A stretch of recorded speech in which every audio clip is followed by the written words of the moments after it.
I'm going to explore the truth about what is beyond the Antarctica South Pole ice wall, which surrounds the world on the flat Earth model of the universe. I strongly believe that past the borders of this wall are land masses most people on Earth don't even know about. I think many, if not most, of the beings spoken about in legends, supernatural sightings, mythologies, and religions are real beings. I believe these creatures dwell in these lands, and that their existence has long been kept hidden by governments and secret societies working with them.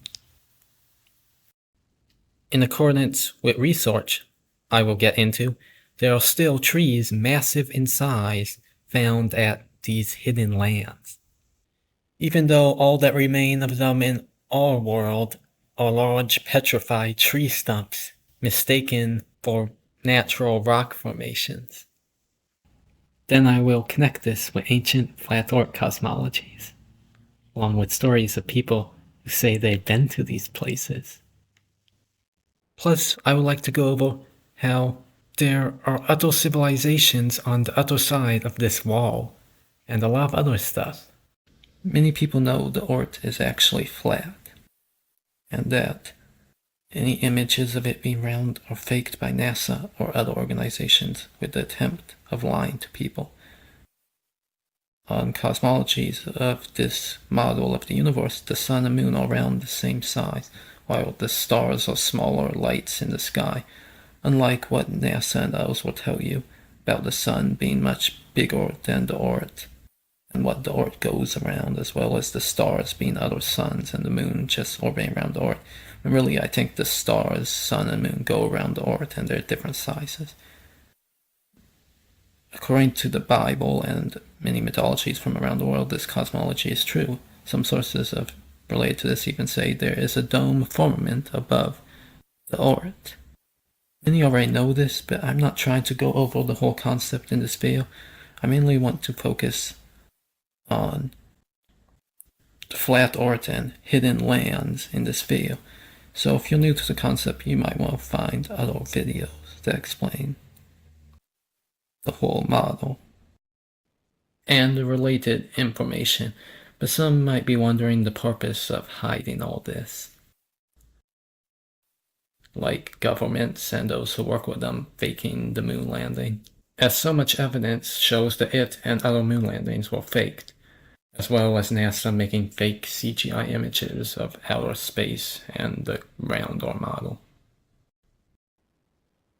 A lot of proof that all of this is true can be found, but I'm not going to go over all of that in this video. You might be able to find some online if you have not already, if you're able to avoid the algorithm purposely designed to hide this information.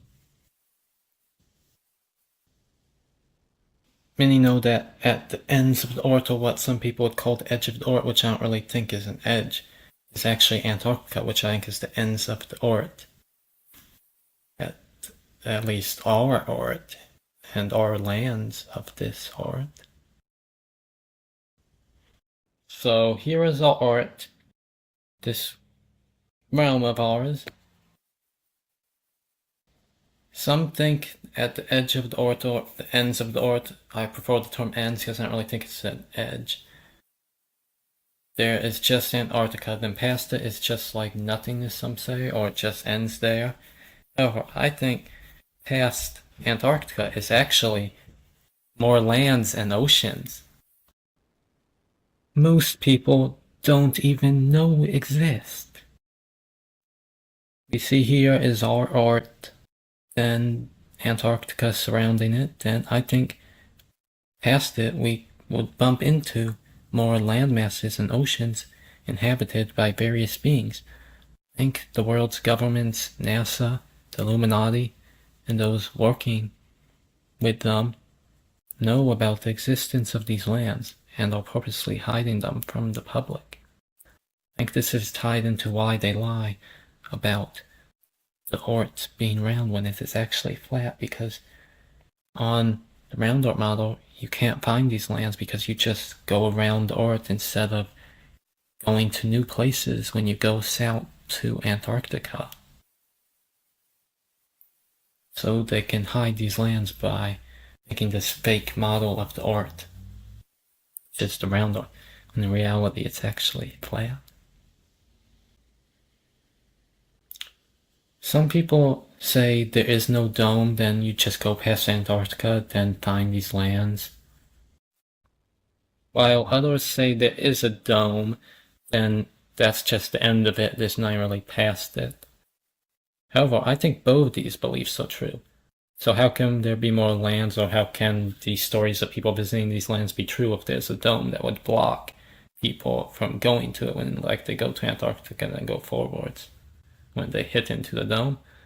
Well, I think sometimes that might happen, but I believe there are entrances in Antarctica that lead outside of our world to these hidden lands that have been kept secret from us. There are possibly also entrances in the dome that lead to these places, like go through Antarctica and the dome, allowing people to go from our Earth to these secret lands to find the wonder at these places. Some ideas propose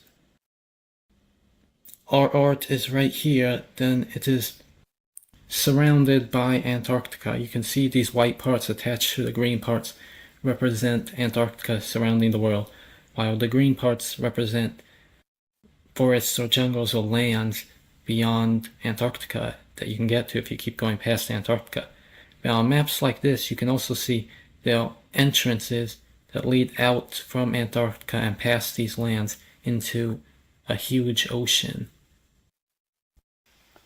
thought to contain even more lands and oceans that are beyond the known Earth.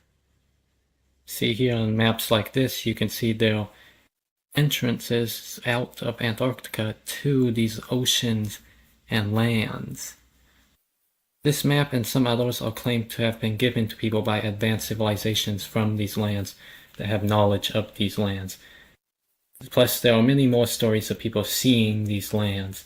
Now, I'm not saying all these maps or claims of people seeing these lands are true. I'm sure some of them are fake that are based on actual true stories, though I definitely do believe some are definitely true, and that there are entrances in Antarctica, and maybe the dome too, which lead to these hidden lands that have been kept secret from the public.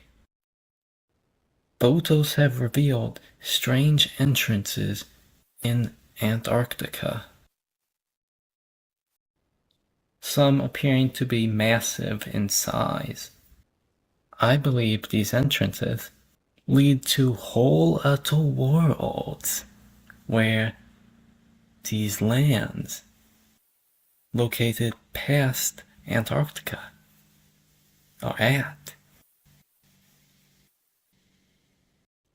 On the flat Earth model of the universe, Antarctica is an ice wall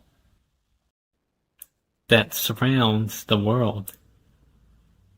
This might be an entrance through the ice wall or one of the ice walls of Antarctica at this part where it is smaller than other parts of the ice wall or walls. There are reports of large tunnels being found beneath Antarctica. This is from the Daily Mail.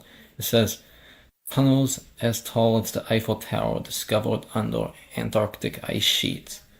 Then they show this picture of these huge tunnels. It says the tunnels were nearly as high as the Eiffel Tower and 4 times as tall as Tower Bridge. They say they detected it with radar from the plane, revealed that the surface features on the ice correspond to the tunnels at the bottom of the ice. They say that this is underground, but in my view, what the radar really detected was what is below the top of the ice wall, and that this opening to the tunnels can be found at the ice wall. I think it's possible ships could go through this. This is the map of the world most people believe to be an accurate depiction of the Earth. It shows the world like this, and Antarctica is just this wasteland. This map of the world, which I think is the real map of the world, shows Antarctica as the ends of the Earth, or what some people call the edges of the Earth on the flat Earth model, surrounding the whole world. Evidence points out that Antarctica, which surrounds the world, is a massive ice wall that encircles the continents of Earth, which is not what Antarctica is said to be according to the so-called official narrative, which I think is false.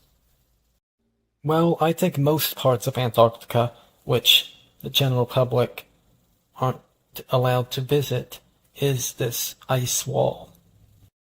Well, the all small parts of Antarctica, which anyone can book a guided tour to, which aren't really an ice wall. I think these only small parts that are connected to the ice wall that go off from it, rather than most of Antarctica, which only certain people visit, which is the massive ice wall. Claims of people seeing this ice wall and lands beyond it can be found in both modern and ancient. So for this video, one of the stories I want to cover is that of Admiral Richard Byrd. So for this video, one of the stories I want to go over is that of Admiral Byrd. Sources, some of which I might go over in another video. If you did not already know, he was a polar explorer, naval officer, and aviator, part of the American military, who explored unknown parts of Antarctica during the 1940s during a mission called Operation High Jump. He has actually talked about seeing a massive landmass located beyond Antarctica, which is not any of the known land masses on Earth. He said it is at least as big as the United States, or bigger even. So I think he saw these lands that have been hidden from us, that there is more land that aren't shown on world maps, much more in fact. I think these lands can be reached by traveling past Antarctica, which is the ends of the Earth. Then past it are other worlds with these other land masses, oceans, creatures, and many other things. There are a number of different sources that talk about Admiral Byrd seeing ice-free lands past Antarctica, or massive land masses beyond it.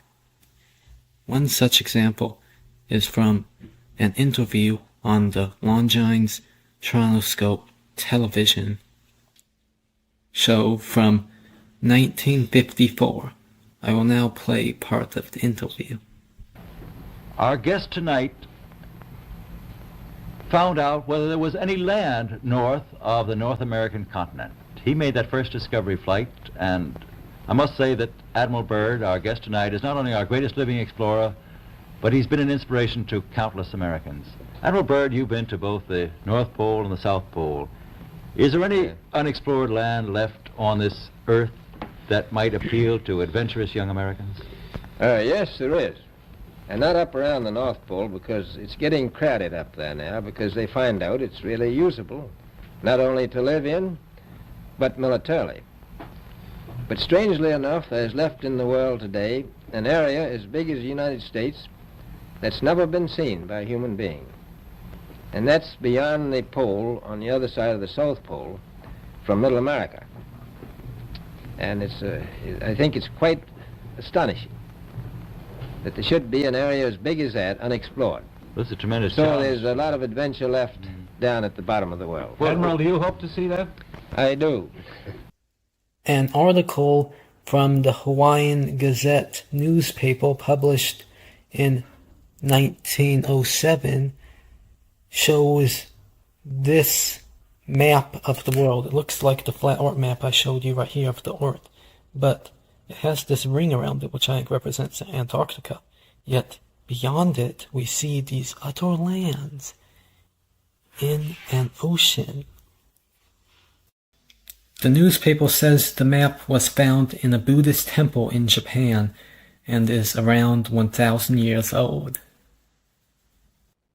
Yet it depicts the continents of the earth very accurately before modern technology was supposedly used, making me think ancient people had advanced knowledge about the earth from advancements they had at the time or knowledge given to them by supernatural beings, which I think also gave them knowledge about these lands beyond our world. Official reports say that 4 aircrafts were lost and 6 were abandoned during Operation High Jump. The explanation they give is that they crashed during some blizzard or something. There are also some reports of Admiral Byrd and his crew cutting their mission short due to what they label as trouble with many fatalities or something like that. But leaked secret information reveals that his crew was attacked by mysterious saucer-shaped aircraft. What in modern times we would call UFOs or flying saucers. The popular misconception is that UFOs come from outer space or are just entirely fake. However, I believe they actually come from the lands beyond Antarctica, and that the beings who pilot them, what people now call aliens, are actually entities who dwell in such lands. I think when people see these UFOs and aliens, they mistake them for beings that come from outer space when they're really beings that come from terrestrial realms in these hidden lands. I think there's some truth to conspiracy theories about governments hiding the existence of aliens from the public. But I think this is truth mixed with lies. Because the government doesn't want you to know the full picture. They will tell you UFOs and the aliens in them come from outer space, from other planets. However, I don't think that's where they really come from. Because on the flat earth model of the universe, planets are not different worlds, they are a different type of star. Stars are small objects in the sky, well, at least smaller than the sun and moon. They lie about the sun being a star, when in reality the sun is bigger than the stars and is around the same size as the moon. In fact, the flat earth cosmology shows the earth on the ground, and above it there are different heavens, where celestial beings dwell. So maybe there are entrances in the dome which is above the sun and moon that go around the earth and are around the same size, with the stars smaller than them. Maybe the UFOs come through entrances in the heavens. I think the heavens above earth, they can go downwards and eventually attach to the lands beyond Antarctica, like in this direction. So I think the UFOs come from both the heavens above the earth and the lands beyond Antarctica, because there are entrances down here at the edge of the earth where they come through. There are also entrances in the heavens where they come through. and they can go through down here to the same place in the lands beyond Antarctica and the heavens above Earth. I think that's why UFOs are reported as coming down from the sky when they're really coming down from heaven, not from outer space, from outer planets. Those who follow stuff like ancient aliens or the ancient astronaut theory say that ancient people mistakenly believed their gods and angels and other supernatural beings were such angels or gods or other supernatural beings when they were actually aliens. But I think that's not true. I think they twisted this around. I think in reality, what people say are aliens are actually gods, angels, and other supernatural beings. That is why things resembling UFOs are seen in old paintings said to represent stuff like angels, gods, and other supernatural beings or things. So these ancient alien theories have some truth to them, but I think there's deception with this by those who want to make them seem like something that's not spiritual. But I think they're really from gods and angels and other supernatural beings who live in heavens above the earth and in the lands beyond Antarctica. There are a lot of examples of this, but I do not plan to go over all of them in this video. Of course, aliens, or what people call aliens, are not the only thing the government and those working with them hide from the public. Those are just the famous examples. There are actually many reports of them hiding other beings considered legendary or mythical. Details of lands beyond the polar regions can be found in Admiral Byrd's diary, which was published by his son after he died.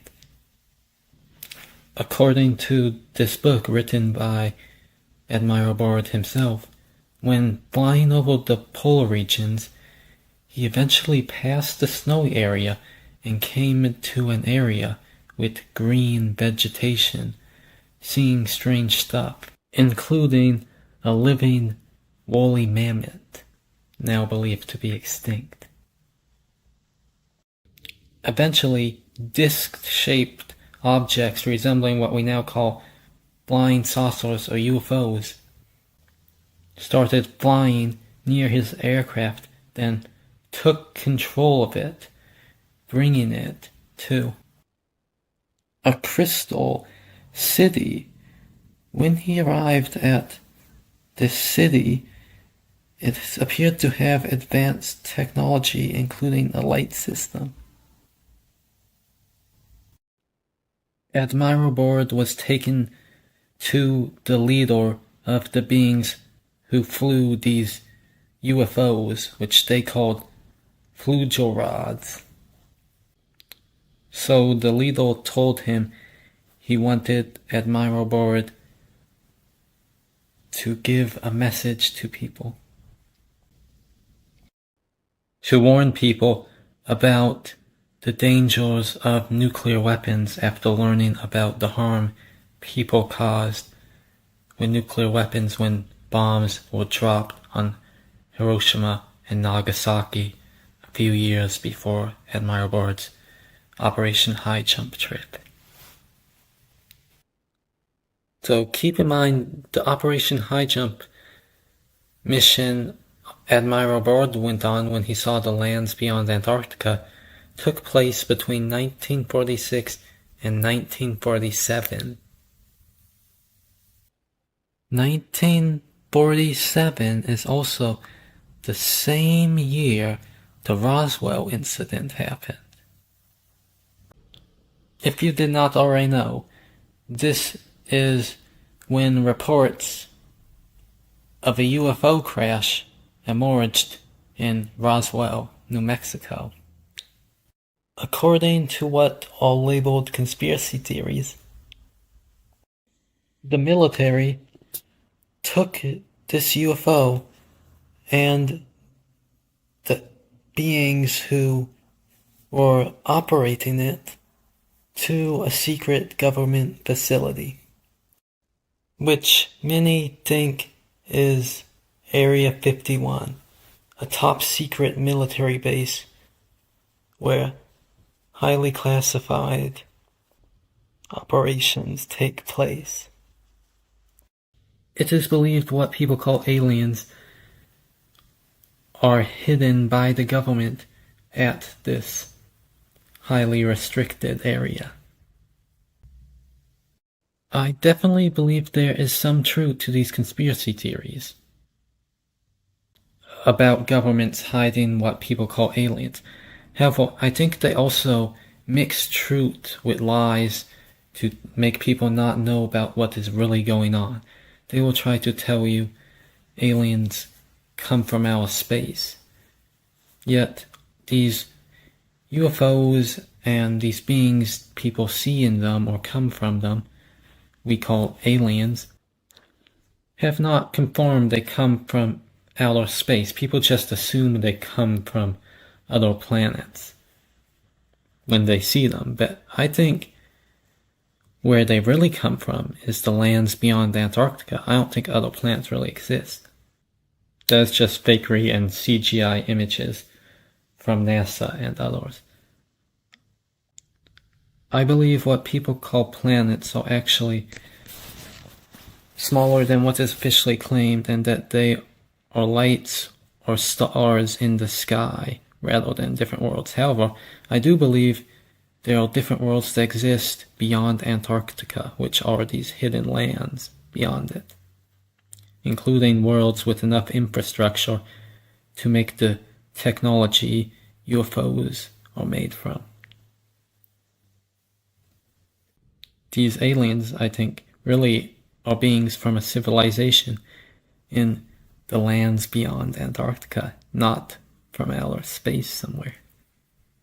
Seen during the same year, Admiral Byrd went to the hidden lands and met beings in them. These beings came to Earth, so they must have been made aware of humans or what humans are doing by him, or that there's some type of connection between all this. There are many different places aliens and other beings considered to be supernatural, paranormal, or legendary are hidden at, such as Area 51, the underground door space, and others. But when taking Area 51 into consideration, I think there is some truth about aliens and UFOs being hidden in a place around it, though I don't think it is exactly Area 51. I think Area 51 is a decoy to make people think the aliens are being hidden at Area 51 when they are really hidden at a different restricted military base called Area 52 right next to it. I think Area 51 is a distraction given to the public to make people not know about where they are really hiding these beings at. That's another story though. Roswell is not the only case, because during 1947 there was what was called the 1947 flying disc craze, when multiple different UFOs were reported to be seen in different places by different people. Some reports released around the time say they were around nuclear weapons facilities, or that they were making the weapons no longer work, corresponding to what Admiral Byrd said about them, telling him about the danger of these weapons. The diary even says that Admiral Byrd was sworn to secrecy, and that the government or military or something was trying to make him keep these lands a secret from the public. Shortly after his diary was finished, I think he died. There are different sources that say he died by different causes, but according to some, he was purposely killed by the government, who wants to keep these lands a secret from the public. We learned that Operation Paperclip was a secret United States intelligence program in which more than 1,600 German scientists, engineers, and technicians were taken from former Nazi Germany So this is a secret program associated with the Nazis. We learn here that it happened between 1945 and 1959. Even today, the secrets of this operation have not been made public. So I think it is connected to Nazis in the hidden lands beyond Antarctica.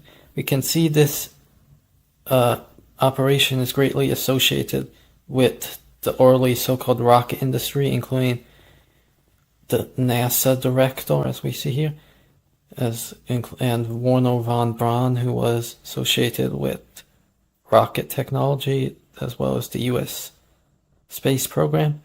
Though, notice that it ends in 1959.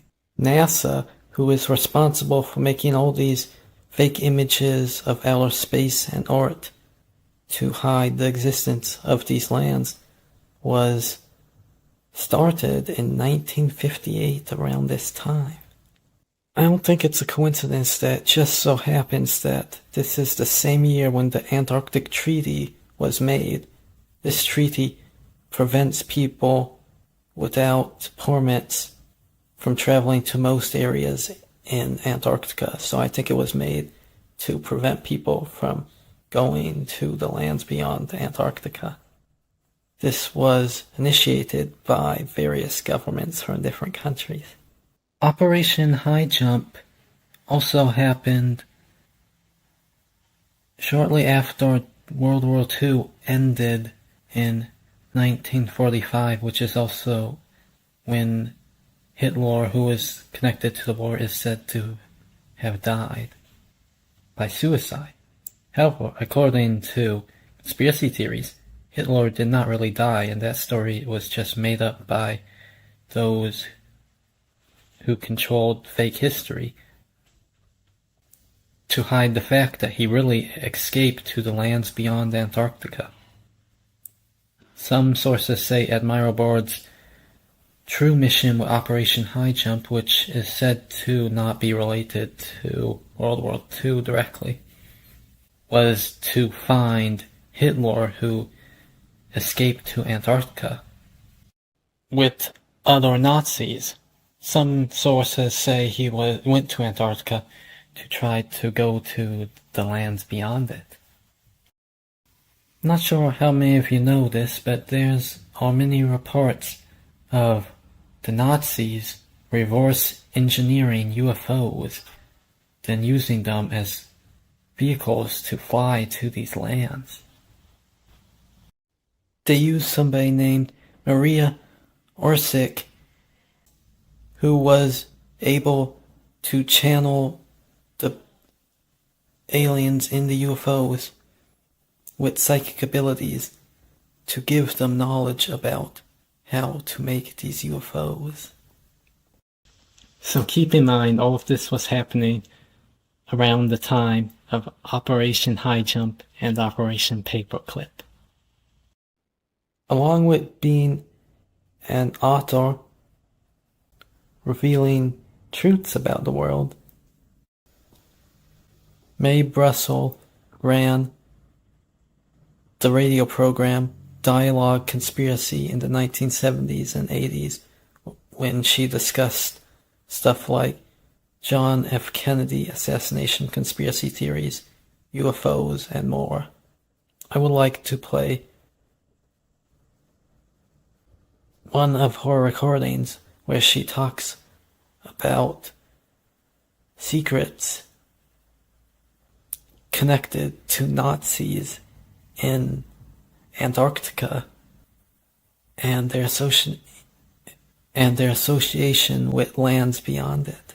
There's a situation that has been brewing for a long, long time, and I'm going into the history down there and the predictions of Admiral Byrd in 1946 and 1947 that World War III would start down in Antarctica by the Falkland Islands with Argentine, Antarctica, and in that area. He knew and said in a press conference, two press conferences in Santiago, Chile in March of 1947 again in July 1947 that World War III would be set off down in that area. Well, when Admiral Byrd got home, he was met by James Forrestal, the Secretary of Defense. 2 years later, Forrestal was murdered, thrown out of a window at Bethesda Hospital 2 months after he got a Distinguished Medal from Eisenhower. Forrestal was with Admiral Byrd on consultations. Byrd went down to see if Eisenhower and the Russians were correct that Adolf Hitler was down in Antarctica building secret weapons and so forth. All of the papers of Admiral Byrd are locked up top secret to this day. They're not available of what he saw, and right after he was met by Forrestal, shortly after that, Forrestal was murdered. And I'll give you the references on some of the books on the death of Forrestal and the meeting with Admiral Byrd. First of all, the Guinness Book of Records at the end of World War II, the greatest unsolved robbery was at the end of the war when the Reichsbank treasury was emptied of all its money. Now, this book claims that Hitler planned far ahead to have a colony down in Antarctica. And if you buy the maps put out by National Geographic, 1957, there's a map of Hitler staking in 1939, 1937, his territory in Antarctica. He sent polar expeditions out. This book says the secret Nazi expeditionary force was headed by Captain Reicher, R-I-T-S-C-H-E-R, and took place 1937 and 38, their first expeditions. They landed in the Queen Maud Land and established bases there. They took over 11,000 photographs for map purposes and had a swastika flag dropped every 20 kilometers to substantiate the German claim that they had this land in Antarctica. It was a terrain claimed by Germany itself for the first time, and they found warm lakes, an ice-free oasis, and an area, an unexplored area before that they gave German names, the mountains and the plateaus and so forth. It was free of ice, and there were warm lakes in this area, and other books that I have show the drawings. Now, added to the credence to these bases are the remarks of Mr. von Ribbentrop, this book says, at the outbreak of the war, World War II, in accordance with Germany's long-range political strategy, we have taken into firm possession the Antarctic area called the New Swabia, and it will be and ensure a safe retreat in case of necessity, Mr. Ribbentrop said at the beginning of World War II. And this book has maps of the Byrd expedition going down after the war. They said Antarctica would be an ideal place for bases. There was no... Now, this book shows in January 1947 pictures that Admiral Byrd took of headquarters at Antarctica. Now, this book asks the question, how could all this have taken place in the 20th century without detection? Hardly, they say. What steps were taken to discover the truth? Question mark. What has been done about the secret bases, about their existence? Why did the world not hear about these incredible events? Obviously, Hitler's escape was soon discovered by others. There were statements of Stalin and Eisenhower and quoted sources, and they speculate the Nuremberg trial was staged to show that they had surrounded and rounded up these particular Nazis. Washington, Moscow, and London decided that they had to go down to Antarctica to investigate what was happening, so they used the excuse of scientific work and set up a large expedition with 4,000 specially selected elite United States Navy troops with an 8-month food supply, 13 ships under the control of Admiral Byrd to make, in quotes, a scientific expedition composed of military types and no scientists. The U.S. Antarctic Battle Fleet left Norfolk, Virginia, December the 2nd, 19... The map she talked about that shows the secret Nazi place can be found on the National Geographic Maps website from the National Geographic magazine, and it can even be bought some places. If we go to 1957, then see this map here that I showed in that clip. She talked about something related to a world war happening in relation to Antarctica with Admiral Byrd. which is similar to another interview, old interview that has somebody talking about the planes of Admiral Byrd crashing into an invisible barrier, which I think is the dome, but also being attacked by other crafts, which I think are UFOs. I think this explains why the aircrafts went missing in Antarctica, because they crashed into the dome and were also attacked by UFOs. So explain why the different planes went missing. I'll play part of this interview, which also is connected to Admiral Byrd mentioning a craft that can fly pole to pole, which is also connected to Admiral Byrd mentioning crafts that can fly pole to pole at great speeds, meaning some type of advanced aerial ship, which I think are UFOs. This is associated with World War III. What was it that Admiral Byrd found on the South Pole? Incredibly enough, in an official American Navy documentary film, we found footage of what Admiral Byrd found on the South Pole. He found giant freshwater, never freezing lakes with areas around them that were free of any snow. And in that film, we show footage of the Navy planes landing in these lakes. But even more so, he found, to his amazement, that his planes were disappearing very quickly. A lot of his planes were attacked by anti-gravity devices that were operated by the Germans there, by anti-gravity saucers. A lot of them crashed into invisible barriers and disintegrated in mid-flight. This is an indication that much earlier than scheduled, and they departed. And in an interview at Buenos Aires on his way back, Admiral Byrd made the incredible statement that the Third World War would probably be with an adversary coming from the polar regions of our planet, an adversary that has the ability to fly unobstructed from pole to pole. He was referring to the Germans at their South Polar colony at Neuschwabenland that were operating their anti-gravity craft with impunity and could fly. There's a documentary produced in 1948 called The Secret Land, appearing to reference a land kept secret beyond the South Pole. It is about Admiral Byrd and his crew on his mission of Operation High Jump. Despite Antarctica being only imagined as an icy place with frozen lakes, this documentary shows a film of a land found in Antarctica that is free of ice and has warm lakes which are not frozen. An ice shelf named for the great English explorer who kept returning to the Antarctic until death, so often escaped, kept its rendezvous with him.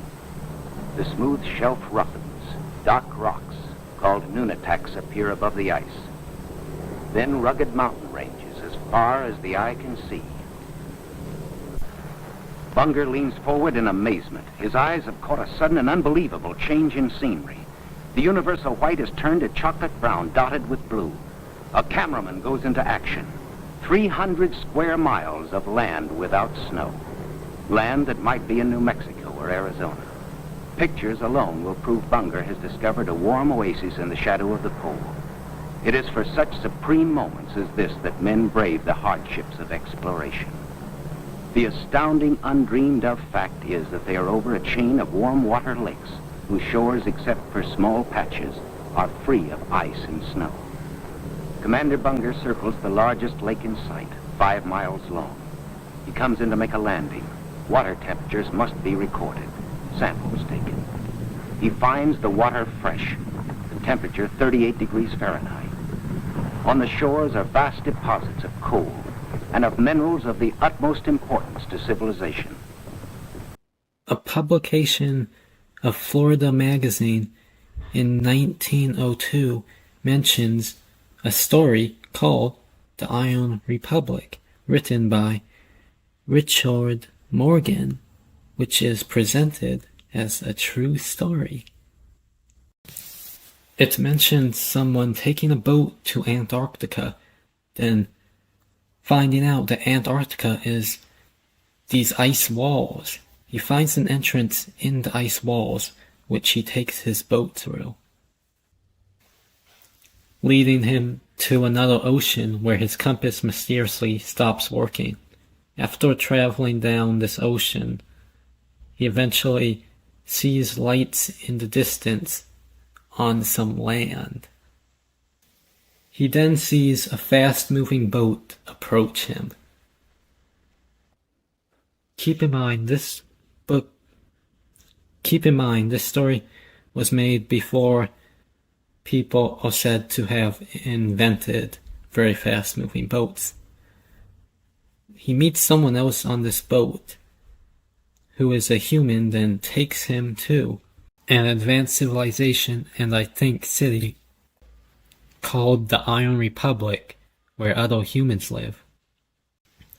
If my memory is correct, he talks to someone who has this device which he talks into, then it like sends news to many different people in the city. I think this was written before news television was invented.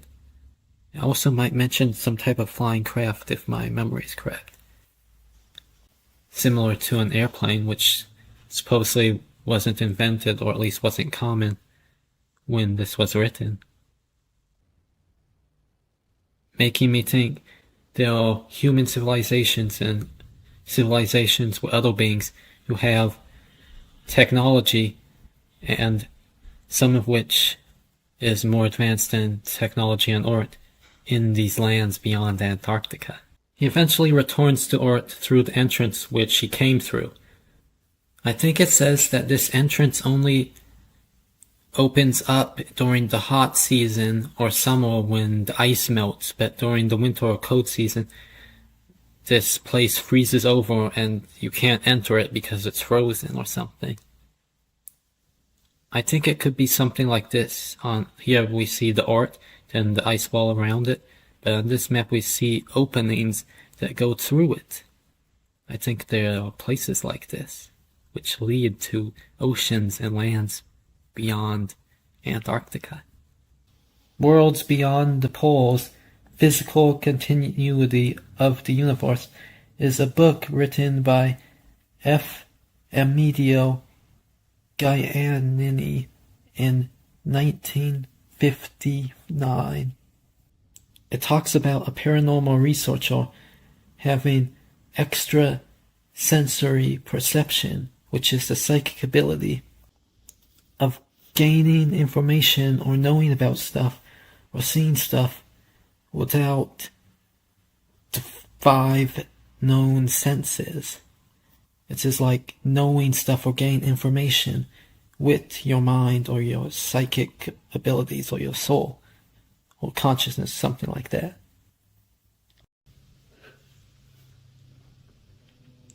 This book starts out by saying, the following pages contain the first and only description of the realistic universe of land, water, oxygen, and vegetation, where human and other forms of animal life abound. This is not a work of fiction, nor is it a technical analysis of anything. It is a simple recital of fact, which transcends the most elaborate fiction ever conceived. It is diametrically opposed to the assumptions and the mathematical conclusions of theorists and technicians throughout the ages. It is truth.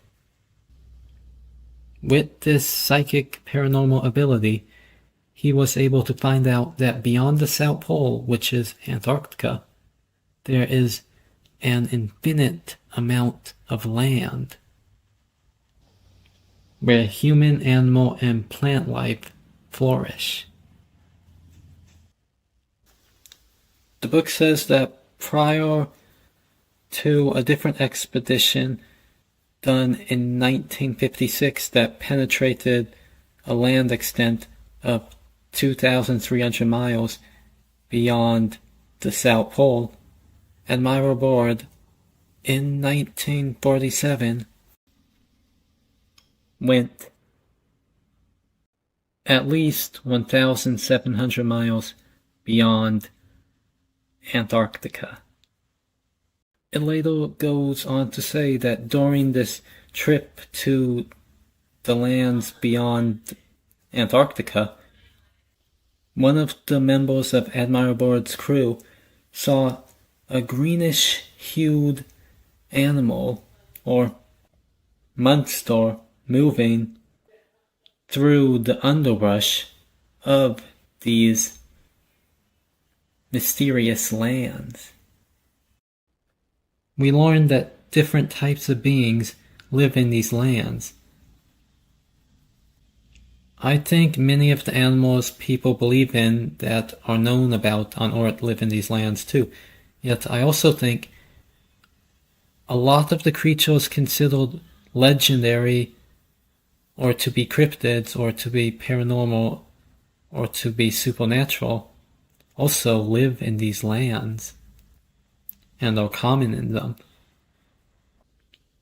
I think this includes some of the famous examples such as the creature Loch Ness Monster is, Bigfoot, dragons, whatever type or name they are known by, unicorns and others, as well as many of the lesser known mythical creatures talked about in many stories from around the world, such as Kongamato or the Mapinguari, along with many others that are seen here and in many other places. However, I also think there are creatures in these lands and the oceans surrounding them which are not talked about in any mythologies of Earth and likely never lived on Earth. There's so much land out there, which I think is filled with so many creatures and plants and other stuff. On the flat Earth model of the world, Antarctica is an ice wall that surrounds the world. As many know, though on this map known as the azimuthal projection or azimuthal equidistant projection, which some theorize was used by ancient Egyptians, though the earliest text describing this was in the 11th century from a work by al-Biruni, who was an Iranian scholar. It shows the ice wall of Antarctica surrounding the Earth. This map makes sense on the flat Earth model of the universe, because on it, aircrafts, instead of going around the globe of the Earth, like what they claim when they fly around the world, they're really going in a circle on this map. Circling around the flat Earth instead of going around a globe Earth. Thus, I think this is a more true map of the world connected to the flat Earth cosmology. So take a look at this, then compare it to the 1587 world map of Urbano Monti. On it, we can see the continents of the world drawn with great detail, seeming to be too much detail for somebody who lived during his time to know. So maybe he made it with advanced knowledge from some type of beings or advancements people had at the time mainstream history ignores. Though instead of an ice wall surrounding the world in this map, we see it is surrounded by land masses with plants and animals living in it. Many tie this to ideas that in the past, just hundreds of years ago, Antarctica was not covered in ice, like what mainstream beliefs say. Rather, they propose an apocalypse or something happened that made it be covered in ice. Though it is also possible this is showing the lands beyond Antarctica, and that the ice wall might just be a tiny part of this in the front. Then once you go past it, you get to these lands. Though I think it is also possible that the part of Antarctica that is now frozen did not used to be frozen, and it attaches to different lands beyond it that are shown here that aren't covered in ice, and also used to be attached to the part of Antarctica that is now covered in ice but didn't used to, like these lands beyond it. Because on this map you can even see entrances through this place, which Antarctica should be. Then there's an ocean beyond Antarctica, and you even see these islands beyond Antarctica, so it's showing lands beyond Antarctica. Who knows about this part right here? Maybe half of this is like the ice part of Antarctica, or where the part of Antarctica that is now covered in ice at, and the other part is where the lands beyond Antarctica, which do not have ice in modern times or in the past, are located. Then there are also these different lands and oceans beyond it. Let's take a look at some of the creatures on this map. Here we appear to see somebody fighting a dragon, like the dragons from it. And we zoom out, and we can also see over here, we see a one-eyed cyclops. You know, the cyclopses from Greek mythology, the one-eyed giants, similar to the Nephilim giants, but different. Over here, we see a nutto creature. This looks like a dragon of some type, though it has this scale on its back. You know what that reminds me of? Dimetrodon dinosaurs, which are claimed to be extinct and be creatures that only lived millions of years ago instead of in more recent times and today. I believe what people call dinosaurs in modern times are actually what people called dragons in ancient times. I believe those who made up the history about dinosaurs only living millions of years ago, then being extinct by meteor, are wanting to deceive people by telling lies that they are different from mythical creatures, which are dragons. I believe ancient cultures had contact with these beings, and they called them dragons rather than modern sources which call them dinosaurs. I also believe they coexisted with humans, unlike what mainstream history says, that they lived long before humans. Think about it. Dinosaurs are giant lizards. Some even had wings and could fly. Myths from around the world also say dragons are giant lizards. The most well-known types of dragons are those with wings that can fly. Yes, I'm sure these types of dragons exist, though there are many different types of dragons, some more well-known than others, in myths from around the world. Some of them have wings, while others do not, corresponding to the different types of dinosaurs there are. Ancient art and myths depict beings similar to dinosaurs, which I think are the same, such as this, which appears to show long-necked dinosaurs. Depictions such as this also show dinosaur-like creatures of many different types we can find.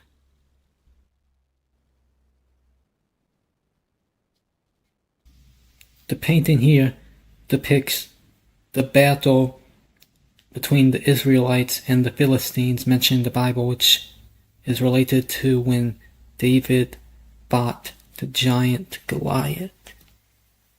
So, if you zoom into this painting, you can see what appears to be these dinosaur-like creatures with long necks. You can even see beings riding on them. I think these represent giants related to the giant Goliath, because they seem to be big enough to ride these long-necked dinosaurs.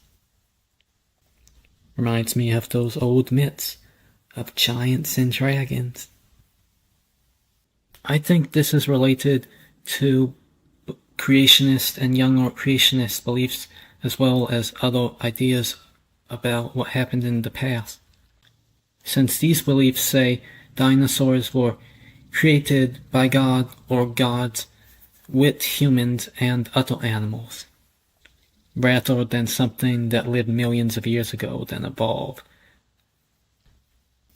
into humans. I think that's lies made up by paleontologists who want to deceive people who are part of satanic secret societies, making up lies to trick people with their fake science. I think this goes far beyond just dragons, because think about creatures such as the mythical Loch Ness Monster, claimed to be seen in Scotland, which many people do not believe in. Though if you look at some depictions of it, such as this, it greatly resembles the plesiosaur dinosaur. So I think they are the same creature, and that those working in the paleontology industry, at least the people high up, know that these are the same creatures, so they want to make people believe they do not exist in modern times and that they went extinct a long time ago. I think these so-called extinct creatures are really the creatures spoken of in ancient and modern myths and legends, which I believe are real creatures. A lot of people know about the legend of Bigfoot, which is a humanoid large ape creature people claim to see. A lot of people doubt that it really exists, but I think one of the reasons many people do not see this creature is because the government and secret societies working with it have covered up evidence for its existence. There are many reports of governments and agencies hiding evidence of these creatures. Reports say the military or government agents come, then shoot these creatures or take their bodies and their remains in order to hide their existence from the public. There have been many different reports of this. Some can be found online, and I would like to go into some of them at another time, if I remember to. And what people call aliens. I think this happens with all these other creatures considered mythical or legendary, or what people now call cryptids, including both the ones seen in modern times and the ones spoken of in ancient myths. I think governments and secret societies who work with them are hiding the existence of these creatures from the public. Information about the existence of these creatures is kept top secret and highly classified, though I think this goes far beyond just Bigfoot. Gigantopithecus is a species of giant ape. According to the official narrative, this creature went extinct a long time ago. However, I do not believe this creature really went extinct. I think it is the same creature as what we now call Bigfoot, or in some different countries, the Yeti, the Yowie, and various other names. Since both Bigfoot and the Gigantopithecus are described as large apes bigger than humans. However, Bigfoot is described as having human feet while Gigantopithecus is not. However, I think Gigantopithecus is based on an incomplete fossil skeleton, so I don't think they have the feet fossils, so I think this creature really did have human feet. Even if they say they have the feet fossils, which I don't think they do, I wouldn't trust their claims. Because I think there's an agenda to make people think these creatures really went extinct when they are really living in modern times, just given different names. We are told humans evolved from monkeys, and that is how humans came to be in the world. But I think that is a lie. I think the true origin of humans is in the creation of humans as described in the Bible and other sources. I believe in a creator God that created humans, rather than humans evolving from monkeys as the origin for humans. They say there's They say there's proof for evolution because there are remains of these human-like beings who are similar to monkeys, but they're more human-like, but yet they are smaller than humans. It is claimed monkeys evolved into these beings, then humans came from these beings. However, I think evolution is a lie made up to trick people, to make them not believe in the creator God, to instead believe people evolved from monkeys. I think this is done by the same people who lie about the Earth being round and mythical creatures not existing and a lot of other stuff.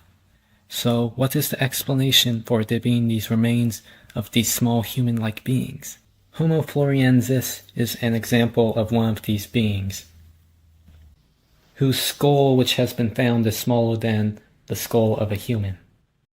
So they are like a small version of a human, yet a different species. Ancient mythologies from around the world feature mythical little people, such as the mythical dwarves, or dwarfs, who are described as beings who are small versions of humans, yet a different race of beings than humans. Then there are myths about gnomes, who are also a race of small human-like beings. Various different cultures from around the world give different names to these beings, but I think they're the same beings. However, they are described as smaller versions of humans, so I think beings such as Homo floresiensis and these other small humanoid beings, which humans are claimed to have evolved from, are actually these little people from myths. I do not believe humans evolved from these beings. I think they were a separate race of beings who were created alongside humans.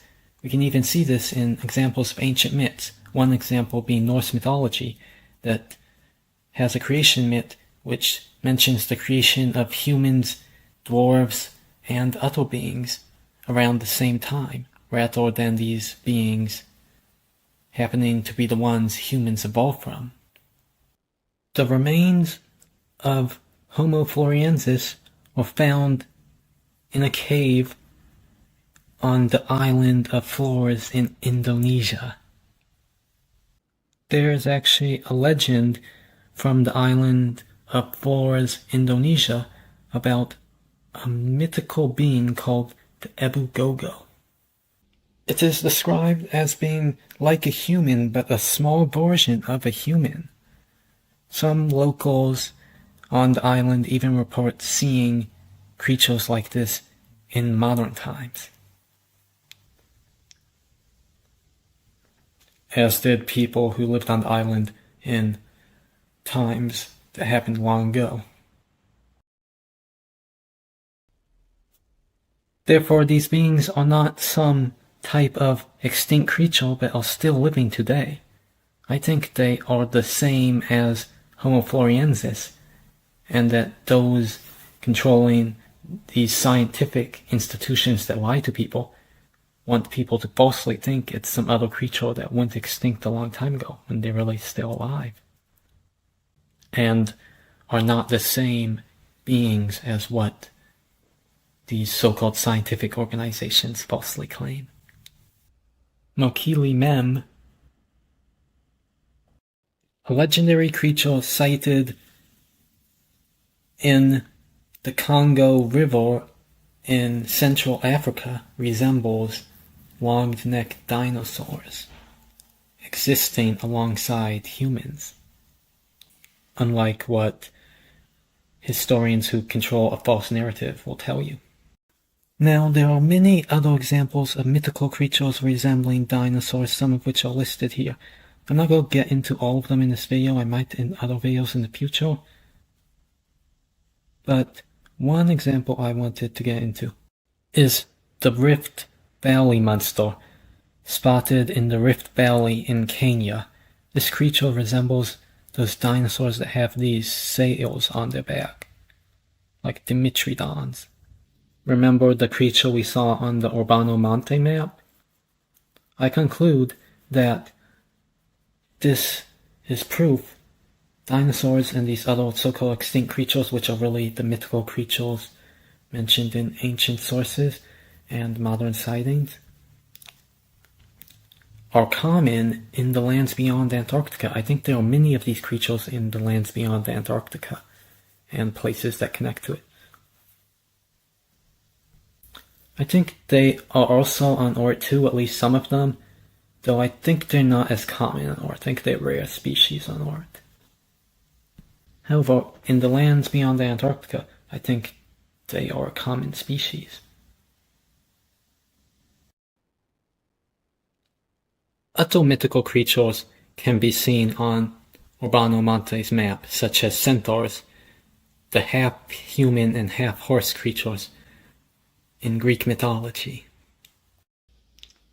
An animal carrying an elephant, which resembles the mythical creature called the Rock, which is a giant bird. A sea monster, some type of creature that looks similar to the mythical mermaids, half-human, half-fish people, and many others. I also think Admiral Byrd seen a living mammoth in these lands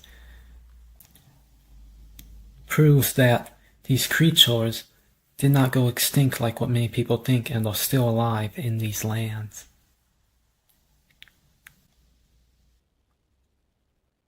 Then there is this map on the Library of Congress's website from the 1500s. It shows the art, and it shows this place that looks similar to Antarctica. It was made before Antarctica was supposedly discovered. But if we zoom into it, it doesn't look like an icy place. In fact, it looks like it has creatures living there that aren't said to live there in modern times. It's like this is depicting what is in the lands beyond Antarctica, which likely attached to parts of Antarctica today. There's also an ocean and other lands beyond all this too. Yet, on this map we see creatures that are and are not considered mythical, such as something like a goat or ram. Then there is a dragon, right here, as well as a one-horned horse, which is the mythical unicorn.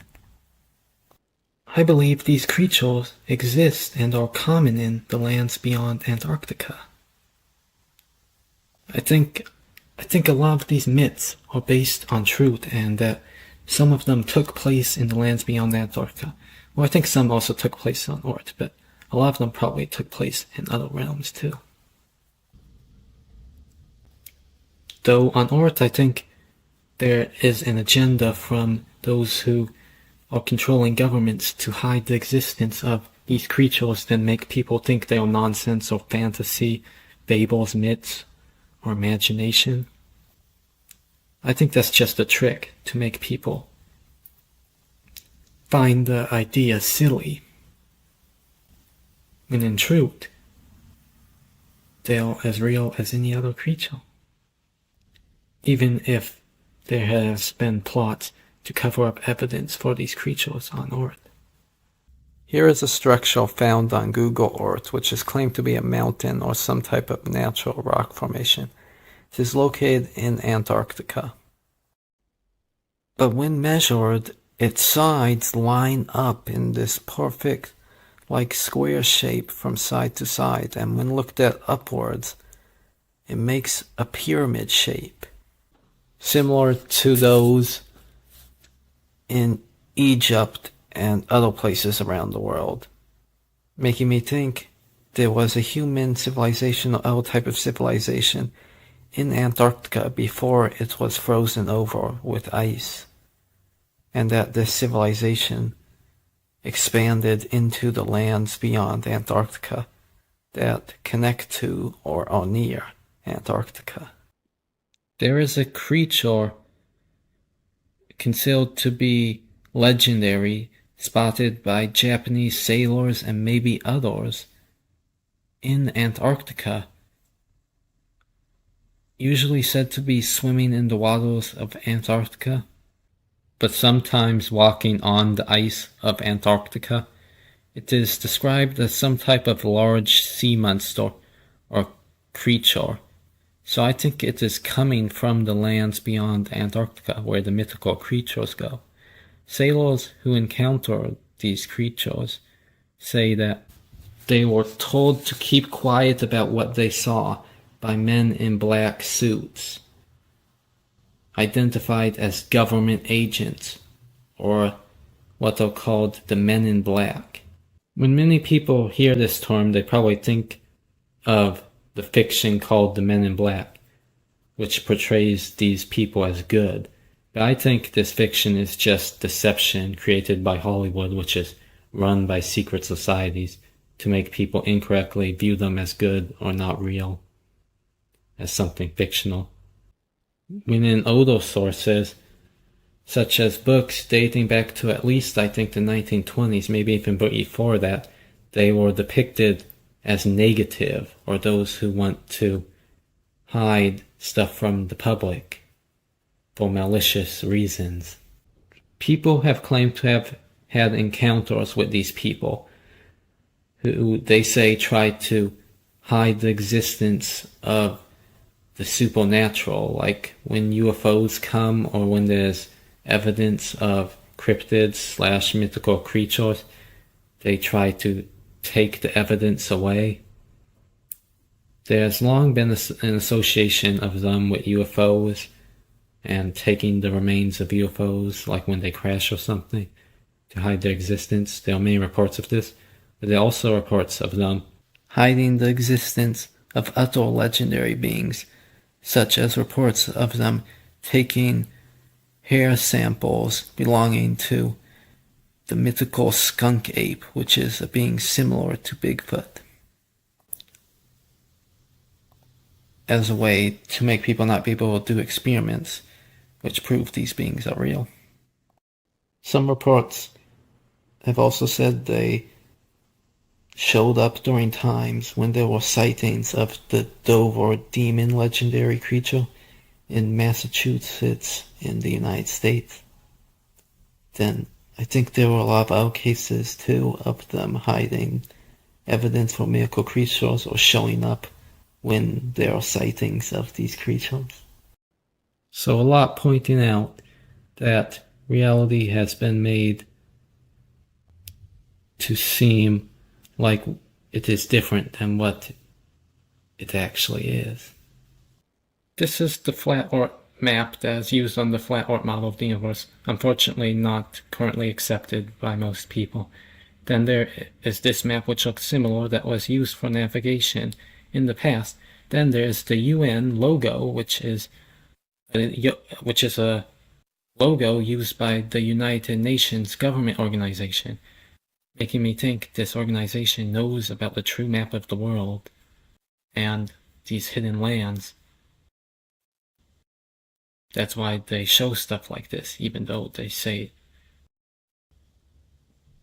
stuff that is not true to the public, but they know this behind the scenes, that this is true. In fact, on the wall of one of the UN's buildings, there is a map of the world which appears to be surrounded by Antarctica, yet there's an entrance through Antarctica leading to an ocean with more lands beyond it. Then past this is possibly another ice wall. Take a look at this. It's the Piri Reis map dated to 1513, made by the Ottoman cartographer and Admiral Piri Reis. Here you can see the tip of South America, then south of it over here we see this landmass where Antarctica is. This was made before Antarctica was supposedly discovered. Yet we see this landmass matching the shape of Antarctica. But instead of ice covering this place, we see living creatures here. Some multi-headed creature, these other creatures. It's showing, I think, the lands beyond Antarctica, and maybe Antarctica connecting to it before it was covered in ice during times when it was filled with all these creatures you can see here and here. Though if we look at this, we see some humanoid creature, though it's not a regular human. See, it has its face on its chest and no head. Legends recorded by travelers and others speak of these creatures. They are called blemmies or headless men. Stories say there were sightings of these creatures in places such as Libya, Ethiopia, Nubia, which is modern Sudan, India, and other places. They are listed as dwelling near other mythical beings such as the cynocephaly, dog humanoid beings. The inspiration for the modern idea of a werewolf, though these beings are different than the modern concept of werewolf. They were their own beings instead of humans turning into them. Then there are the Arimaspi, which are one-eyed people who resemble the Greek mythical cyclops but are smaller. There are also these other beings. Blemmies are described as an intelligent race of beings who had their own civilizations like humans, though they were different from them. I believe the Blemmies are not just mythical creatures, but are real beings who have their own civilizations in the lands beyond Antarctica. I also think they used to be prevalent on Earth until they were captured and killed off, like we see in old depictions of knights and other people killing and capturing these beings, causing them to either go extinct on Earth or make them be less common on Earth. Explain why people rarely or do not ever see them today. This also happened with other mythical creatures, such as unicorns, dragons, hairy humanoids with human feet called the wild men, resembling what is called Bigfoot in modern times, griffins, and numerous others, as we see in these old depictions. I think this was part of a plot planned by the rulers of the world to get rid of these creatures, as a way to hide their existence, wiping away humankind's memory of them being actual creatures, causing some of them to go extinct on Earth, while some of these creatures just became less common on Earth even though they were more common in the past. Explain why so many ancient myths speak of them. I think the few remaining mythical creatures still alive on Earth or out in the wild in places most people don't see them, or when they come where people see them, governments and the Illuminati who work with them hide their existence. However, I think there are many of these creatures in the lands beyond Antarctica, even if they are not common on Earth or went extinct on Earth. The map details the coastline of this landmass. Researchers have matched this to the coastline of Antarctica, pointing out how it doesn't make sense how someone like Piri Reis could have knowledge about this during his time, unless he had advanced knowledge about a real place.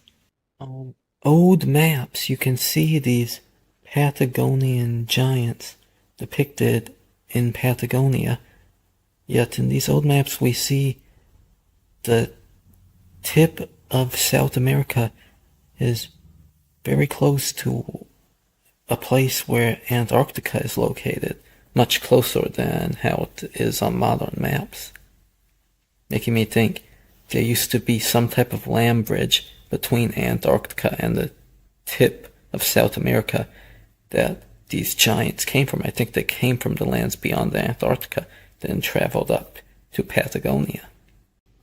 Patagonian giants were reportedly seen in Patagonia, what is now parts of Argentina and Chile at the southern end of South America during the 1500s. Since some old maps, such as this other one here, which also has the end of South America close to where Antarctica is located, shows plants in Antarctica, or the place where Antarctica is located, making me think this is a green area that's ice-free in the lands beyond Antarctica, because we even might see ice surrounding this place. So it looks like this empty area here, which is likely just ice, but then there's a green area near the Patagonian giants in Patagonia. I think the version of Google Earth that shows this round Earth in outer space is fake. There's a lot of proof of this because you can't even see stuff in like the moon in the background, yet you can see the supposedly existing space, which does not really exist, in the background. There's a lot of proofs that Google Earth, the round Earth seen on it, is fake, though I think the images in the sky where you can zoom in with Google Earth are real images taken from airplanes or balloons that were put together, but the part of Google Earth that shows the round Earth is fake. So this image is from Google Earth. I think it was really taken from something up high. You can see the tip of South America and Antarctica, then it appears there's this thing that looks sunken underwater, almost like it was a land bridge that sunk underwater, which used to connect Antarctica to the end tip of South America. There is a book from the 1800s titled Flora Antarctica, detailing the discovery of some plants in Antarctica and places around it. Down here you can see this map of the world. I don't think this is the true map of the world. This is the fake globe or map. However, I think the person who wrote this knew some truth, but he was also partially deceived. I think his work is partially true and partially false. According to him, there used to be a land bridge from the tip of South America to Antarctica. There was also one from Antarctica to Australia and one from Australia to New Zealand.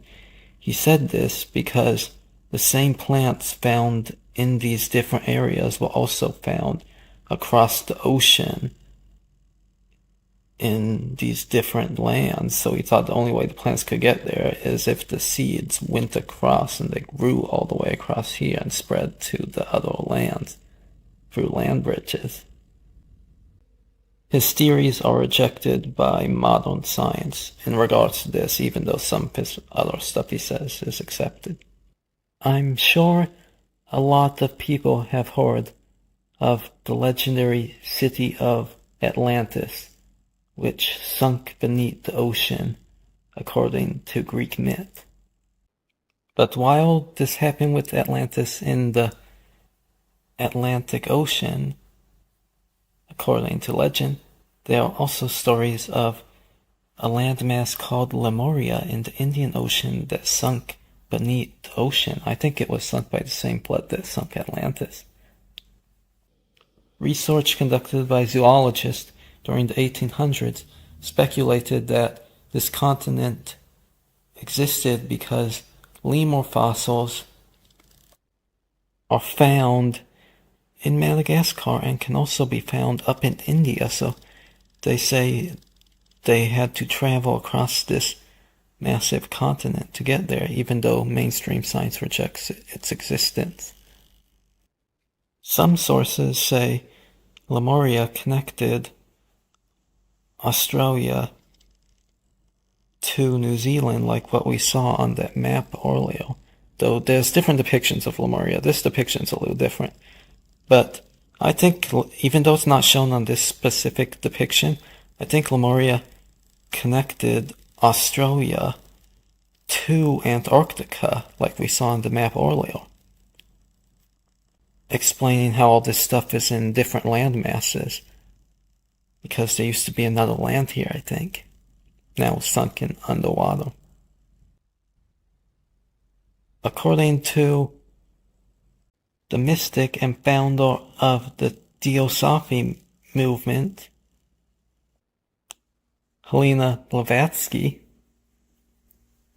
who got knowledge from her psychic spiritual abilities, taught that the current race of humans today are not the first race of humans, and that the cradle of civilization is Lemuria. So, the origins of humans come from Lemuria, meaning they come from the lands beyond Antarctica. Though the race of humans she talked about were a different type of humans, or a different race that modern humans descended from. They are ancient ancestors, different types of humans. Something she talked about living in Lemuria was an advanced civilization of four-armed and four-eyed creatures who were both female and male. Hindu gods are depicted with four arms sometimes.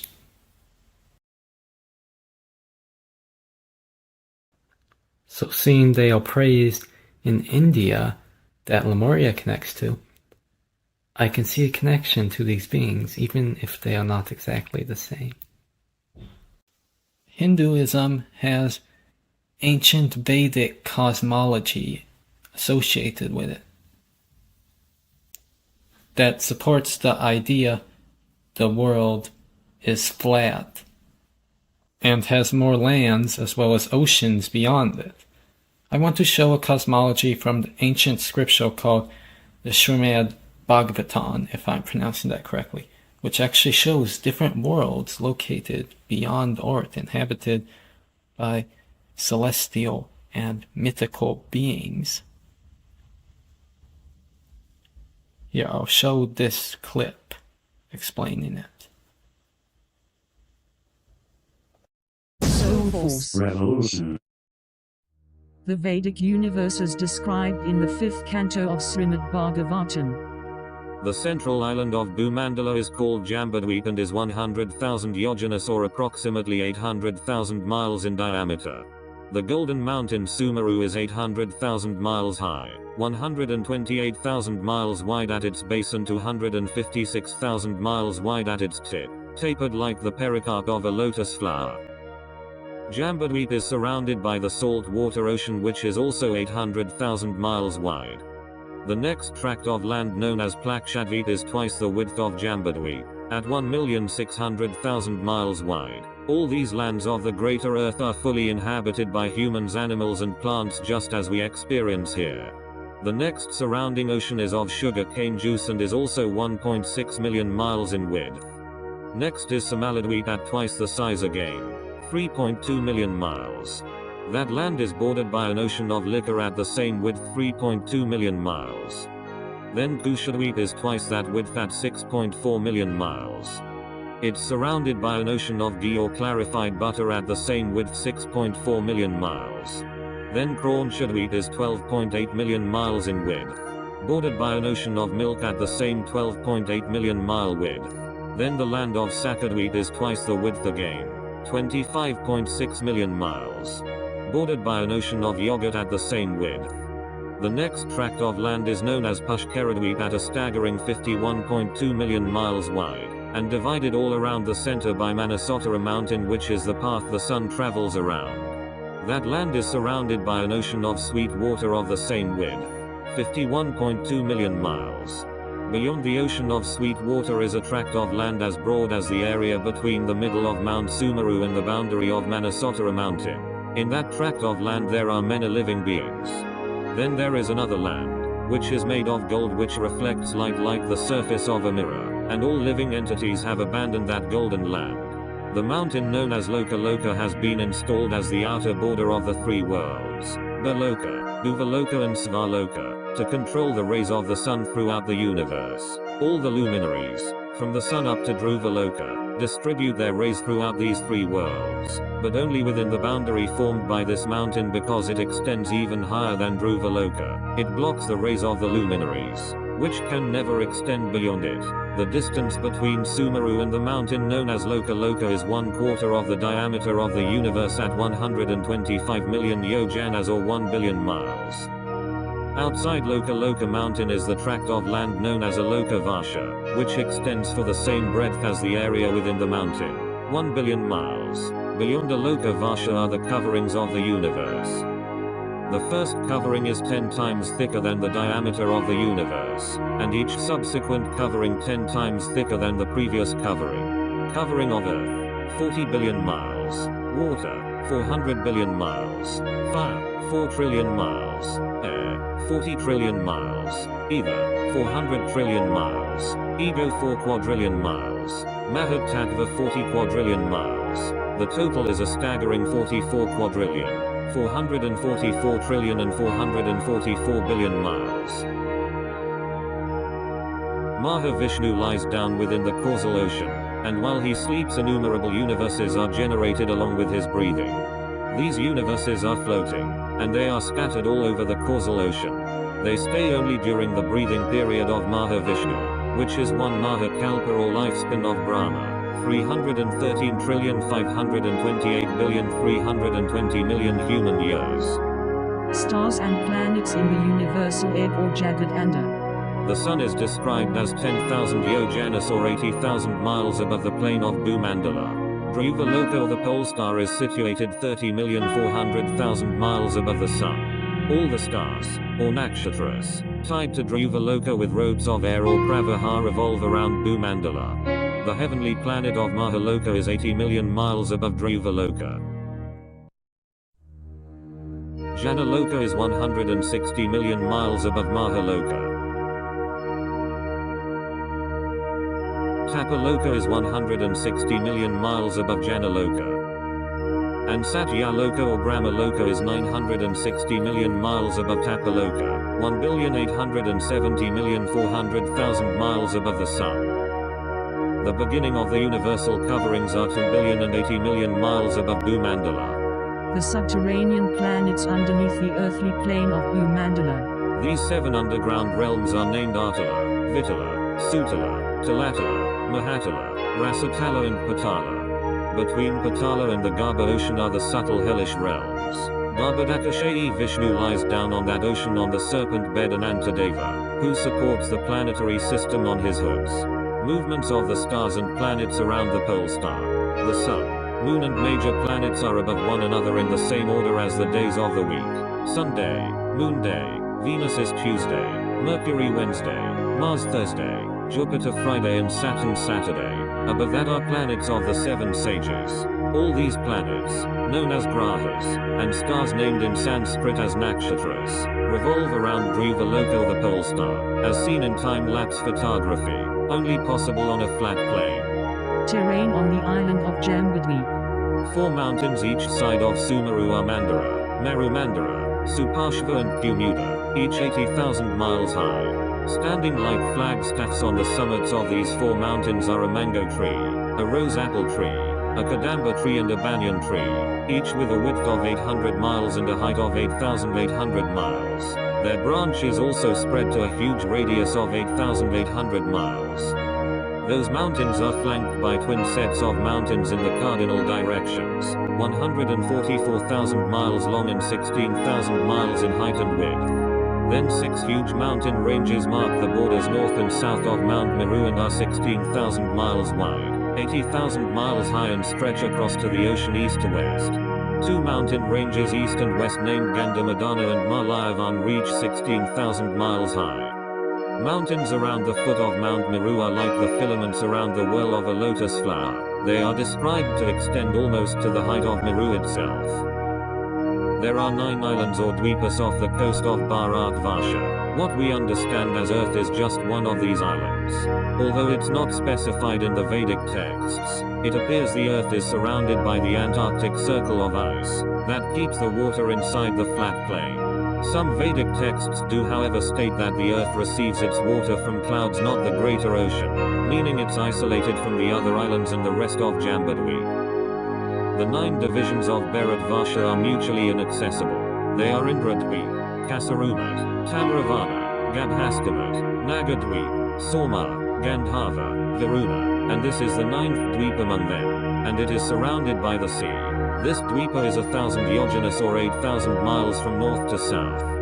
In the middle of the summit of Meru is the township of Lord Brahma, Brahmapuri. It is made entirely of gold, and therefore learned scholars and sages call it Shatakumpli. Surrounding Brahmapuri in all directions are the residences of the 8 principal governors of the planetary systems, beginning with King Indra.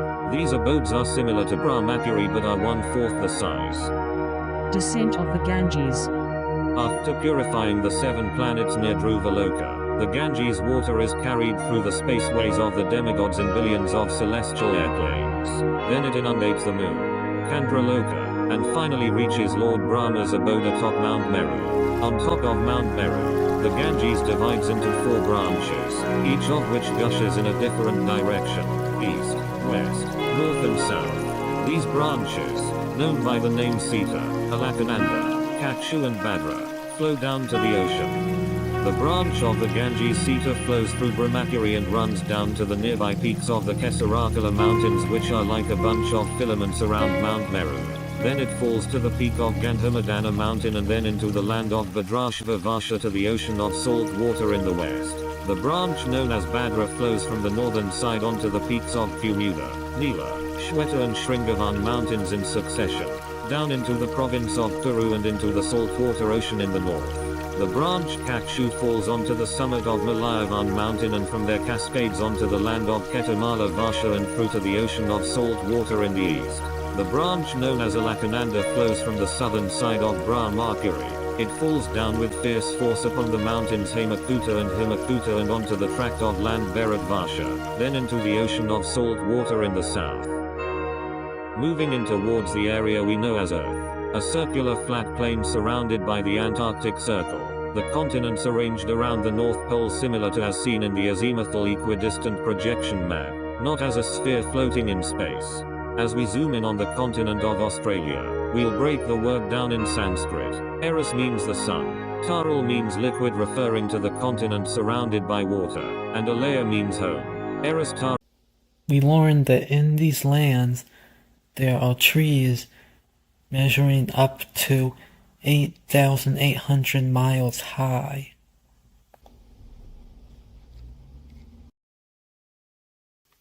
I'm not sure how many of you watching have heard of it, but there is a theory, given different names. It's sometimes called no forest on flat earth theory, at other times given different names, or connected to the mud fossil theory.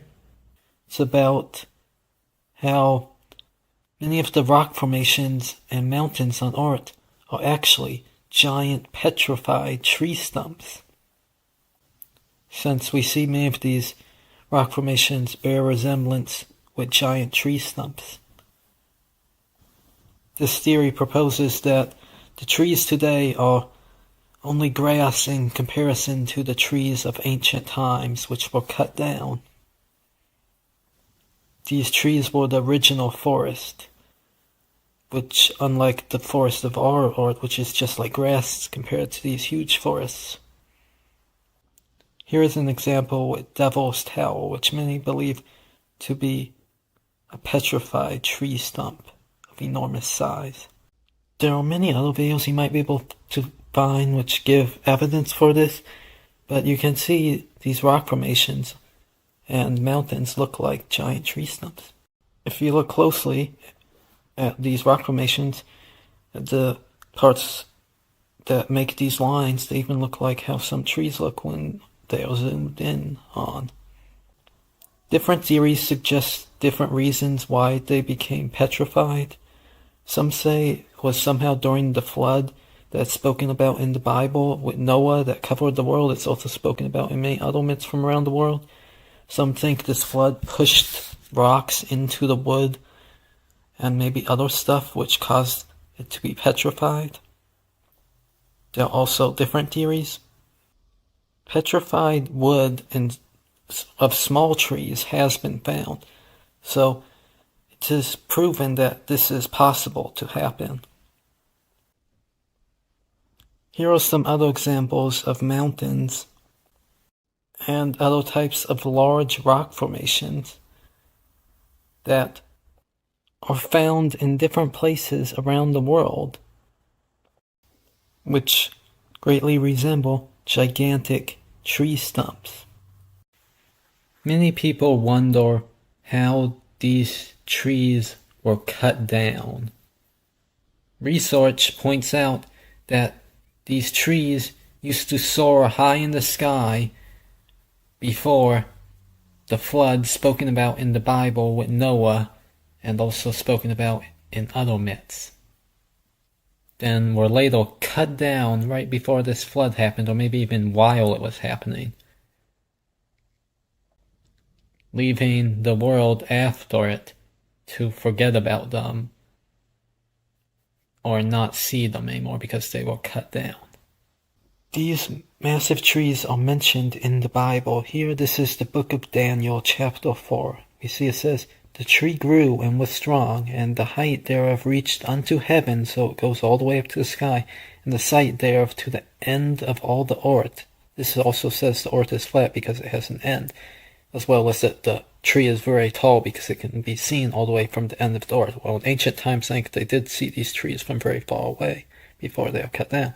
Then it says in the Bible, "I saw in the visions of my head upon my bed, and behold, a watcher," which is a type of angel. That says, and an holy one came down from heaven. He cried aloud and said thus, "Hew down the tree and cut off his branches, shake off his leaves and scatter his fruit. Let the beasts get away from under it and the fowls from his branches. Nevertheless, leave the stump of his roots in the earth, even with the band of iron and brass." So the stump is left in the earth, which is what we just talked about, these giant tree stumps. Other ancient cultures spoke of these massive trees, such as Norse mythology, which depicts the earth as this flat disk here, with this giant tree in the center, named Yggdrasil. It was believed that different worlds were held in the branches and roots of this tree, such as Asgard, Midgard, Muspelheim, Alfheim, Vanaheim, and all these other worlds which were believed to be inhabited by humans, elves, gods, dwarves, giants, and other beings. I think ancient cultures knew about these giant trees, but it was also featured in many other myths from around the world. Sometimes called the world tree or tree of life, or given other names depending on the culture. The Book of Enoch is a religious text which used to be in most versions of the Bible but was later removed. Though it's still in some versions of the Bible, such as in some Ethiopian churches in Africa and other places. Some also use it in other ways.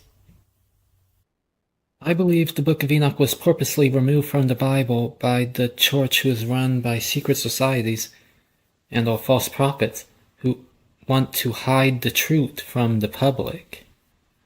Because I think this book contains truth they do not want people to know. Similar to the biblical book of Genesis that talks about fallen angels coming and mating with humans, causing them to produce giants known as the Nephilim as offspring. The Book of Enoch also talks about this, but goes into more detail. I think these are the same giants spoken about in myths from around the world, or that they are at least related. Though it is said these giants were killed off by the Great Flood in Noah's time. But before that, they used to be roaming the earth, destroying things and doing other stuff. So, if these giants roamed earth in pre-flood times, I think it also makes sense that there were giant trees in these times, which these giants cut down, making them become tree stumps.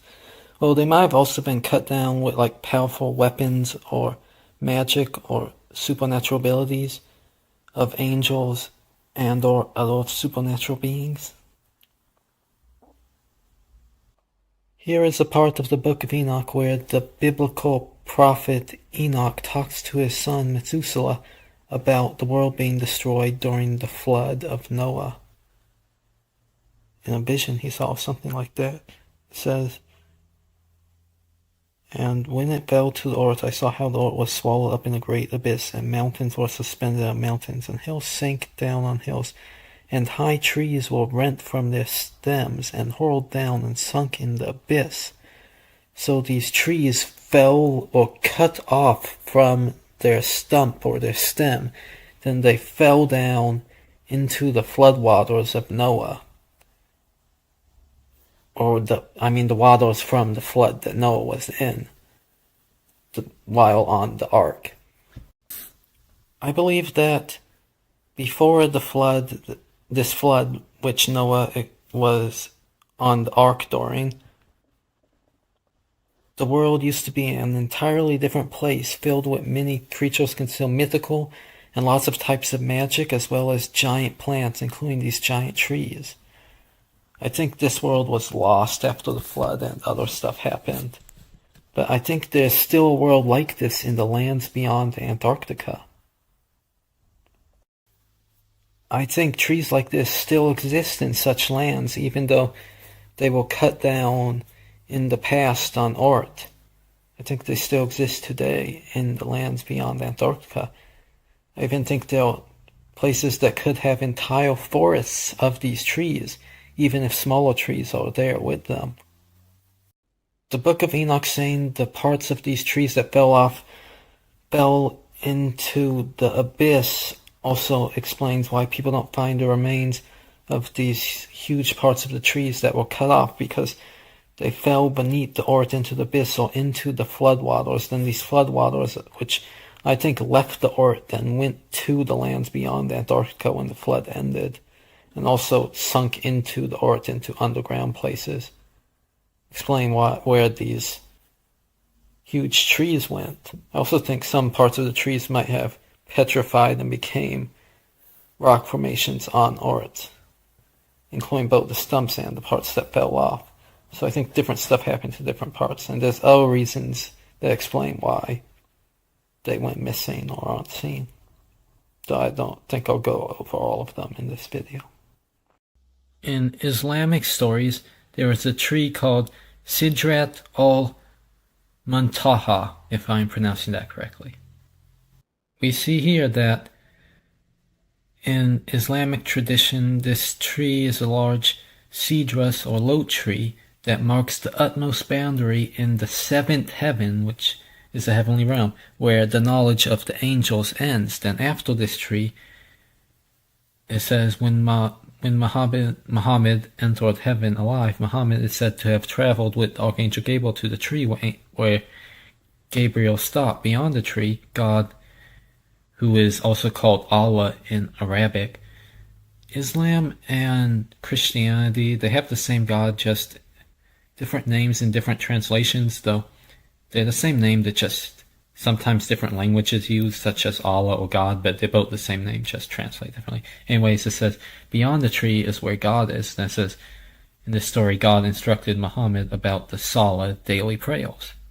So it is a large tree in heaven, which is a realm that is not earth. In the Vedic cosmology I showed you, it had trees in realms that are not earth, which are large in size. So I believe there are trees like this which exist in worlds outside of earth. Islam also features another large tree called Tuba. It's mentioned in the Quran and also other sources like a hadith, which are other Islamic sources. It says here that, according to these sources, there is a tree in paradise which is so big and huge that if a rider travels in its shade for 100 years, he will not be able to cross it. It says this tree is located in what is called paradise, or says this tree grows in Jannah, which can mean the Garden of Eden, but Jannah in Islam is a concept of heaven or the afterlife. It's different than the Christian concept, though in Islam it is also the place of Adam and Eve. So the Garden of Eden in Islam can be viewed as a world that is different than earth. So I think it is a land beyond the polar regions, or what can be considered another world. So again, we see a large tree in a different world. While Yggdrasil is more well known, there's another giant tree in Norse mythology called, I don't know how to pronounce this, but I'm guessing Lair, which is said to exist in or near the realm of Valhalla, which in Norse mythology is a place where gods and the souls of humans who died in battle go. So, a different world containing one of these huge trees. Most people believe the Bible supports the idea that there is only one God or deity who created the world and runs things in heaven. However, I think that is just a trick made up by those who control churches and institutions, or the false ones, because there are actually parts of the Bible and sources that support the idea that the Bible and Jesus say there are multiple gods. One example is the Bible verse Psalm 82:1, which in the King James Version translation, it says, God stands in the congregation of the mighty. He judges among the gods. So it's talking about some heavenly congregation God stands in, and he is a judge among the gods of this congregation. But notice how the verse said gods with an S, so plural gods, like deities, such as those from mythology, like the Greek Zeus, the Hindu Vishnu, Norse Odin, Egyptian Isis, and so many others. I believe these different gods and goddesses from different mythologies from around the world actually exist. In Greek mythology, gods and goddesses such as Zeus, Aphrodite, Hermes, and others are said to dwell in a city on top of the mythical Mount Olympus, high up in the sky above humans on Earth, according to Greek mythology. Remember how in the Vedic Cosmology video, the township or city of Lord Brahma, who is a Vedic god, is on top of the Golden Mountain, which I think is the same as Mount Olympus? However, many people say Mount Olympus is a mountain in Greece, and that because people went to the top of this mountain and did not find any gods, they do not exist. But I think this is not the true location of Mount Olympus. I think it is actually located in the lands beyond Antarctica, rather than in Greece somewhere, like how many say it is. I do not believe everything in Greek mythology and these old mythologies is true or based on reality. I do think these myths are partially based on truth. I think all these myths come from some ancient truth, but then they were mixed with stories and lies, which made them be not entirely true. I think all these different myths and religions from around the world are based on one truth that was known about a really long time ago, but then this truth split up into different stories and ideas mixed with lies, which became false myths and religions, which are only partially true but not entirely true. So I think Mount Olympus was originally viewed as some divine mountain outside of Earth in another realm, which is the lands beyond Antarctica, but then stories and lies became mixed in with stuff, then it was eventually incorrectly viewed as a mountain in Greece. Yet keep in mind, the Bible verse I was talking about mentions a congregation, though there's actually a different Bible verse, which is Isaiah 14:13, that reads, For thou hast said in thine heart, I will ascend into heaven, I will exalt my throne above the stars of God. I will sit also upon the mount of the congregation in the sides of the north. So, it mentions a mount of the congregation, so a mountain with this congregation, which we learned in the other Bible verse that the congregation was associated with these different gods. So I think it is Mount Olympus where the gods dwell. But notice it also says that this mountain is above the stars. On the flat Earth model of the universe, the stars are only around somewhere like 4,000, 3,000, or somewhere maybe up to 6,000 or 10,000 miles above the Earth, up here, near the dome, or on it. Though the cosmology in the video I showed you had stars a lot higher, I don't think those are the same stars that we see on Earth. I think those are different stars seen in the lands beyond Antarctica. I also think the sun that goes around Manasutara Mountain in that video is not the same sun we see on Earth. I think in these different lands they have different suns, like our Earth has its own sun and moon, but in these outer lands there are different suns and moons which circle them. I also think there are different sets of stars.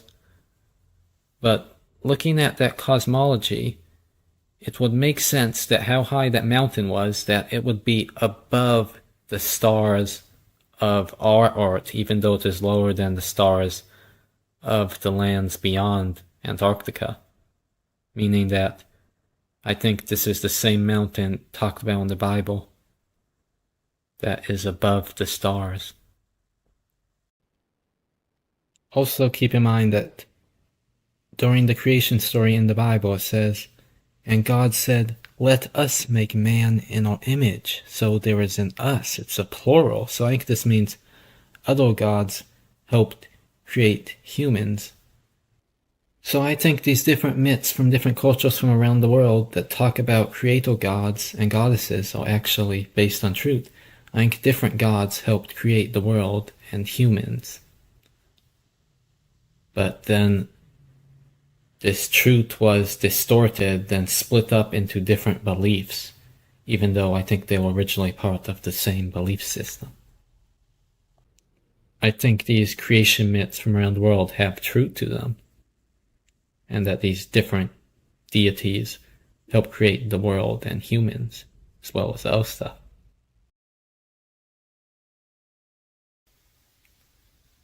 If we look at the biblical creation story in the book of Genesis, chapter 1, it says, "In the beginning God created the heaven and the earth." And it says, "And the earth was without form and void, and darkness was upon the face of the deep. And the Spirit of God moved upon the face of the waters."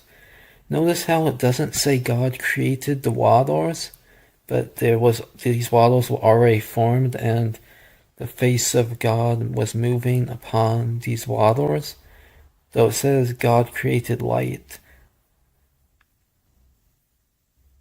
then it says down here, God said, "Let there be a firmament in the midst of the waters, and let it divide the waters from the waters. And God made the firmament, and divided the waters which were under the firmament from the waters which were above the firmament. And it was so, and God called the firmament heaven, and the evening and the morning was the second day." Then it says, "And God said, let the waters under the heaven be gathered together unto one place, and let the dry land appear. And it was so." So this was when God created the dry land. But it says he created the dry land by speaking it into existence, by saying to make it appear. But he didn't create the waters. It says he brought them together in one place. It says, God called the dry land earth, and the gathering together of the waters he called the seas. And it talks about how God creates plants, animals, humans, and maybe other stuff, and the rest of the universe. So the Bible indicates that God did not create the waters of the earth, but he rather brought them to the earth. Though it says he made the dry land appear, but not the waters. They were already there before he created the world. So I think when it says in the beginning, it is only talking about the beginning of our world. I think there were different worlds before our world, and that God and these other deities from myths came from different worlds, then they came to this ocean where they created the earth and the heaven above it, or heavens above it. I think this ocean, which existed before the creation of earth in the Bible, is the same ocean that's in the Vedic cosmology, where the earth is on with these other landmasses that are in this huge ocean. So I think the beings who created our world came from realms in the lands beyond Antarctica, or other places above the earth and above the heavens of our earth. Then they came to this ocean and created the earth. I think the earth had a beginning. That's why the Bible says in the beginning. But I think before the earth there used to be other realms, and some of these realms are still around. In Hindu tradition, they say the universe or the multiverse had no beginning. It just always existed. Unlike what modern science says about the Big Bang creating the universe billions of years ago and making it have a beginning. I think the earth had a beginning, but not really the universe or the multiverse. I think the beginning was creator deities. I think the oceans of our earth were taken from this primordial ocean, then made into the oceans of our world. But I think there's still much more of this ocean beyond Antarctica, and that the Bible was describing God taking waters from this ocean, then making it into our world with its oceans, even though there's still a lot of these waters out beyond it. The Bible also says that these waters were made into the waters above the firmament. I think the blue sky and the dark sky at night are these waters which are seen through the transparent or clear firmament, because water looks blue from a distance even though it's clear close up, and looks dark at nighttime. So I think there's some type of entrance to these waters above that connects to the oceans of our world and also the oceans of the lands beyond. Outside of the Bible, there are also other creation myths of an ocean existing before Earth was made. Egyptian mythology speaks of a primordial cosmic ocean called Nu, sometimes personified as a deity, which the world and gods originated from. It is said to have existed before the earth did, and before other parts of the... In Mesopotamian mythology, Apsu and Tiamat are primordial saltwater and sweetwater oceans, as well as beings who personified them or dwelled in them, existing before the other parts of the universe were created. In different creation myths from separate Native American traditions, there is mention of an ocean existing before the earth.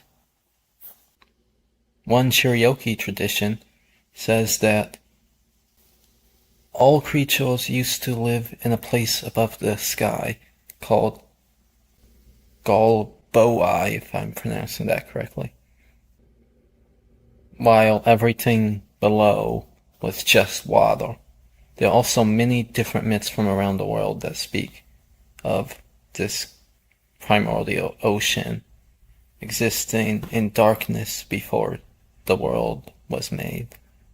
Some Islamic sources also seem to support this, because we can see here it says that in the Quran it says, "And it is he who created the heavens and the earth in 6 days, and his throne had been upon water," like this was before creation. There are also other Islamic sources that connect this throne to primordial waters pre-existing before creation. And there might also be Islamic sources that mention stuff like this, or something similar. Various names are given to these waters, such as the cosmic ocean, primordial waters, as well as many other names. I think the Bible calls it the Great Deep. Then there are different myths that speak of it, some of which can be found here, and also other articles and books and places.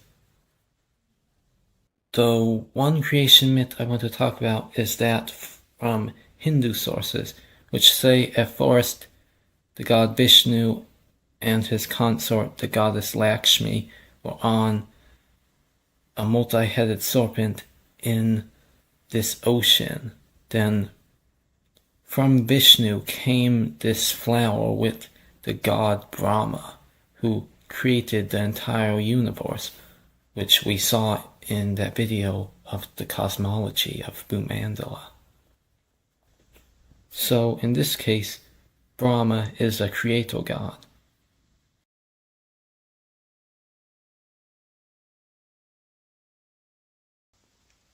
However, the ocean Vishnu was on was not an ocean of water like in many other creation myths, though these sources do speak about a different ocean of water, which I showed in the video, which is where Earth is, but the ocean of milk is located beyond it. This is where Vishnu and Brahma were. In this cosmology, we have underground realms, then the realm where our Earth is, then realms in the sky. So our Earth is located in the ocean of salt water. Depending on which version of this cosmology we use, the place where Vishnu was either out in one of these oceans out here, or in this ocean beneath all these places. Hindu texts say Brahma created the universe and all these different worlds. But it doesn't say he just created the earth and heavens like the Bible says. It says he was like a creator of all this universe with all these different worlds. So I believe Brahma is the creator of this larger realm, while the God of the Bible created our earth in the saltwater ocean. Maybe doing something based off of what Brahma did in the different ocean. And I think many other deities created these different worlds. So our earth and the heavens above it, I think, were created by the God of the Bible and these different gods from myth, while the wider universe, the outer parts of the universe, which contained the earth and also many different realms, was created by Brahma. Now back to the cosmic ocean with Mahavishnu that has all these bubble universes. Mahavishnu is the supreme version of Vishnu. Actually, Vishnu is like a manifestation of him. At least the Vishnu in our universe here. But in these other universes, there are different versions of Vishnu, which are manifestations of Mahavishnu here. There are also different versions of other beings, such as the gods Lakshmi and Brahma and others. In each of these different universes, Vishnu or others or Brahma or someone creates the world differently. Or that, at least in some of these universes, they have some differences, even though they have some stuff that's the same, or a lot of stuff that's the same. Ancient Hindu texts speaking of different versions of gods and other beings in different realms or universes is very similar to what are called parallel universes in modern times. Those who research the supernatural and paranormal may have came across stories of people saying they went to parallel universes, or that someone from a parallel universe came into our universe and met them. Some of these stories talk about people entering portals or somehow ending up in a different universe, which is a parallel universe. In these different universes, there are different versions of them and other stuff on Earth. But these versions of them are similar to them, but they also have some differences. So like different versions of them. So if Mahavishnu is outside of our universe, then what is outside the causal ocean he is in? There are actually multiple places like the causal ocean, each with a different version of Mahavishnu, containing innumerable universes in them. So these are like many different multiverses. So our multiverse with innumerable universes, including the universe we live in, can be seen as was here. Then there are different versions of the same thing. But above these realms is what's called Guloka, which is depicted as this flower that is its own realm.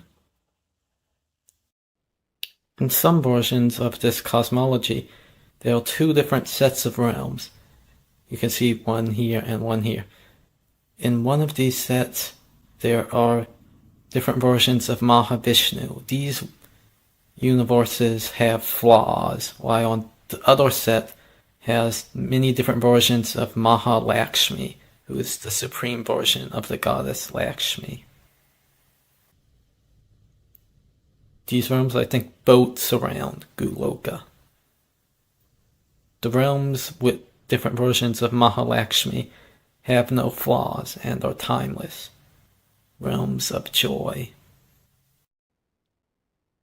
Some Hindu sects view Krishna as one of the 10 avatars of Vishnu, which are physical forms Vishnu incarnates as.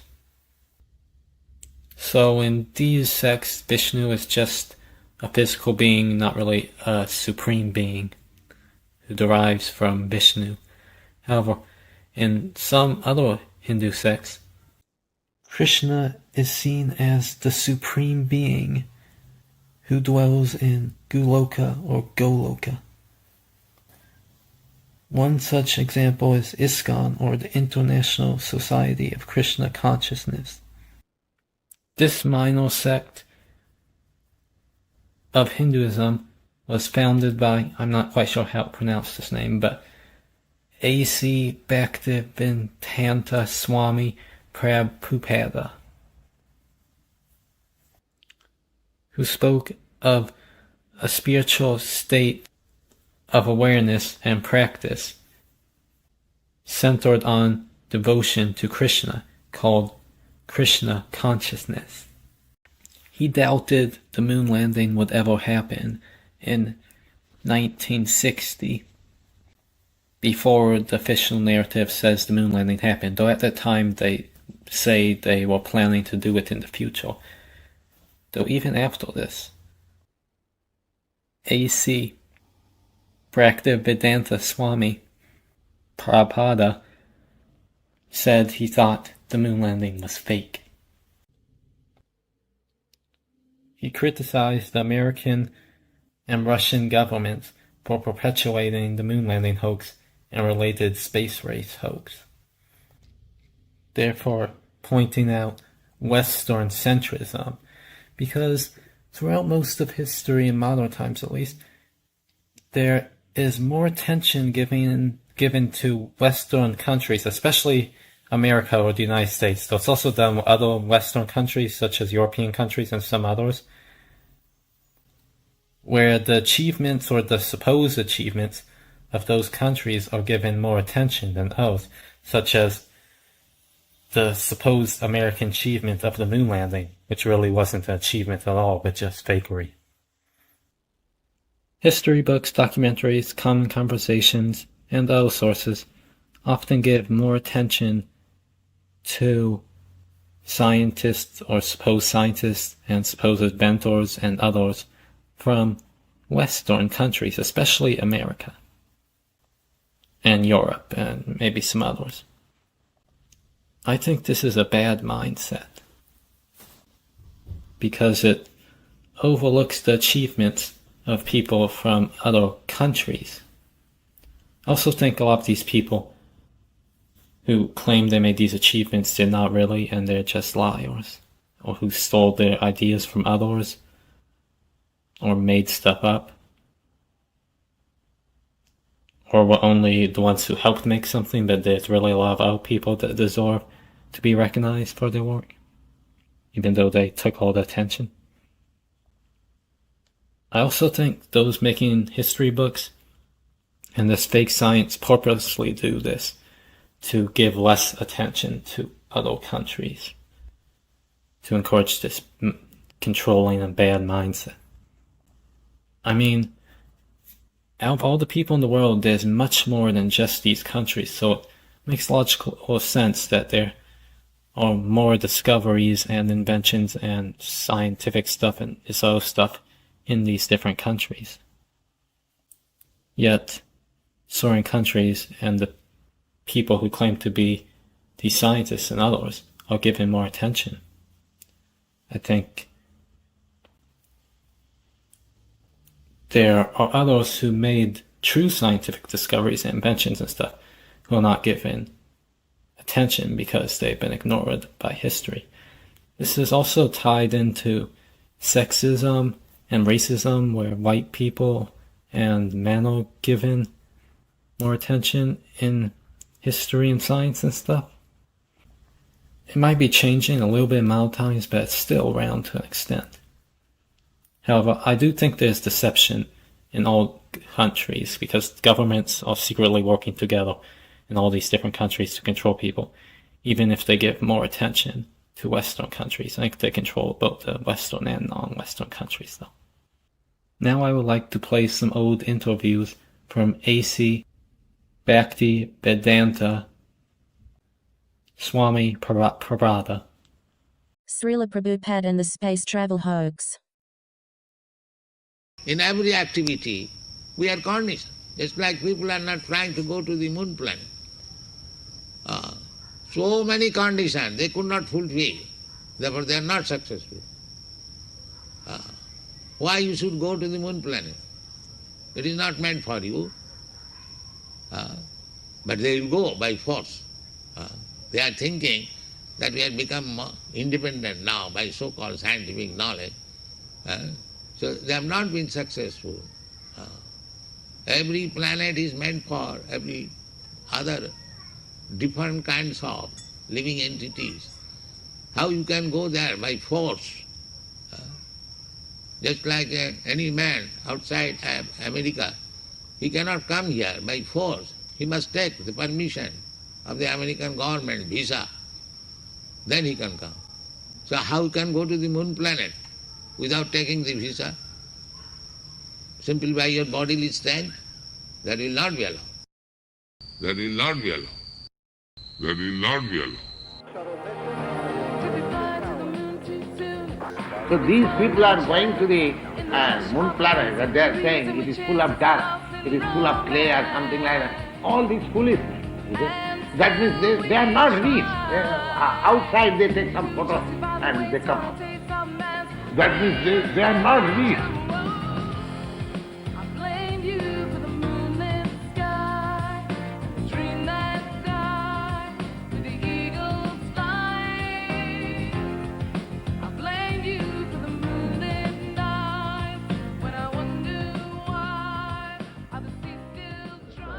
Yes. This is not the process of reaching. This is childish. That also I made statement. This is childish. You cannot go to the moon planet in that way. That's not possible. They simply create story, but will never be successful. But will never be successful.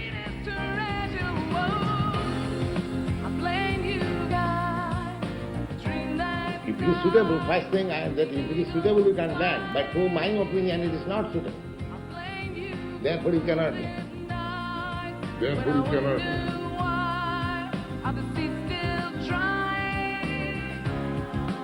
That's why people are trying to go to the moon planet. So you have to create a body like that. You cannot go with this body. They are attempting to go with this body, that will be failure. It is not possible. This body, that will be failure. It is not possible.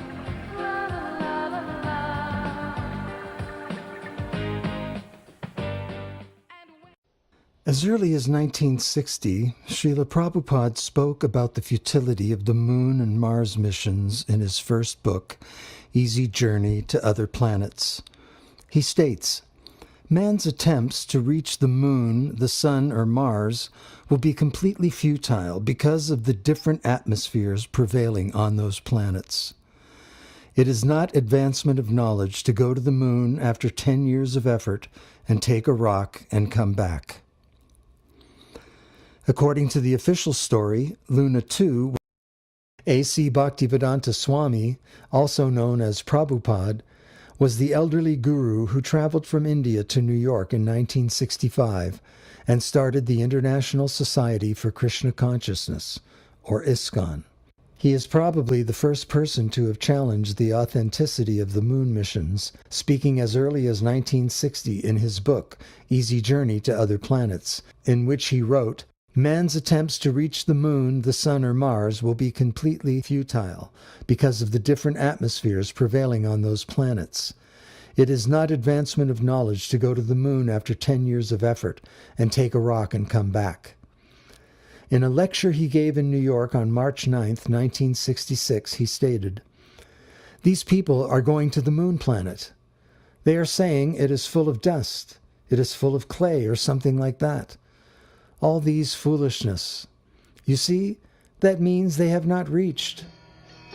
Following this, he spoke numerous times about the moon landings and never believed that they had been there or any other planet. They do not know what are these different planets in the sky. They do not. They're simply imagining. They're trying to go to this moon planet, Mars planet. That is also not possible. They have not gone to the moon planet. Yes? Yeah. It is far, far away. Their calculation is wrong. Oh. They're going to the wrong planet. It must be the wrong planet. Yeah. Or something, not moon planet. How many... It is above the sun planet. Moon planet is further? Yeah. Oh. Because they say that the moon planet is the closest planet to the Earth. That's their calculation.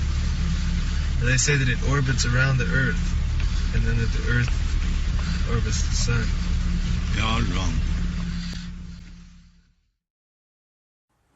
If you believed they put a man on the moon,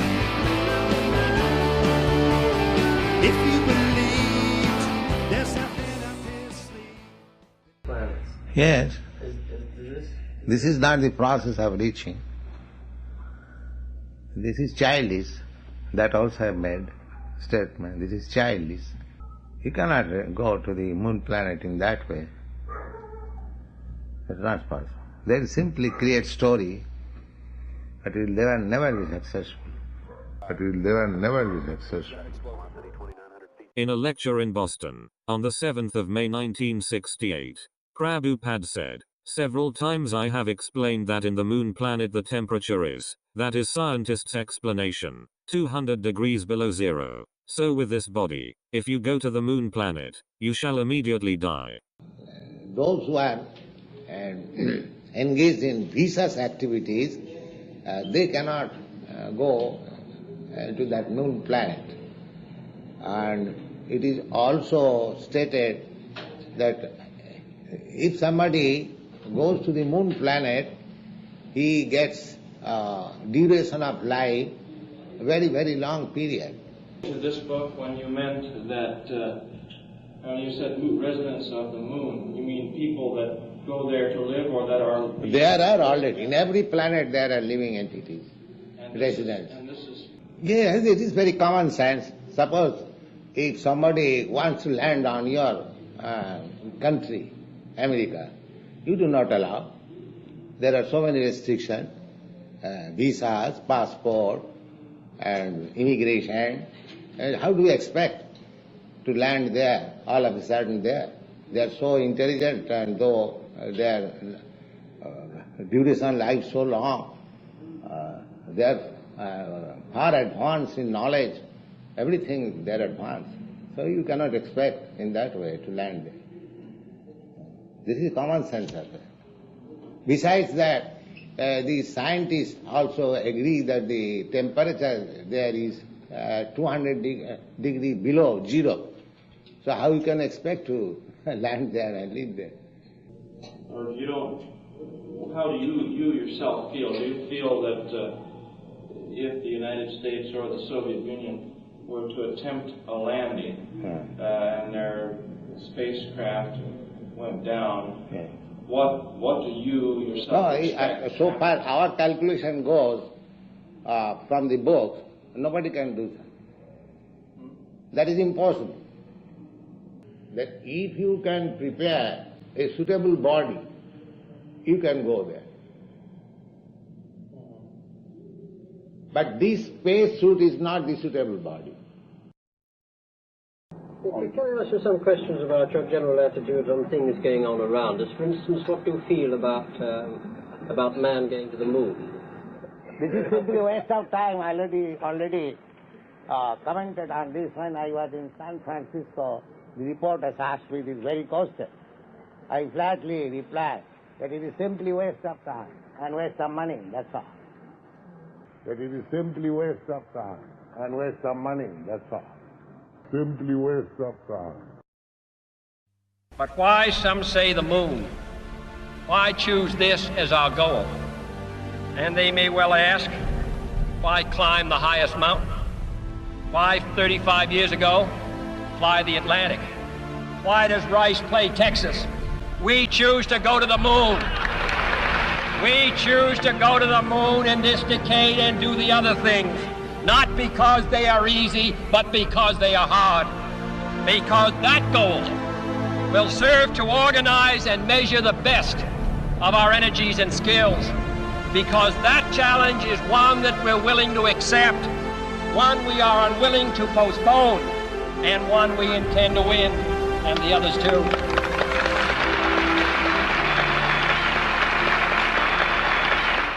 And do all this and do it right, and do it first, before this decade is out, then we must be bold.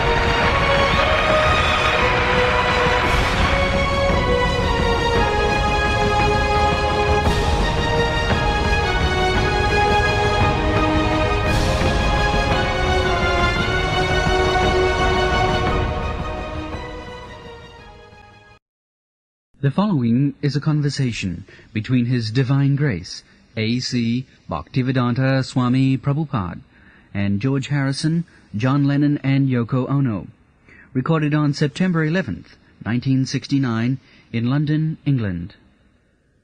Similarly, we are creating our next body according to our karma. So Krishna says that you create a body so that you can come to me.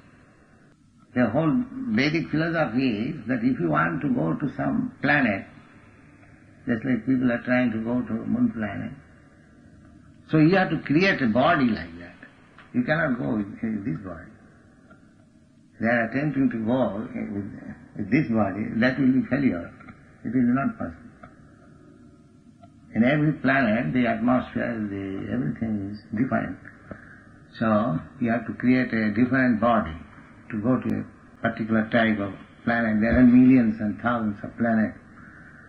A moon planet is one of them. The reason Krishna says, Duskritino, Naradhama, because they are very, very sinful. Duskritino, mischievous, miscreants, simply wasting money. They're taking huge salary, huge research fees from the government and simply misleading person. That is their business. Miscreants. Actually they want money. But to take the money, he has to bluff. Without bluffing, how he can take money? They will present themselves, I am great scientist, I am great philosopher, so give me money, millions of dollars, I'll go to the moon planet, and go to the Mars and taking money and wasting, and because we are rascals, we are also, so they are making so much advancement, yes. Andajathan Dhiruponi Yamana, we are following blind leaders because we are blind, we do not know. This is the position.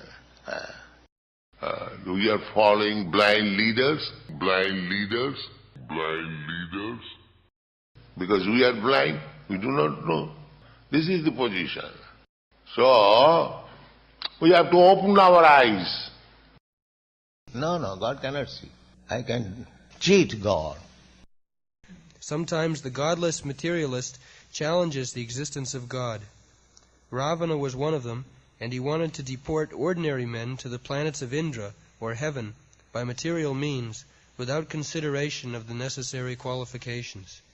He wanted a staircase to be... Just now, they are planning that everyone will go to the moon planet without any qualification. That is their plan. It is Ravan's plan. Ravan said that why you are undergoing so much severe austerities to go to heaven? I shall make a staircase and you go directly without having performed any austerity. So, to go to the moon planet, according to the Vedic description, it requires a qualification. So, these materialist scientists, they are thinking they can go anywhere by the force of their so-called scientific advancement.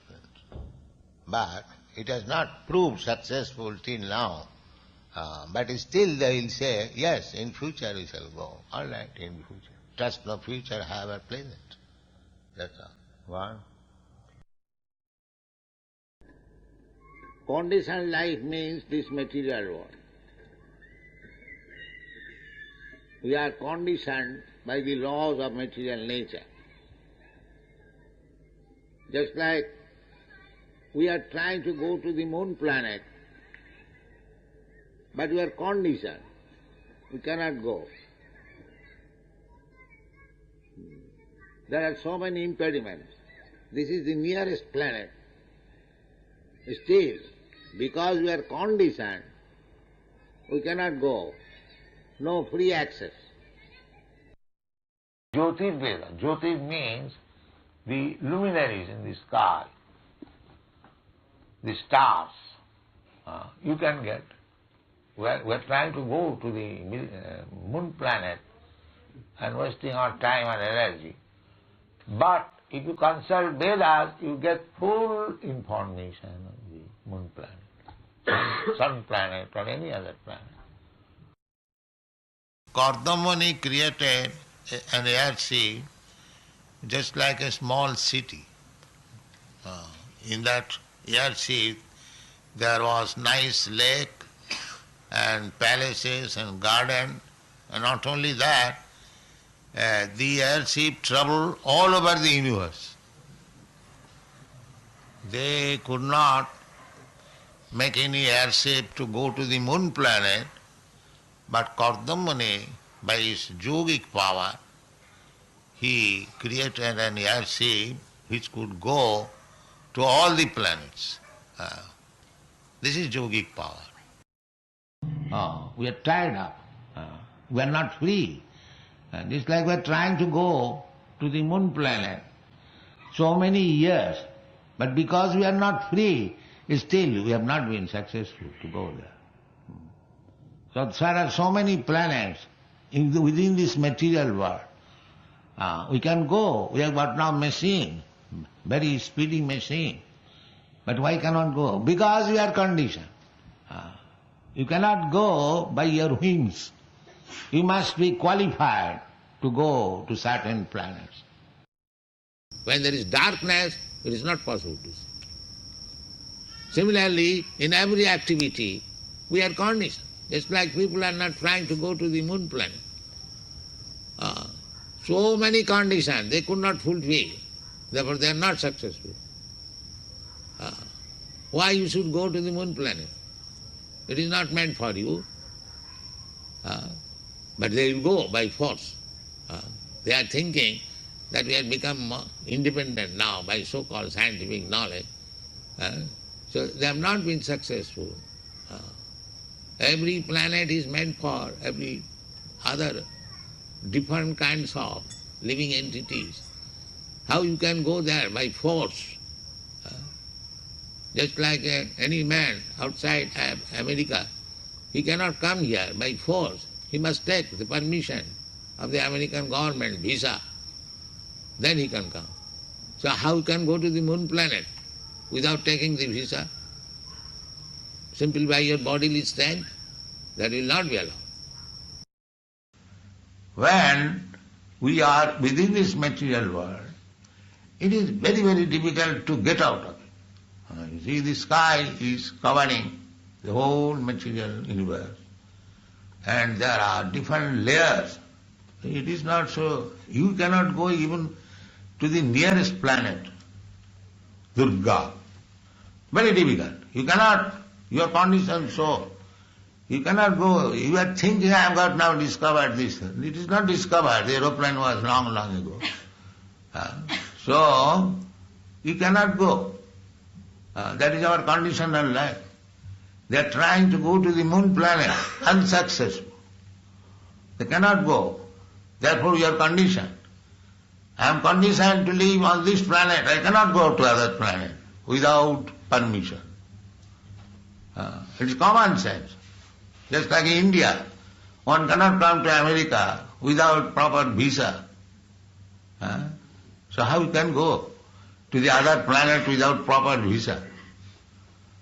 So they do not think that is therefore asuras, demons. They are simply thinking that they are perfect, they can do everything. That is not possible. Now I am sure they have not gone to moon. How they will go? It is beyond the sun. I was protesting, but they have not gone. Now I am convinced that they have not gone. The scientists and American scientists joined on the platform. Don't expose me, I don't expose you. In all other fields, they are inimical, and the scientific field, they are friends. That means if a scientist, another scientist exposes me, then my attempt will be futile. So let us join together. You don't expose me and I won't expose you.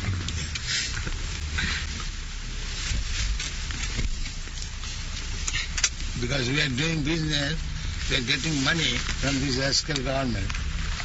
So if you expose me, then I will not get money. And if I expose you, you will not get money. That is why we are asking so many questions about the moon and the planets. Yeah. So what is the doubt?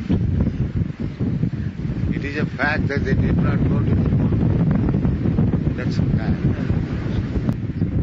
Did the people who said they went to the moon, did they go to another planet? Yes. Or they did not go anywhere. Yes. They are in the desert. What is that? Arizona. Arizona. That's all. Yes. That is possible. Yes, it's possible. I wouldn't put anything beyond them. They are all doing this nonsense here on this planet and saying advertisement. Yeah. They made big propaganda that they would get there and then they had to succeed.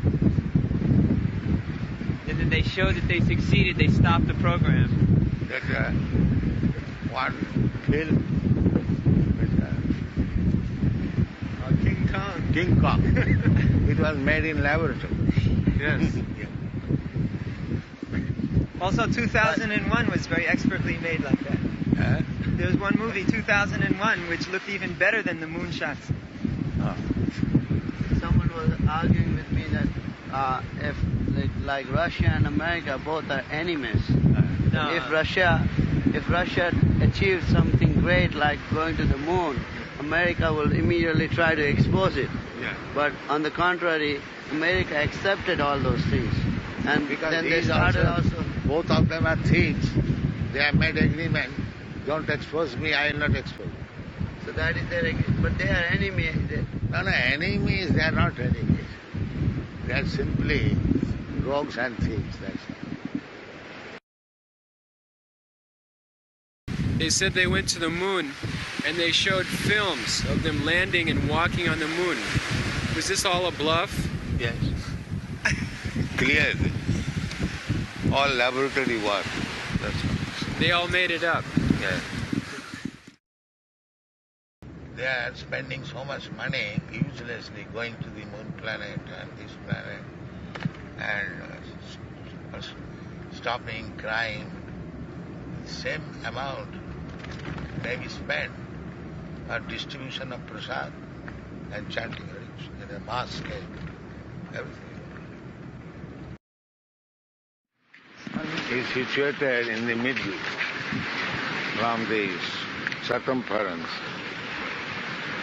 2 billion up and down. And the moon is situated above the sun, 1,600,000 miles. How they can go to the moon? They think the moon is closer than the sun. They may think, but we are thinking in this way. Who is right? We are right. The Vedas. Yeah. Thinking is right because they could not go to the moon. They say they went, but actually they could not. Now they are disappointed. Now they are disappointed. Now they are disappointed. You do not know fully what is the material nature. Therefore, we do not believe that this man went to the moon planet. We have got different description of the moon planet. The moon planet is situated 1,600,000 miles above the sun. We have got this description. But it appears, at least it appears, that is another thing. So as soon as you say appears, that means you have no knowledge. Yes. But we say on the authenticity of the description in the Vedic literature. Therefore, it is authentic. This proves that they did not go to the moon planet. If it is above 1,600,000 above, then it is impossible. So there is bogus propaganda. They have gone to the moon. First time, the scientists, they admit now what we shall do. We have bluffed in so many ways. Now what is the next bluffing? They have bluffed, last bluffing was they are going to the moon planet and everything is failed. Then what is next bluffing? That is the problem. How to keep that big post. So far we understand from Vedic literature, the moon is the second planet. The sun is the first planet.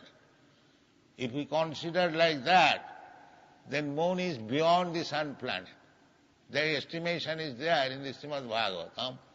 1,600,000 miles above the sun, the moon is situated. Now, if we take consideration of the sun planet situated 93 million miles from Earth, then add 1,600,000 miles again, it comes to 15 millions, 95 million miles away from the earthly planet. And how you can reach there in 4 days? 95 million miles away. If we apply our common sense, then it appears they have never gone to the moon planet. It is all bogus propaganda. It is not possible. You believe that they have gone to moon planet, you have not gone. You have heard from somebody in the newspaper, that's all. That is your authority. So if you can believe in the newspaper, then I cannot believe in the Shastras. He talked about the moon being very far away, However, some flat earth research indicates that the moon is only somewhere like around 3,000 or 5,000 miles above the Earth or something like that. So he might have got knowledge about a different moon in the lands beyond our Earth. A.C. Bhaktivedanta Swami Prabhupada came from India but later spread his teachings of Krishna consciousness around the world by traveling to different countries. Though beliefs about Christ consciousness, which is held by some, it is believed to be a state of awareness about love, unity, and the interconnectedness of all things. It shares similarities with beliefs about Krishna consciousness. Jesus is also believed to be the God. Jesus Christ is also believed to be the incarnation of God the Father, similar to how Krishna is the incarnation of Vishnu, one of his avatars. And if you remove the T from Christ, it says Chris. And the first four letters of Krishna also say Chris. So I see a connection. Enlightened beings such as Jesus Christ and others were believed to have attained Christ consciousness. So maybe the source of this consciousness is located at Guloka, where Krishna or Krishna consciousness dwells. In some sects of Hinduism or cosmologies, occasionally used by some, Guloka is the topmost realm in existence. However, in other beliefs, such as the Shaktism sect of Hinduism, there are other realms, such as the Shaktism sect of Hinduism. There is a place called Manidwipa located above Guloka. It is described as a paradise free from anger, hatred, and negativity. The beings here are compassionate and happy. One of the goddesses who presides over this realm is called Tripura Sundari, who is viewed as the queen of all the universes and multiverses, and embodiment of the divine compassion that permeates everything in existence, sometimes associated with spiritual energy called Shakti, hence the name Shaktism. She goes to a council with other beings who decide what happened in the different realms she is above. She is considered the manifestation of the ultimate goddess Mahadevi, who can be considered the para-Brahmin, which means she is a form of Brahmin who is not... Brahmin is not the same as the god Brahma, if you do not already know. Brahma is a god, but Brahmin is... Some say you could call it a force or energy, though it can't really be described. Using the term it to refer to Brahmin isn't really accurate. There aren't really words to describe Brahmin because it's indescribable, but is believed to be what all originates from, including all gods and the whole universe and all these other realms. Anyways, she is the form version of Brahmin, or the version of Brahmin that can be understood or perceived by humans. So we know about hidden lands beyond the South Pole, that is Antarctica. But what about hidden lands beyond the North Pole, that is the Arctic? Official accounts say Admiral Byrd said he flew over both Antarctica and the Arctic. Some sources say he went to lands beyond the North Pole, while others say he went to lands beyond the South Pole, though I think he went to both. In Greek mythology, Hyperborea is a land located beyond a cold snowy place in the north, so it is in the same location as the North Pole.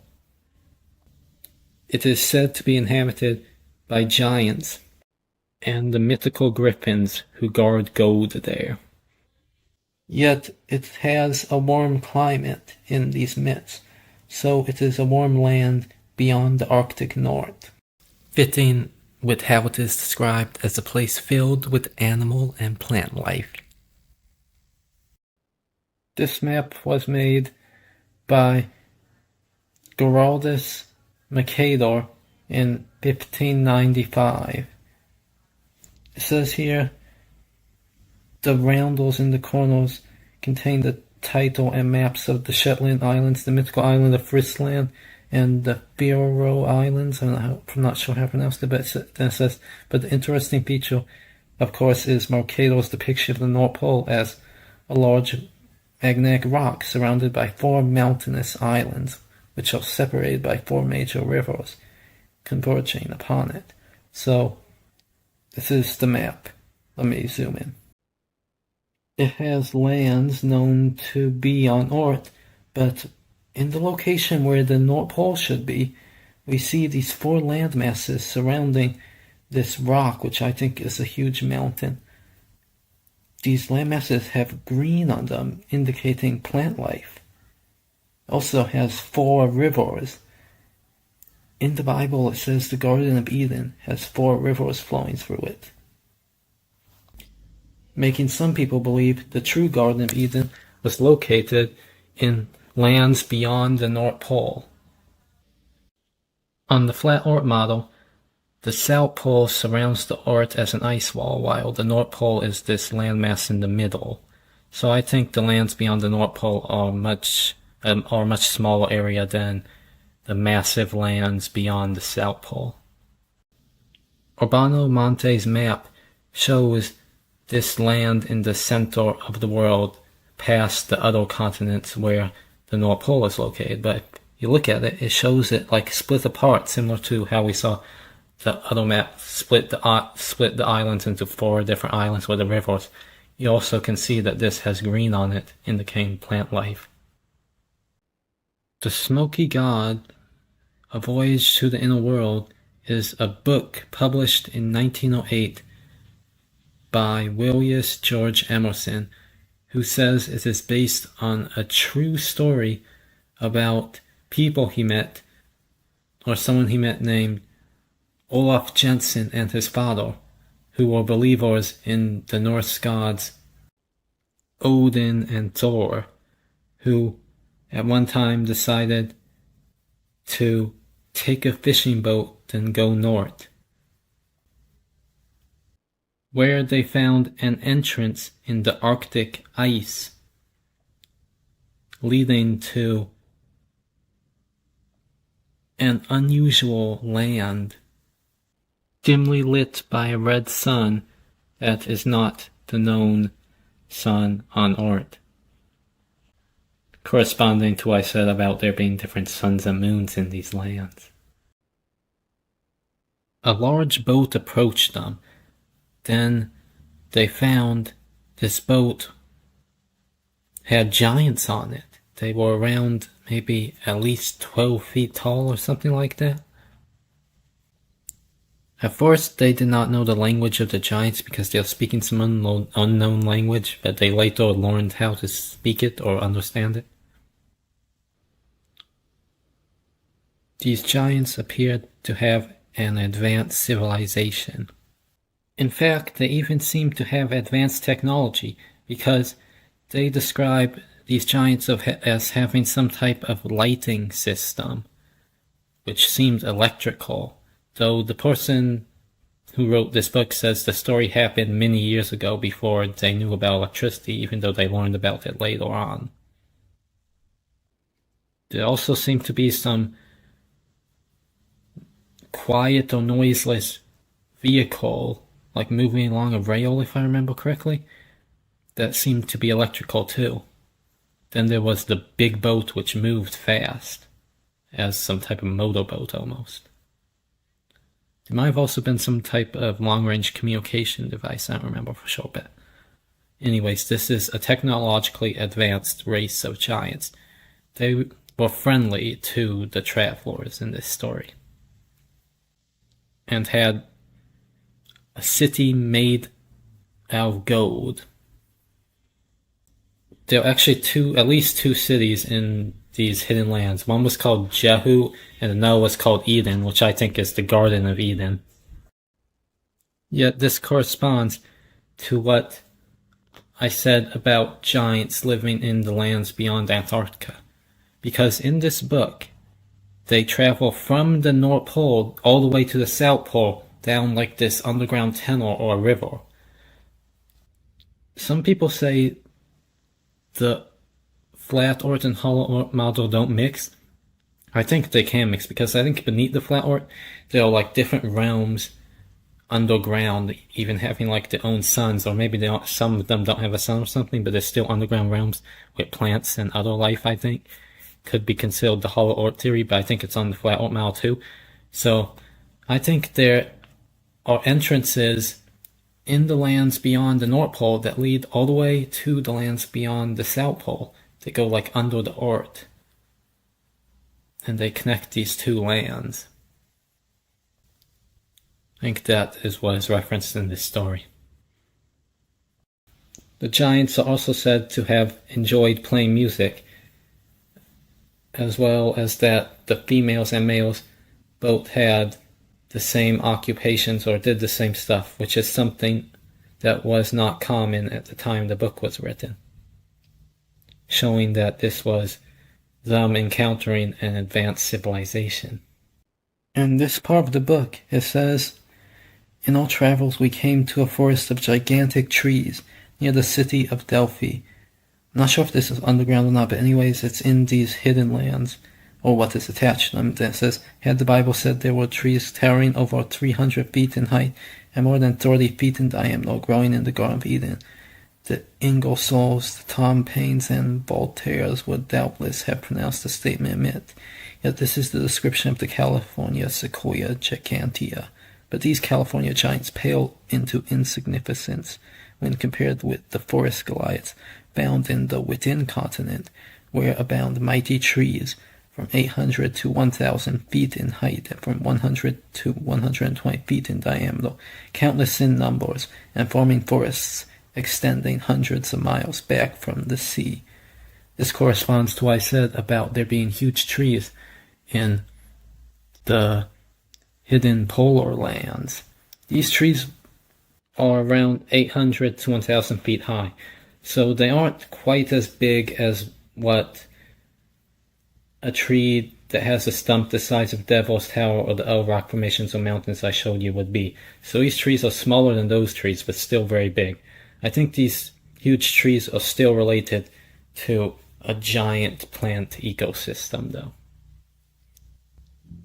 Even if they're not the same size, like different big trees smaller than the other big trees. However, the book does not only mention large trees, it mentions other large plants as well. Here it references clusters of grapes 4 and 5 feet in length, each grape as large as an orange, and apples larger than a man's head. The Bible also alludes to this. It says in the book of Numbers, verse 13:23, "They came unto the brook of Escol, and cut down from thence a branch with one cluster of grapes, and they bare it between two upon a staff." So 2 people carried this on a staff. That means this cluster of grapes will need to be very heavy if 2 people needed to carry it. Artwork shows these grapes as larger than normal grapes, though I wouldn't say this art is entirely correct because the skin color I don't really think's right, but I think it's partially correct. The book goes on to say they encounter large animals too, such as elephants measuring around 1,000 feet in length and 75 to 85 feet in height, trampling smaller growth and tearing buffs from the large trees, meaning there is both small and large plants in this area. Other mentions of large animals can be found, such as large cattle, and what it says here, whether inland among the mountains or along the seashore, we found bird life prolific. When they spread their great wings, some of the birds appeared to measure 30 feet from tip to tip. Though it also says up here we saw innumerable specimens of bird life no larger than those encountered in the forests of Europe or America. So there are both small birds and large birds here, so I think these lands have both small animals and big ones. Reminds me of the large bird we saw on Urbano Monti's map, matching the legendary creature called the Rock from the mythology of some places in the Middle East. So we learned that giant humans and animals live in these lands. So I think the giant creatures spoken of in many myths still dwell in these lands, and that in the past, before the flood of Noah, these large creatures and giants used to live too. That's why in the Bible it speaks of giants before the flood of Noah. I think these large animals and humans also live in the lands beyond Antarctica. I think they are the same beings spoken of in ancient myths that are giant humans and animals, such as the Rock, dragons, often described as giant fire-breathing lizards, the Hydra, a large multi-headed monster fought by the demigod hero Heracles in Greek mythology, who is known as Hercules in Roman myths. Fenrir, the massive wolf of Norse mythology. The Kraken, a huge octopus or squid which sinks boats according to legends. Yakumama, a giant snake believed to inhabit the Amazon rainforest according to legend. Leviathan, a huge seven-headed sea monster mentioned in the Bible. Behemoth, considered the land equivalent of Leviathan, that also appears in the Bible. A long-tailed, enormous monster, sometimes identified with the long-necked dinosaurs with long tails. Root Slang, a large snake-elephant hybrid cave-dwelling creature in South African myths. There are also many other myths about giant creatures. I'm also sure there are giant creatures that exist that aren't documented in any mythologies or other sources on art, which exist in these hidden lands. Though I think there are also small creatures that exist in these lands, which are mentioned in myths, and beings that are not considered mythical seen today, as well as other beings. In the Bible, in Genesis 2, verses 5 through 6, it says, "Every plant of the field before it was in the earth, and every orb of the field before it grew, for the Lord God had not caused it to rain upon the earth, and there was not a man to till the ground, but there went up a mist from the earth, and watered the whole face of the ground." Meaning that before the flood happened, it used to not rain. Instead of rain, plants would get their water from this mist that would go across the land. Remember how we learned that the islands of Jambudweeb and Jambudweeb itself gets water that comes down from the Golden Mountain, but the earth is isolated from this, so it gets water from clouds instead? This makes me think that the lands beyond Antarctica still exist in ways how the earth used to exist before the flood. So the plants in this place don't get water from the rain cloud system, even though the earth does. I think some of the places here get water like that comes down from this mountain, while other parts likely get from mist, as was said in the Bible. They might also get water other ways. Maybe the reason why Ort is isolated from the rest of Jambudvipa and does not get water from this system is because it is covered by the dome firmament that blocks the water from falling onto it, which had fallen off the mountain of gold with the cities of the gods on top. The traditional religion of the Zulu people from South Africa speaks of a sky god viewed as the creator of humanity named Umbilankangi or Unkulunkulu. I'm probably not pronouncing that right, but they also have other gods and goddesses associated with places in nature such as rivers, rainbows, and other stuff, as well as beings associated with stars, as well as deities associated with stars and I think other stuff, as well as deities associated with stars and other things. Zulu traditional healers, or what some would call shamans, are called Sangomas, who pass down the teachings of their religion. One of these traditional healers is Busamazulu Credo Matwa. He has promoted what some would call conspiracy theories, but what I consider truth. He talks about how AIDS are being used to target the people of Africa by the government, which is connected to the Illuminati. It says that, he says here, Credo Mutwa, I know now that this disease sort is a man-made one. He talks about AIDS, how it's a man-made disease used by the government to harm the people of South Africa and I think the other parts of Africa.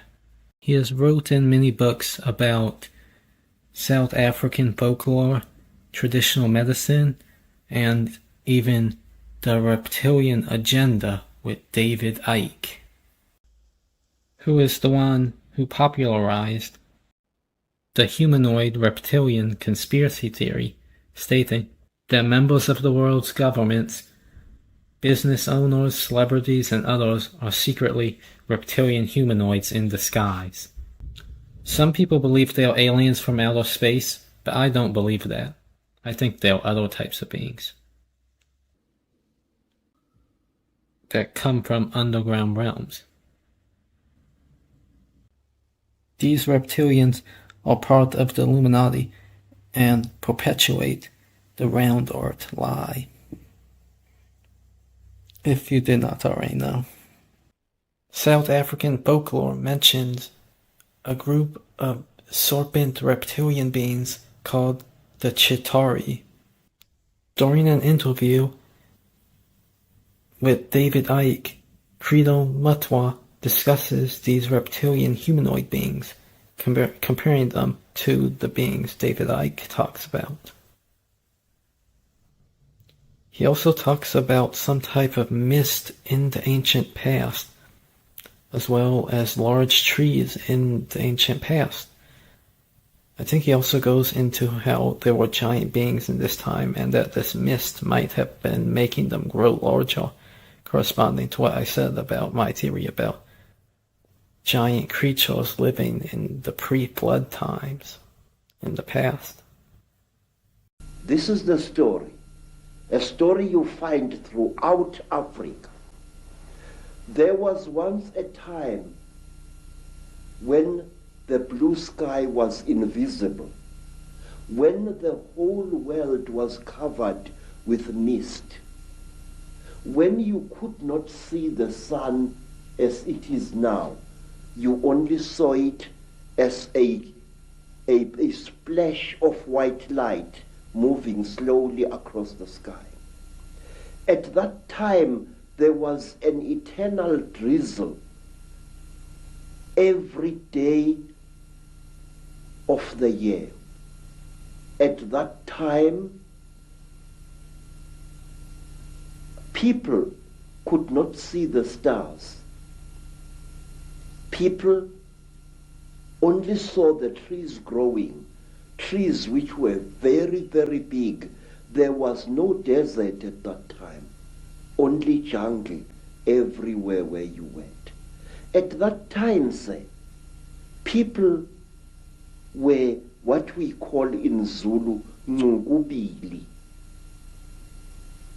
A human being was both male and female in one body. And out of the sky, one day came terrible objects.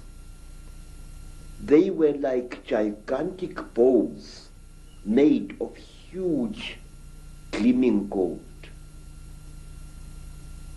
They were shaped like bows without strings, and they were bigger than the biggest mountains. They came out of the sky bringing great noise. Some of the biggest living trees on Earth are the redwoods or sequoia of California.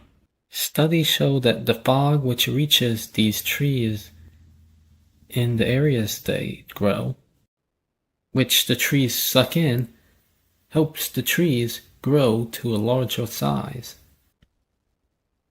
causing me to think the mist in pre-flood times helped make the trees and maybe animals grow to a larger size. At least some of them.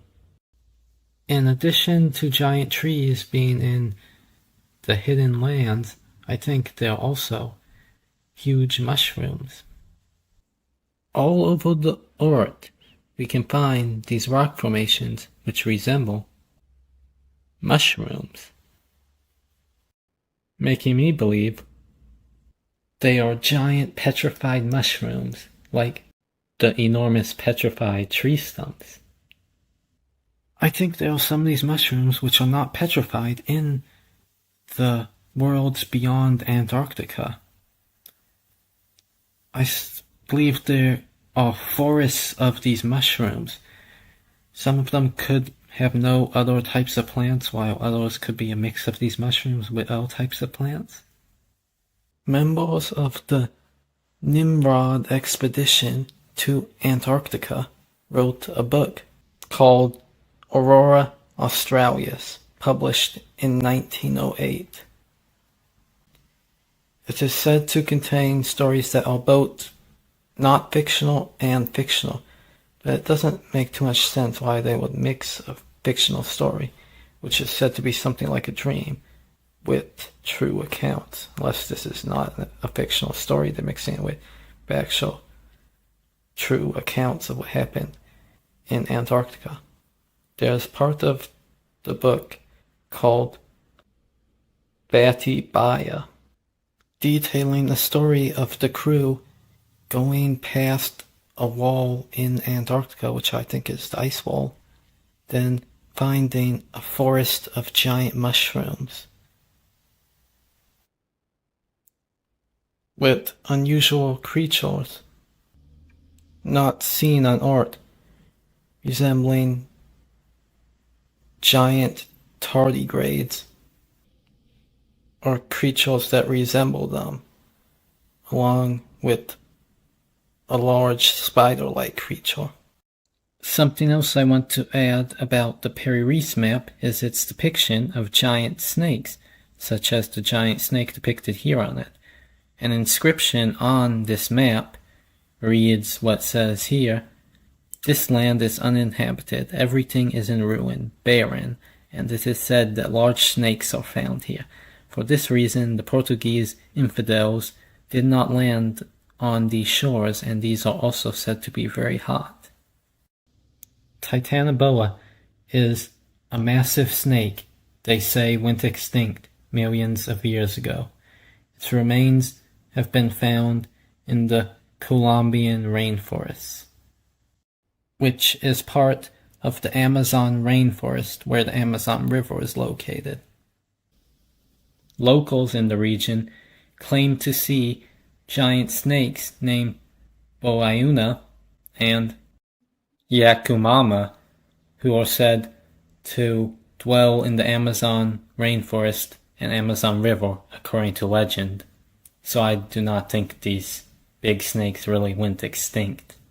So I see a correspondence with what I said about these supposedly extinct creatures, which are not really extinct, living in these areas over the ice wall. I'm also reminded of the Greek myth about the god Apollo battling a giant snake at Delphi named Python, which the modern smaller species of python snakes are named after this larger snake. We have learned about giant trees found in other worlds on the other side of the ice wall, as well as that there are rivers with other liquids that are not water in these places. In addition to the Quran, some Muslims also accept texts called the Hadith or Hadiths. We find out here that one of these texts says, "The Prophet, peace and blessings be upon him, said, 'Verily, in paradise there is a sea of water, a sea of honey, a sea of milk, and a sea of wine, and thereafter they branch into rivers.'" The rivers they branch into are identified as the 4 rivers of paradise, which the Bible talks about in the Garden of Eden. There are these 4 rivers. However, I think there might be other versions of these 4 rivers in different realms too that aren't the same 4 rivers in Eden, but I think there are different rivers that are designed after each other, different sets of 4 rivers. Though in Islamic tradition, these rivers that branch off from these seas I just mentioned a little bit ago, it says here, in the hadith of Miraj, Muhammad witnesses 4 rivers of water, milk, wine, and honey flowing from the base of the Sidrat or Montaha tree, which I talked about earlier. So these seas become the 4 rivers of Jannah, also known as paradise. Thus we see a connection with the Vedic cosmology having these seas of stuff like milk and other stuff. Some Hindu sources also describe many realms with rivers of various different types of nectar or fruit juices, including but not limited to mango juice rivers and jambu juice rivers near very large trees that have jambu fruit around the size of elephants and mangoes around the size of mountain peaks. In fact, the reason the continent realm place is called Jambudvipa is because it is believed to have lots of these jambu fruit trees. Mushrooms are part of a larger family of species or beings, if you want to call them that term, called fungi, which includes mushrooms and all these others, which are many different shapes. Making me think that beyond our Earth, there is a lot of stuff like this, maybe even forests of this stuff, in various different sizes. Though plants are not really known to do so, some fungi can grow in stuff like ghee and milk, liquor, and other stuff, making me think that in these oceans, in these realms, there are fungi that grow at the bottom of them, similar to how coral and some types of plants and maybe other stuff grow at the bottom of the ocean. There also could be certain types of trees that or plants that are different than the ones here on Earth that can grow at these places. Some folklore from Colombia and Venezuela speak of the Kayeri, which is like an upright walking mushroom creature. So I think beings like this and other types of fungi or mushroom creatures could very well live in these oceans and surrounding land masses. This also gets into myths about talking and moving plants. However, I might save that story for another time. I could go on and on speculating about the animals, plants, or other beings who dwell here. Whether they are like different versions of the beings we know are on Earth, or something entirely different, or both. That I'm sure includes what I've already talked about, and completely different types of beings. Vedic cosmology features oceans of liquor and milk. While in the Bible, there's mention of a land flowing with milk and honey, indicating it has rivers of milk and honey. It is often known as the Promised Land. It is said to be on Earth, I think, but I think there might have used to have been places like this on Earth in the past that no longer exist or aren't found today, but I think there's a lot more of them in realms beyond the South Pole. In addition to the Book of Enoch, there is a different book attributed to the biblical prophet Enoch that is not as well known, which was banned from the Bible, called the Second Book of Enoch. It mentions a description of paradise or the Garden of Eden that states this. It says, "In the midst of them was the tree of life, at that place where the Lord takes rest and goes into paradise." It says the tree is indescribable for pleasantness and fine fragrance. Though down here it says, and when talking about the tree, it covers the whole of paradise. Paradise is another name for the Garden of Eden, or the realm that the Garden of Eden is part of. So this would need to be a big tree if it covers it. And it says it has something of every orchard tree and of every fruit. Its root is in paradise at the exit that leads to the earth. So paradise is viewed as a different realm than earth. I think it's one of the lands beyond the polar regions. And it says, and paradise is in between the corruptible and incorruptible. And two streams come forth, one a source of honey and milk, and a source which produces oil and wine, similar to the oceans of milk and liquor in that cosmology. But this is also near a giant tree. In the Vedic cosmology demonstration, we saw there were giant trees near these oceans. When describing Manidvipa, the Devi Bhagavata Purana says, "On all sides rivers are flowing, some of ghee, some of milk, curd, honey, nectar, pomegranate juice, jambu juice, and some of mango juice, sugarcane juices are flowing on all sides." A book published in 1721 titled An Account of a Voyage from the Arctic Pole to the Antarctic Pole by way of the center of the earth details a journey of people taking a boat, then falling into a giant whirlpool that has water that sinks into some underground place, which takes them all the way from the Arctic to the South Pole of Antarctica. Similar to what is talked about in the Smoky God.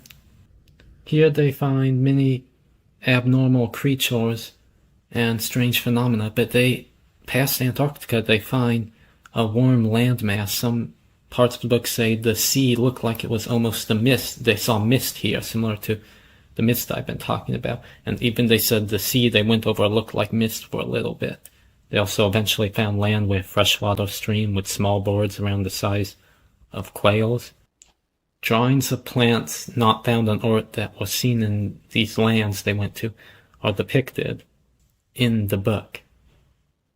They also find this old tower and wall that appeared to be sinking into the ground with this image on it that you can see here. However, it did not appear to have any inhabitants around the areas, making them think it is part of a lost civilization. In a warm valley filled with roses, they find a triangular structure held up by 6 pillars that is made out of this like white stone, at least partially, but there is an inscription written on this that is in a language none of the crew could understand. There are also parts that say they encountered what looked like giant flying fish that almost attacked them, as well as gray and almost green clouds coming close to the ground. Then from these clouds, a huge amount of birds came out with black bodies and dark red beaks. The stars in the sky at this place appeared to be a golden color, making me think the stars here are not the same stars seen on Earth. The image here is meant to depict a dark blue meteor that lit up the sky near these star-like objects, which they saw, moving across the sky. Here are more depictions of celestial phenomena they witnessed, described as being similar to meteors. They saw 3 mountain ranges. One was covered with moss and plant life, the other was covered with snow, while the third appeared to be covered with this fire-like stuff, or what appeared to be fire. At one area they found very tall grass that was taller than the crew members. They also found this area there were dens used by polar bears. Eventually later they found a cave which also had a lot of polar bears in it, but they also saw what appeared to look like a giant toad with a blue stomach or belly. They went away from the polar bears in this area and they went like in this huge, what they said was almost like a labyrinth or maze of tunnels in the cave. Eventually they got out and there was like this warm rain for a little bit, then there was like hail which lasted around 15 hours. They also describe what looks similar to a floating island that eventually seemed to vanish. At one area they even found green water releasing black gases. 1001 Nights is a collection of ancient Middle Eastern folk tales, which includes many different stories, such as that of Balukia and many others. Islamic tradition speaks of a legendary mountain called Mount Kaf, is also known by these other names, where the homeland of Jinn is. It says here, Mount Kaf in Arabic tradition is a mysterious mountain renowned as the farthest point of the earth owing to its location at the far side of the ocean encircling the earth. So it is at the farthest point of earth, so it is at the ends of the earth encircling the ocean. Very similar to the ice wall, making me think Antarctica is held up by these mountains, or it is the ice or snow on top of these mountains. Then it says, it is regarded as the home of the jinn race and the place beyond which the unseen divine world begins. In Arabic literature, Kaf was the loftiest of the mountain ranges created by Allah, so it is very tall, similar to the Vedic cosmology showing these huge mountains. We learned that, according to the tale of Balukia, that beyond this mountain, which is also spelled like this, the mountains of Kaf, it says, there are 40 worlds. Each of these worlds is described as being 40 times the size of our own. This is beyond it, like the lands beyond Antarctica. It says the worlds are made of various materials, including gold, silver, and carnelian. Remember, we saw the depiction in the Vedic cosmology of this huge massive land of gold. And it says the worlds are inhabited by angels who have no other purpose than to praise and worship Allah. They are also inhabited by other mythical beings, like mermaids, talking trees that appear to have human and bird heads, societies or civilizations of jinn, who are supernatural beings, also commonly known as genies. large talking snakes ruled over by a queen who reveals she can tell the future. And I think other stuff. Though in the story, Balukia also searches for, or focuses on, the magical ring of the biblical figure of King Solomon, who had it on his corpse, which he searches for. This magical ring is mentioned in different traditions, such as I think some Islamic sources. In some Islamic sources, Solomon is said to have the ability to control jinn. Maybe the Quran or some other Islamic source, maybe both, but anyway, he is said to control jinn, which are supernatural beings that can be either good or bad because they have free will, so they're good and bad jinn. Though these stories are very similar to the ancient Testament of Solomon, which is a book banned from modern Bibles, which I think was done purposely to hide the truth kept in this book about magic being real and something good. According to this book, God sends the Archangel Michael to give King Solomon a magic ring which he uses to control demons, who I think are the negative versions of jinn. On fake modern maps of the world, Antarctica is this size. However, on much older maps of the world, there is a large landmass called Terra Australis located where Antarctica is known to be. But these maps were made before Antarctica was supposedly discovered, making me think ancient people knew about these realms. You can even see there's green on this continent, which makes me think there's land with trees and stuff here. You also notice how it is bigger than how Antarctica is depicted on the fake modern maps, making me think there is more land that is part of Antarctica we are not being shown. Also notice at the top of the map, where the North Pole should be, there are 4 green land masses, which I think are the same as the 4 islands beyond the North Pole I showed earlier. According to myth, the people of Terra Australis lived a good, honest life and had no leaders or kings, yet respected their elders. There's also a place on this huge landmass called the Province Beach, where a kingdom where gold is very plentiful can be found. Jack the Giant Killer is a tale about someone who kills many bad giants during the reign of the legendary King Arthur. One of the giants he battles is named Thunderdell, who is said to have came to Cornwall from somewhere else. You see, he is depicted with 2 heads.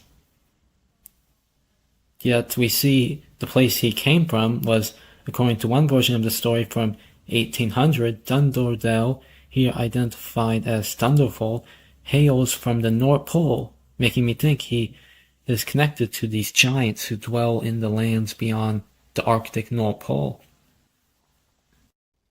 Remember the many-headed creature I talked about on the Piri Reis map, which appears to be some type of bovine or cow with 3 or 4 heads?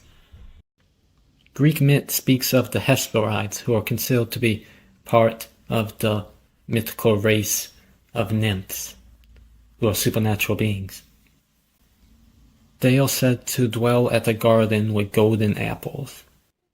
These apples were golden apples in Greek mythology, which are said to have been kept in the garden at the far western edge of the world, so at the edge or end of the world, where these secret realms are. Per these myths, the apples were guarded by a 100-headed dragon serpent creature named Ladon. Thus, I think these lands are home to beings with many different heads, since I think our world, where people just have like a certain amount of biparts or heads, is existence cut off from the rest of these worlds, which I think contain many-headed beings, as well as beings with like many arms or many different eyes, many different body parts. I think this is linked to what Hindu sources say about beings dwelling in these realms. since some Hindu sources describe gods such as Brahma having 3 heads, as well as describing beings with 4 or more arms.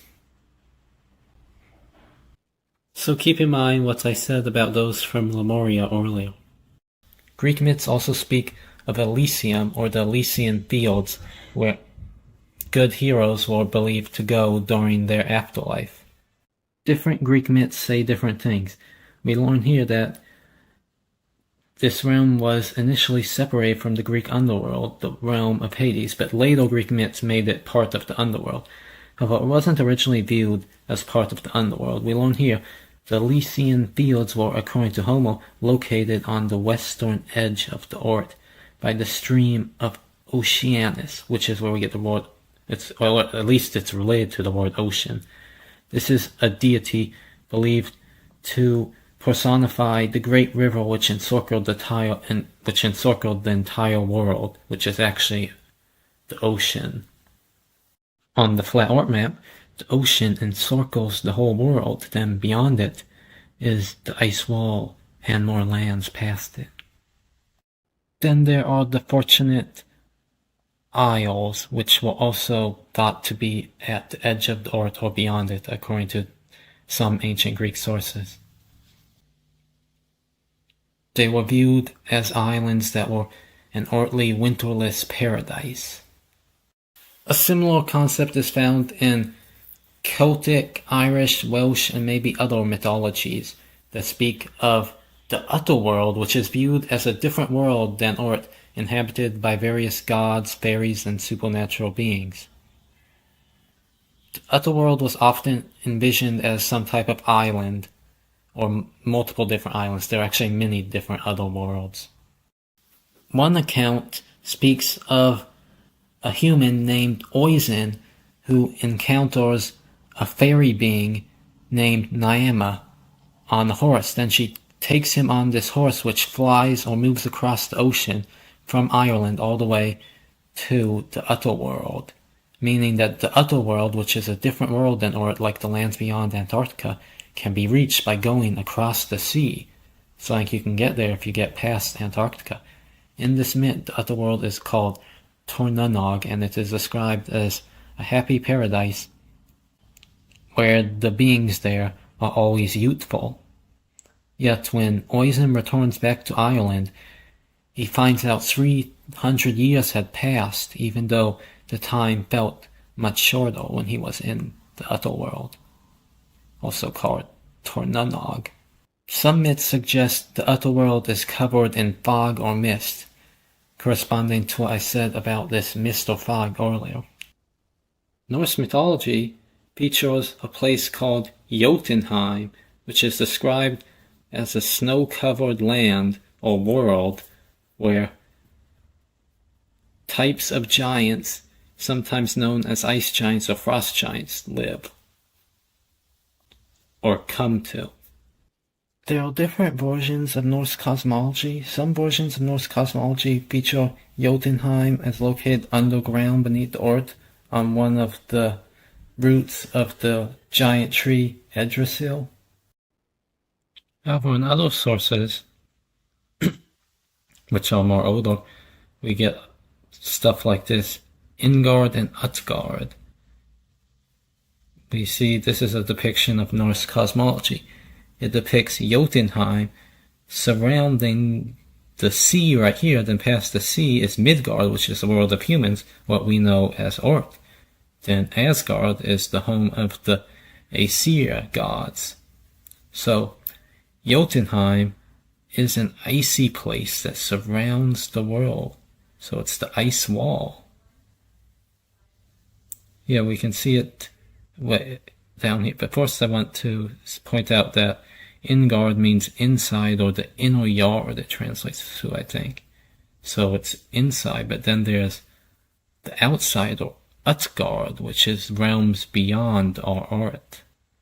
I think there's also Midgard, which I think translates to middle yard, which is between the different realms. The inner realms, which I think this is like the North Pole in the center of the world, then the South Pole surrounding the world. And we can see this is like on the flat Earth cosmology, with the dome and then Jotunheim as the ice wall surrounding the world. Though some sources say Asgard is above the world, not on the ground like it's shown in this depiction. They say it's on the world tree. But that might have been a Christianization of Norse beliefs to mix it with heaven, though it is also possible there are two parts of Asgard, one that's on the ground and one that used to be on the world tree before it was cut down.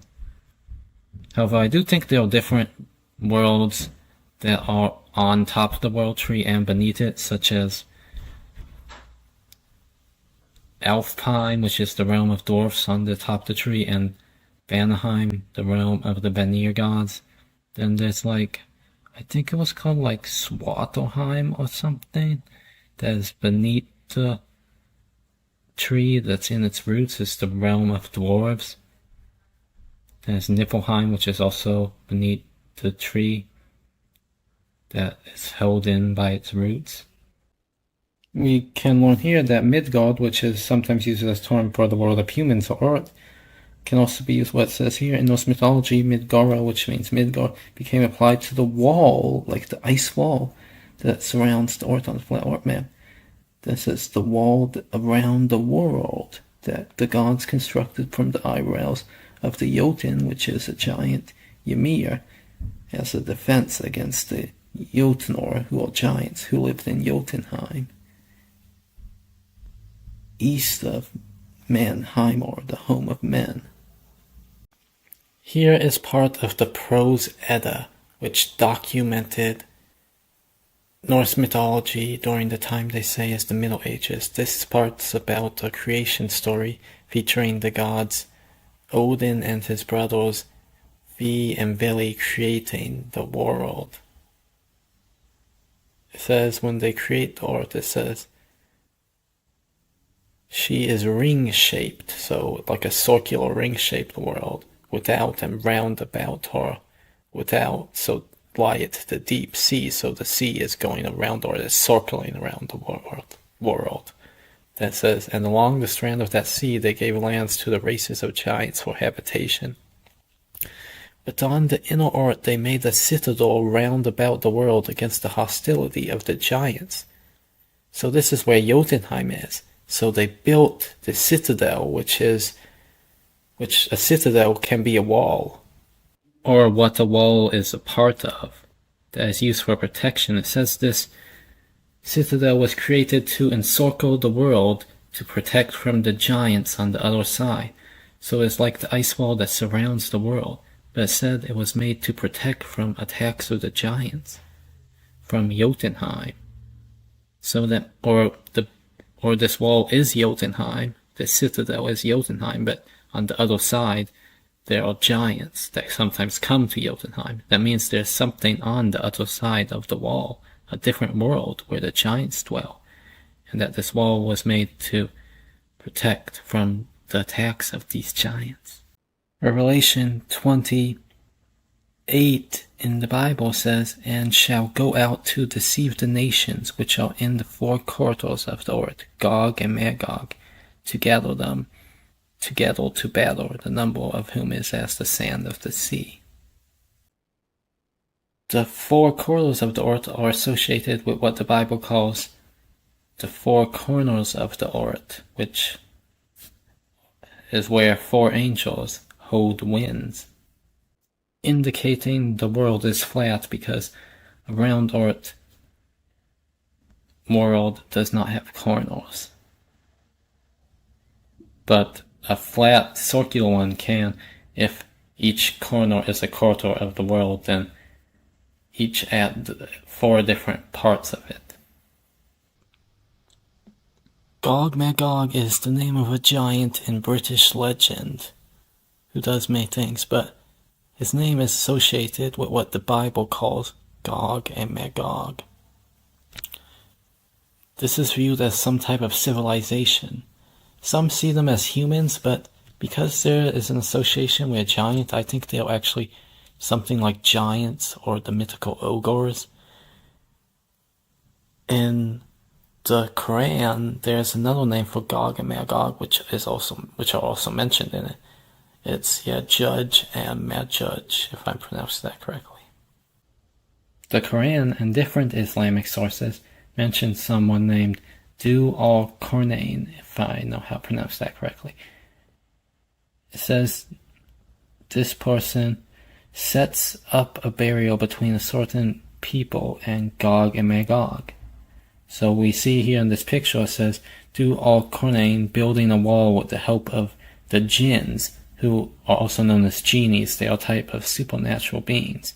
It says to keep away Gog and Magog. So this is very similar to Norse mythology. They're building this wall to keep away these entities.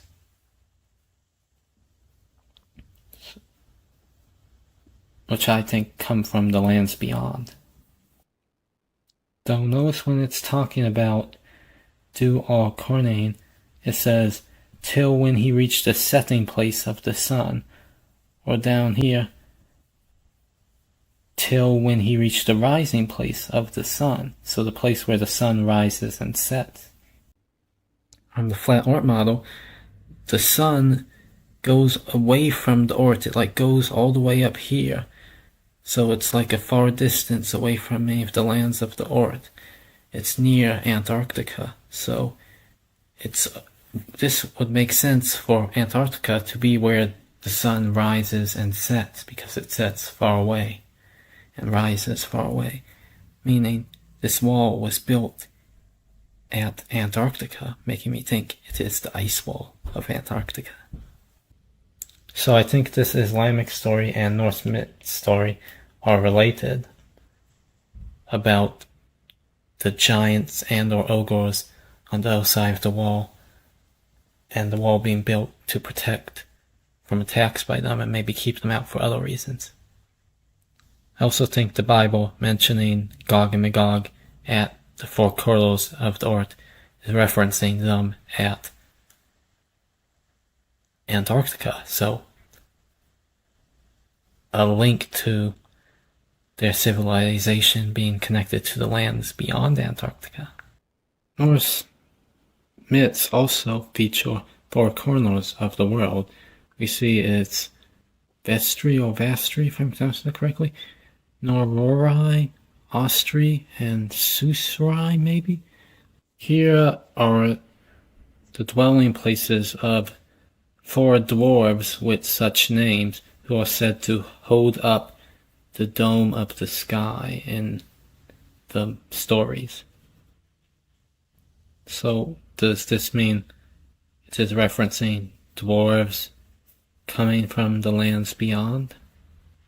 Within the Bible, Jeremiah 49:38 states, and upon Elam will I bring the four winds from the four corners of heaven.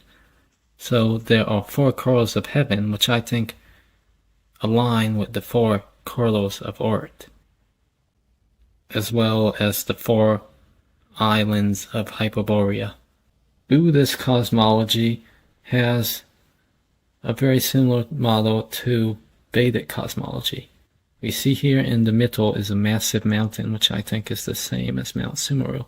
Then there are 1, 2, 3, 4 massive continents surrounding it, called Jambudvipa. Here is the dwelling place of humans and several other species. Apara Gardania, Porbavidia, and Utorakoru are the names of these other continents. Each of these continents are surrounded by a different ocean. Some of the beings who dwell in these realms are nature entities called Gandharvas, considered correspond to the fairies of Western myths, along with beings called Yakshas. compared to the Western mythical creatures that are goblins, as well as small humanoid beings, sometimes with animal parts, called kumbandas, paralleling legends of dwarves, or at least being related to them somehow. Then there are nagas, who some people identify as dragons, though they can also be identified as the reptilian humanoids David Icke talks about.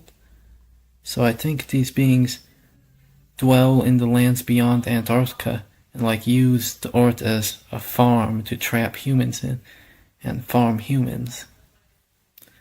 In Buddhist and Hindu sources, nagas can be either good or bad, or a mix of good and bad.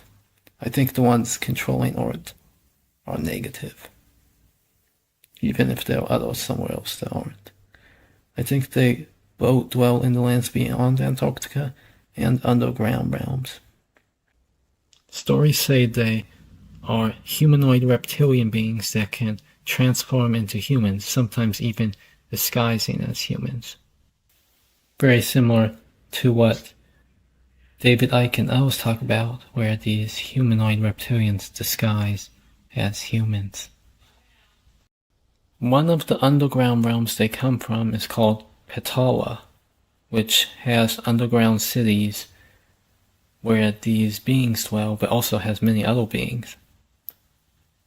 So in my view, there are both negative and positive and neutral underground realms. I think there are many different underworlds beneath different places in different parts of the earth and other realms, as well as underworlds that are beneath different underworlds. Many Hindu sects and Buddhist sects that feature Patala or other underground neutral or good realms also feature underground negative realms, such as Naraka, which is similar to the Christian and Islamic idea of a punishment in the afterlife, in the underworld, such as the Christian hell. However, unlike the Christian hell, Naraka was not believed to last forever. It was believed to be temporary punishment. It is thought that souls reincarnated in Naraka for a temporary amount of time as a result of their negative karma, or what is their bad deeds. So if they caused a lot of harm to others, then they would create negative karma that could make them be reincarnated in a hell realm or Naraka realm, where they would be punished until their bad karma has been paid off.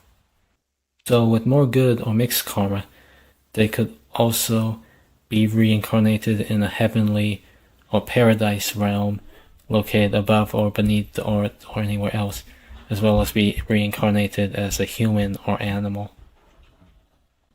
Some souls find ways to escape the reincarnation cycle, then enter a heavenly realm or become one with everything. Many hold that what is important to do is to do good to others and make others happy, as well as to maybe make oneself happy. As long as they are also making others happy, then they will get good karma and do what is good for other reasons. Yet, harming others or making others unhappy can create bad karma, either in a hell realm or as another reincarnation, like as a human or animal or something. Good karma can also make them be reincarnated in a celestial realm, given various names in different systems.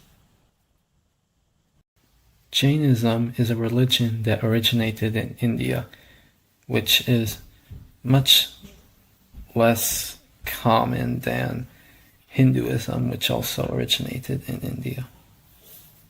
Followers of Jainism, called Jains, dedicate their entire lives to being compassionate and not causing violence. They try to not do any bad at all. which I think this is a great way to think and live by, which is one of the principles I follow. This doctrine of spreading happiness to others out of kindness and being compassionate in non-violent ways is believed to be a divine spiritual teaching passed down through generations and time periods by enlightened people called Tirthankaras.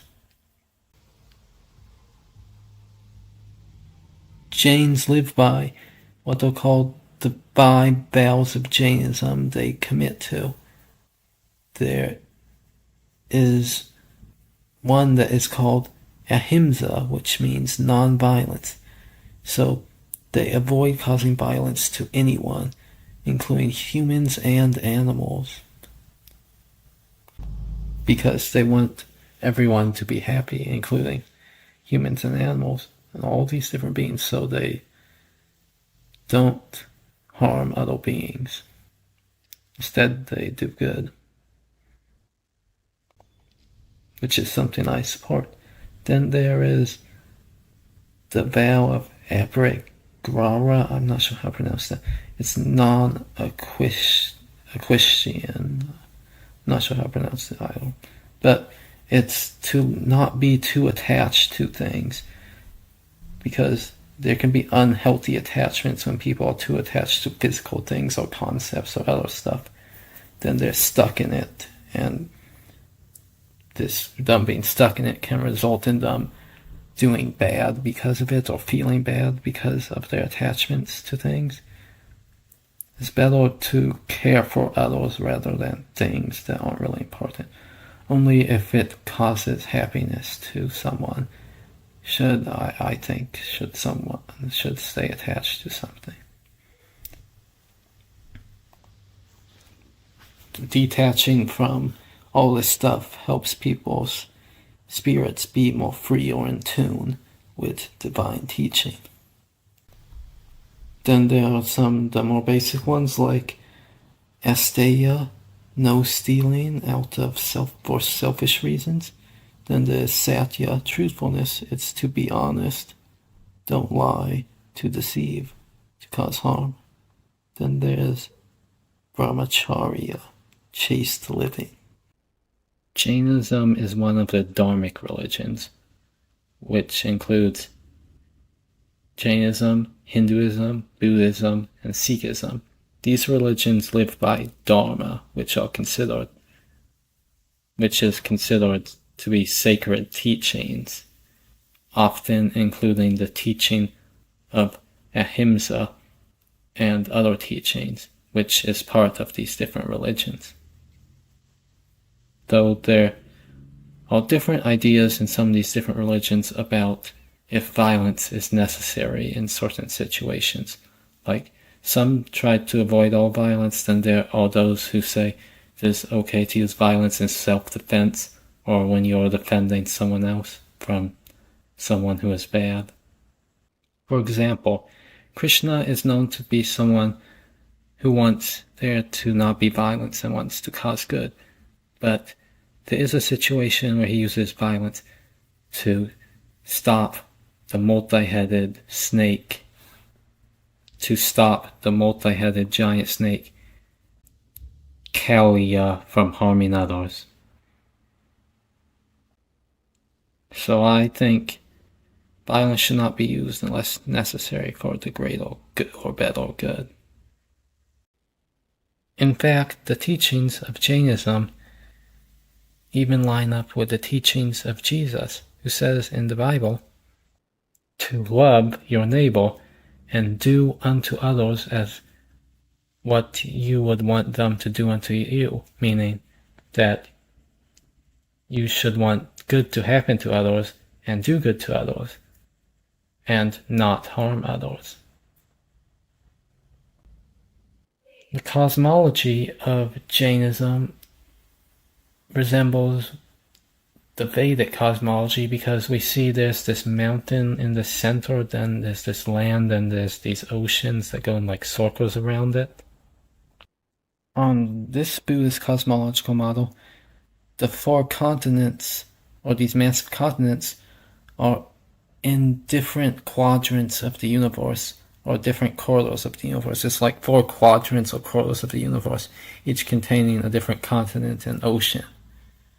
So I think this is related to the four corridors and corners of heaven and earth that I talked about earlier. I think these different realms are designed after each other, or explain why they are similar. I think they like split into four different realms, each of them. Even today, some Jains hold the ancient traditions of believing in a flat world. A number even going as far as to say the globe Earth is Western propaganda. There's an interview with the Jain high priest who talks about the Earth being flat and the universe being divided into four continents. I would like to play it now. The Jains place much Meru and flat earth symbolism within their temples. So I travelled out to the Ranakpur Jain temple in deepest Rajasthan, known as the seventh wonder of India, to see what I could find.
This is Wakey Wakey. We're in the middle of nowhere in Rajasthan.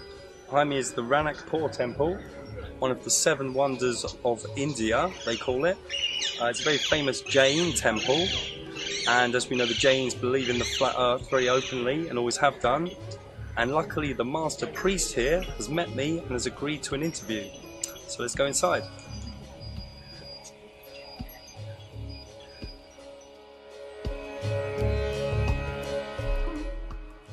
The temple covers a 48,000 square feet area with 29 halls, 80 domes, and all supported by 1,444 marble pillars, each of them intricately and artistically carved, yet no two of them are alike.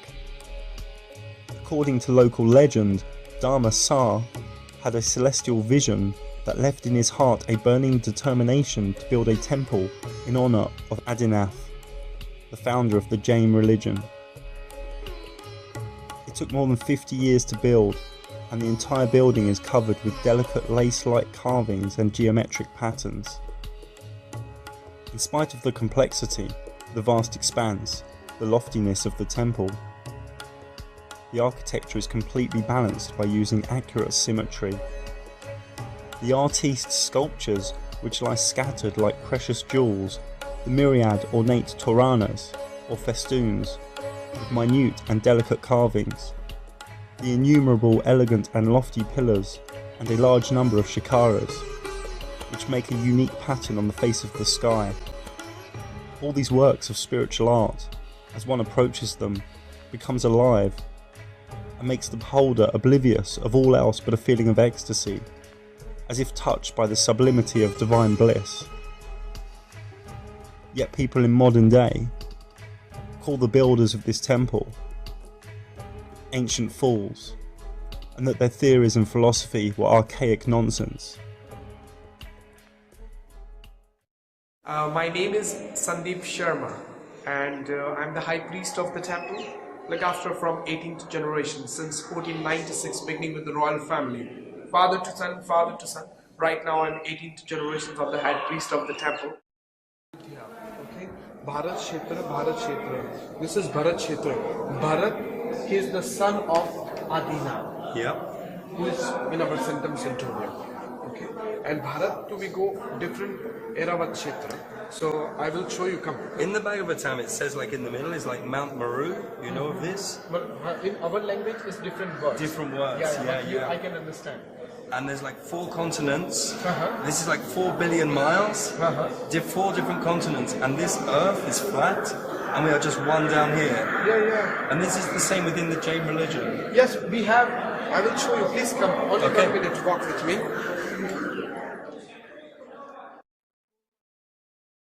The first continent have all deities. Okay, the first part they decide with the east, and the east part they decide with the knowledge. Okay.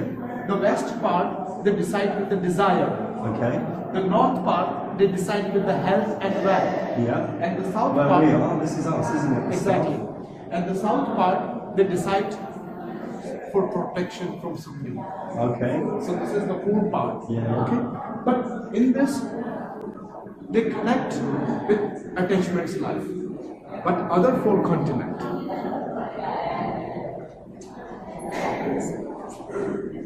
This is for religion.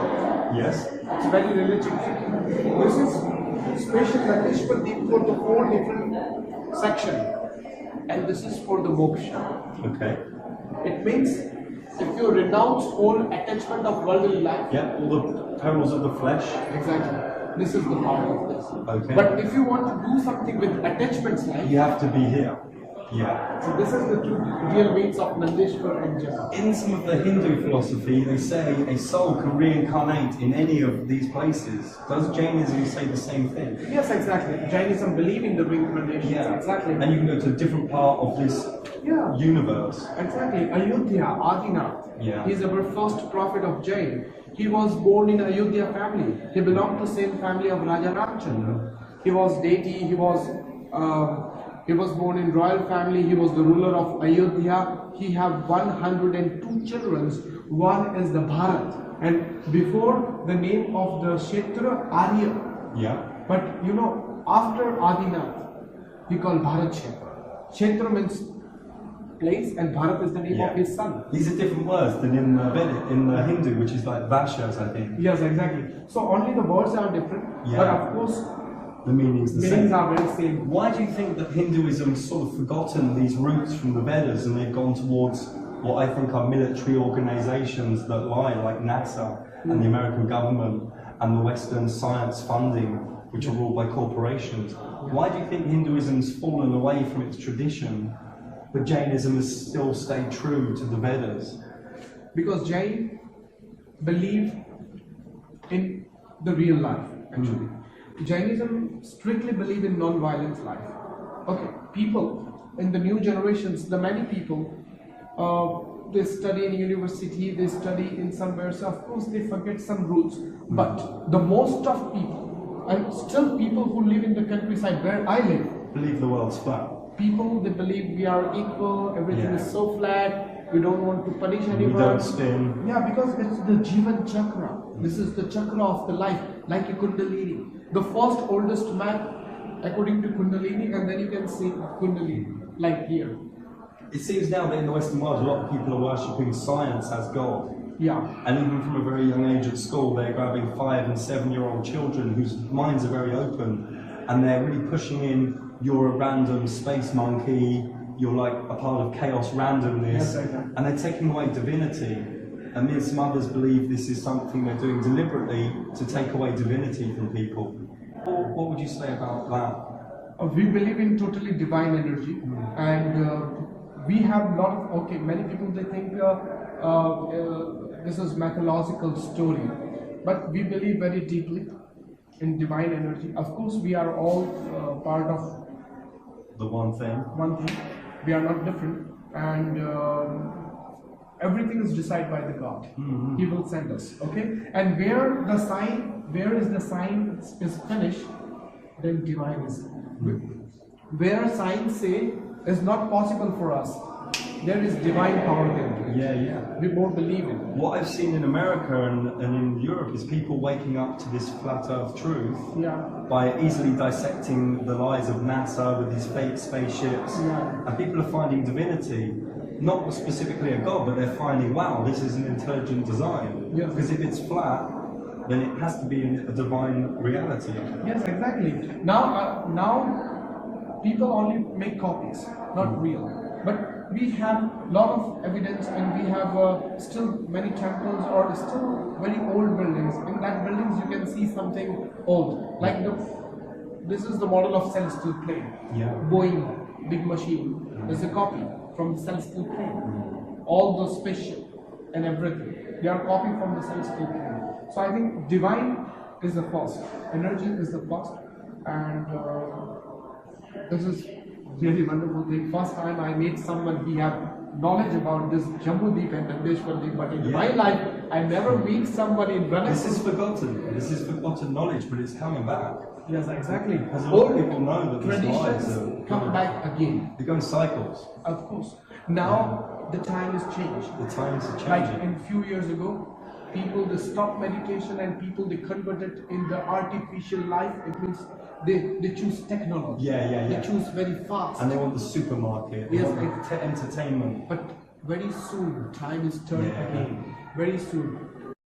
What happens after technology and after these new scientists of the new world? The old things and the real things of Kundalini. From my research, and I've been researching this sort of thing for 10 years, this is deliberate. There is some bad people in this world, and they are cutting off divinity with lies. Like companies like NASA, it's all rubbish, it's all nonsense, and people don't have the time to study NASA. And people just believe what they're told by the newspaper, by the television. But every day, thousands more people are starting to wake up to the lies going on. And they're going back to the ancient things like Jainism, like the Vedas, and they're finding truth there. What I find strange is in the West, in America and Europe, they sort of say, when you talk about the flat earth or Jambu Ripa or this ancient knowledge, people say, that's just the ancients, they didn't know anything, they were like barbarians. Because people are not, they don't want to accept the truth. But you look around at they this don't building, want to, exactly. and you see the advanced minds and the advanced dedication. Because I will tell you, people are right now, the people have different things. People they don't think about past, and they don't want to search the truth, and they don't want to spend the mind for this essential things. They just want to take very easy life, and they want to spend the life, okay, normally it's happened. But there are few people in the world, they really want to search. Like Adinath, he is the first one, he really want to search about the truth. But like with NASA, like no reincarnation, you don't have a soul, you're here once, you're a random monkey, then you're not going to care about your life. You just want entertainment, maybe sex, maybe food. But if you see all this and you want to evolve to a higher place, you're going to treat your life a bit more sacred. Then NASA is wrong. Yeah.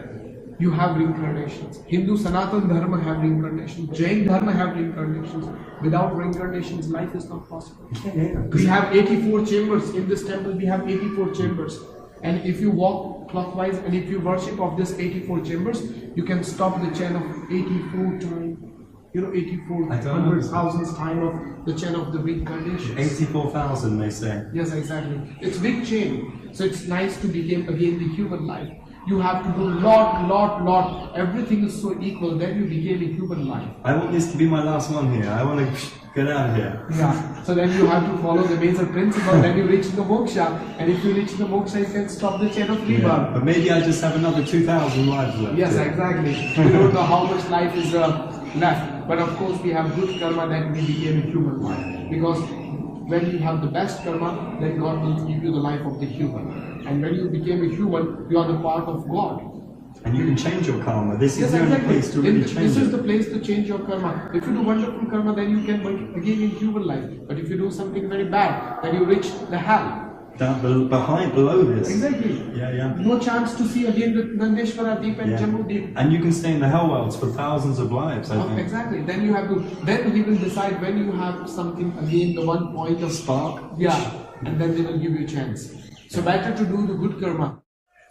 But this is really the place, and from here you can see the temple. It's looked like a big celestial plane from the outside, like the shape of the temple, two big wings and the shape of the temple. So this is, it's like big celestial plane.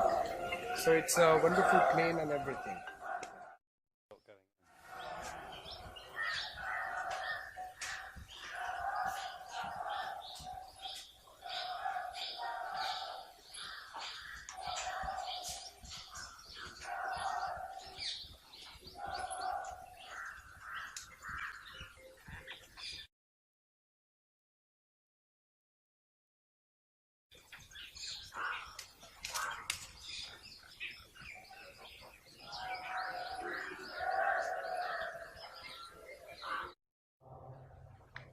There are 7 beautiful chakras. First is here, second is here, third is here, fourth is here, fifth, sixth, seventh. 1 triangle, 1 kundalini, 5 sensors. But there are 2 more chakras which is the hidden. One is over the crown and one is below your feet. Which 2 chakra, they control your energy and balance of the kundalini. East facing give you knowledge, activated from the inner side. Lot of divine energy. West facing, you open your crown, and what you have in your mind, it will become true. If you're meditating on the north section, you make balance with belly, and when the belly is equal balance, you get a lot of health and wealth. South, stop evil and get protection. You are well protected by the God. We use Om, the mantras, we chanting Om.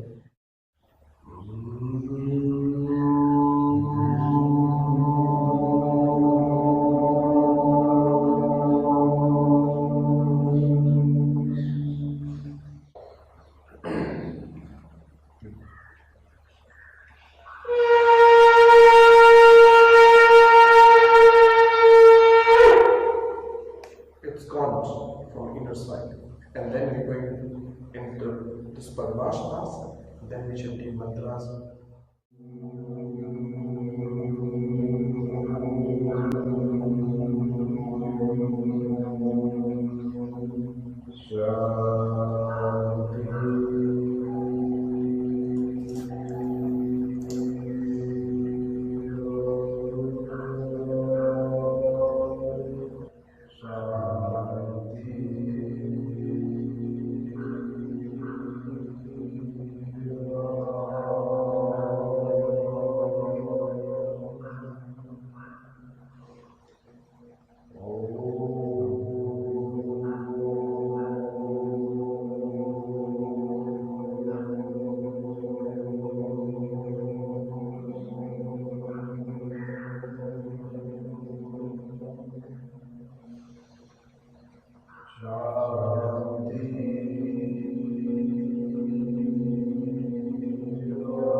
Meditation is not a religious. It's not for Hindu meditation, Jain meditation, Catholic meditation. Meditation has no religion. Meditation is for human beings, and we are all human beings, and we are equal to God. You can chant what you want. If you belong to Muslim, you can say Allah. If you are Catholic, you can sing English word. If you are Hindu, Jain, you can sing Om.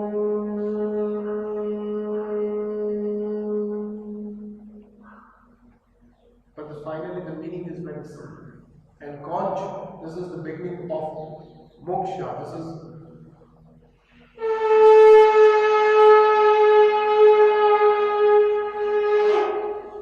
it's moksha. Open the door of moksha and reach the moksha entrance.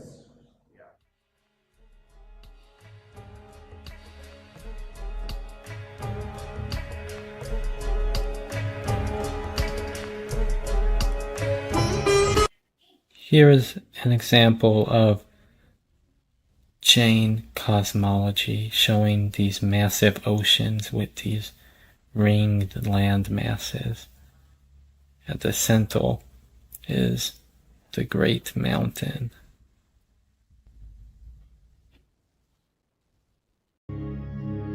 Near to Neel Mountain, on the east banks of Sita River, to northeast of Sudarshan Meru in Uttarkuru region, is the stele, which means circular base, of Jambu Wriksh. At the top part, enveloping each from outer sides, are 12 diamond gold ambuj vedikas. That means compound walls. These 12 ambuj vedikas have 4 gopurs, which are a kind of entry doors.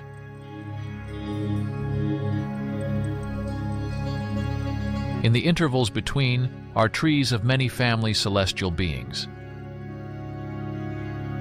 In this way, related to one main Jambu Wriksh, the total of family Jambu Vrukshas is 140,120. In the middle of the round-shaped golden stele, there is a pedestal.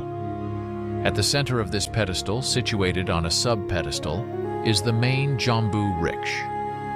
It has 4 major branches made of extremely hard metal. From them, the branch towards Neel Mountain of Uttarkuru has Jinn Temple on it. On remaining 3 branches, there are mansions of celestial beings. The main Jambu Wriksh also has many types of diamond-made sub-branches. The tree has coral-colored flowers and drum-shaped fruits, which are not of plant material, but of earth. I showed a demonstration of a massive tree big enough to have temples on its branches, where celestial beings go, similar to how Norse mythology the gods dwell in realms on the branches of the huge world tree. This tree was located to the side of the cosmic mountain, which I think is Mount Simoril. So it is in Jambu Dwipa. It was even a tree that is the same as or similar to a Jambu tree, known to grow in Jambu Dwipa.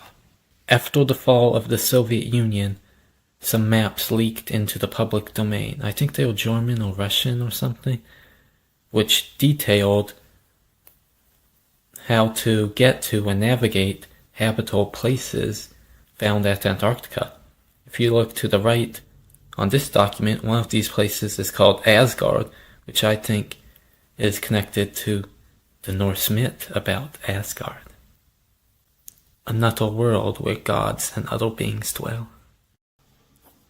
On an interview of Vladimir Terziski, if I pronounce his name correctly, with the daughter of an Operation Paperclip scientist, there is mention of the Nazis creating a city in places at Antarctica or beyond it called New Berlin, which got up to, I think, eventually 2 million people.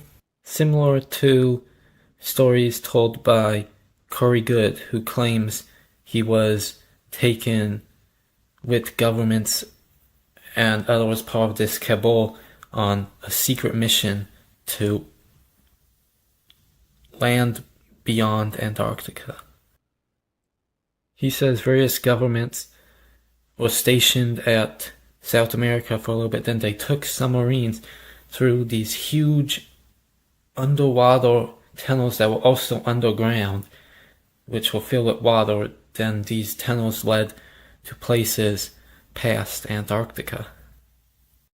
Illustrations like this are said to show bases and cities and industrial complexes made at Antarctica by the Nazis a long time ago, but they later expanded to have more people. One story, he says he was on this craft that flew towards what looked like an icy or snowy cliff in Antarctica, but was actually a hologram hiding a city. Here he describes interfacing with crystals in a cavern. which was guarded by living raptors, which might or might not have had the ability to talk. So we see that there are living dinosaurs in this place, like I've been saying. There are also supposedly tunnels that connect to these realms in Antarctica that lead all the way to South America, and that during night these raptors come out from the tunnels to hunt. He also goes on to describe various different types of civilizations in this place with different types of beings. Along with this like fountain or bat-like place where he goes to do a cleansing ceremony or something. Around the time where one of the beings here offers him an amber liquid, which he calls the elixir of Isis, referring to the goddess Isis. I think someone also, one of these beings, like put her hands on or near him, then somehow healed him and changed him. After this experience, he changed his diet to a better, more healthy, more good one that was less harmful, and stopped taking harmful pharmaceuticals and doing all bad stuff. So it's like a healing experience that caused good for him. There was also a massive library with scrolls, books, and other stuff bound by plant material and other things. Some of the civilizations here have pillar-like things that reach up to the tops of the ceilings of some cave-like places. Like this kind of. Eventually he reached a massive garden with what he described as a park at the part of it, with an obelisk located at it, seeming to have some glowing light above it.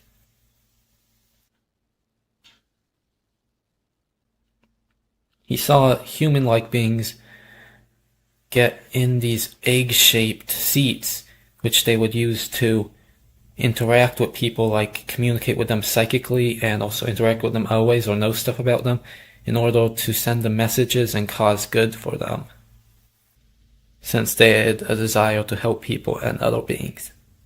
These were the same type of beings psychics contact who say they are Pleiadians that come from the Pleiades star cluster. However, according to Corey Good, these beings don't really come from that star cluster, but they just say they do in order to hide their true location to protect it, which he said was an inner-earth realm. However, he thought he was inside the earth, like inside the hollow earth.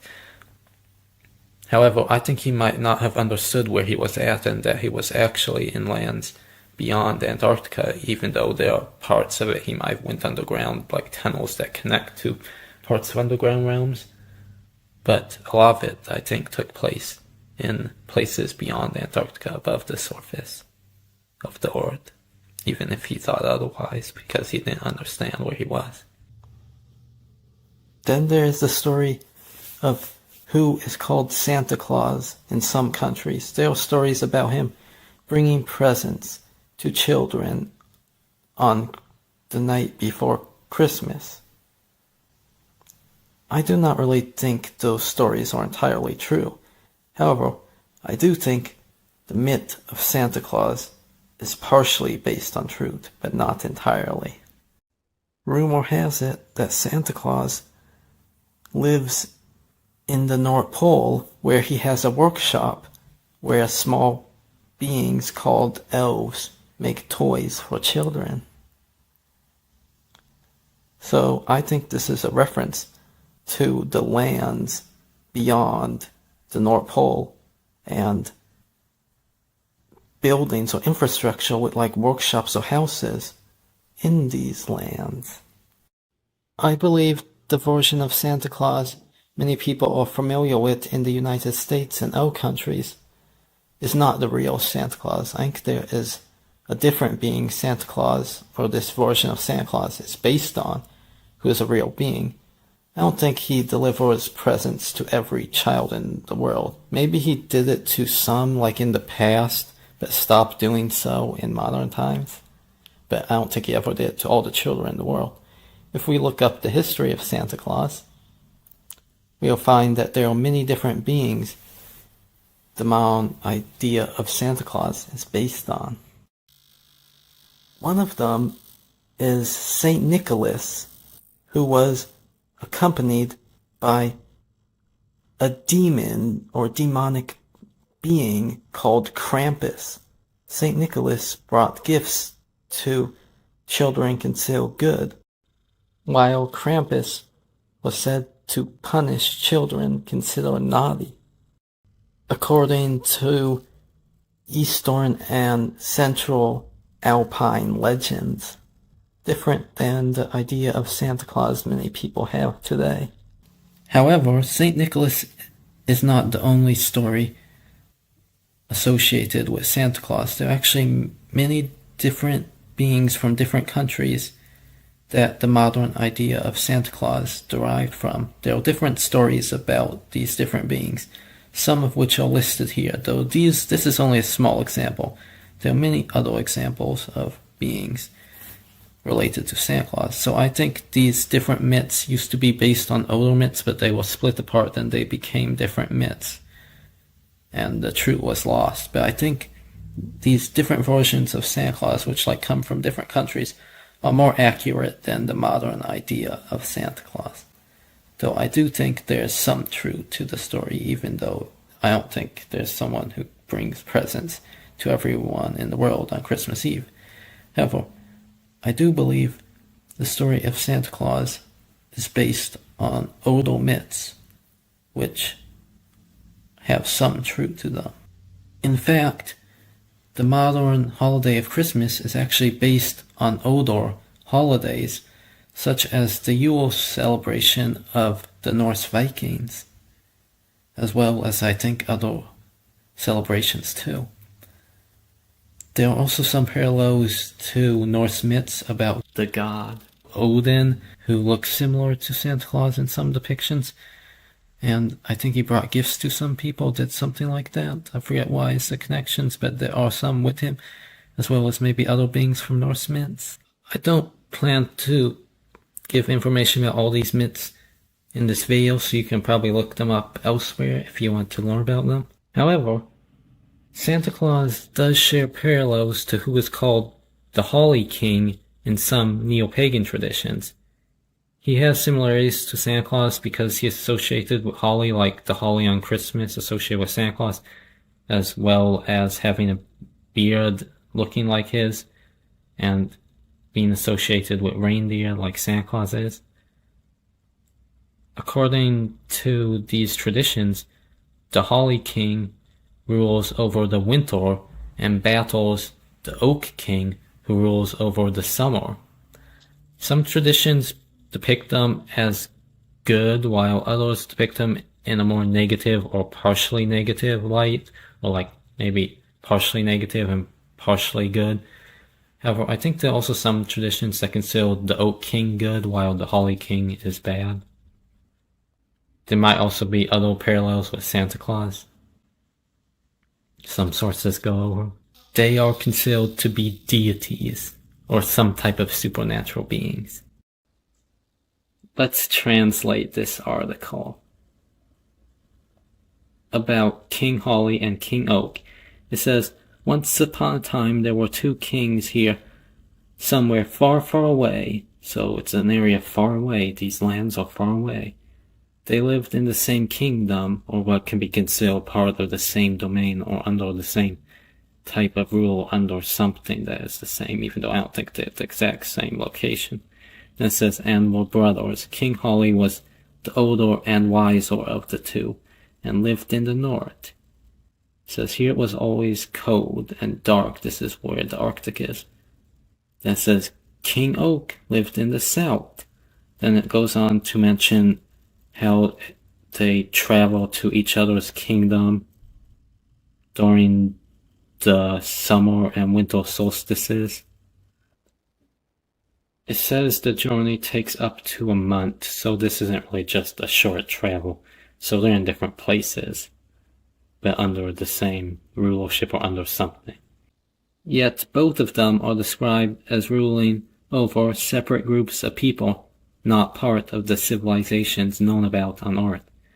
So I think the Holly King comes from the Arctic in the north, which is the North Pole, or the lands beyond it actually, while the Oak King comes from the lands beyond Antarctica in the south, which is the South Pole, so the lands beyond the South Pole. In fact, the realm of the Oak King was said to be a warm place filled with vegetation, so it's not just some frozen wasteland. Therefore, I think it is a warm place with a lot of plants beyond the South Pole.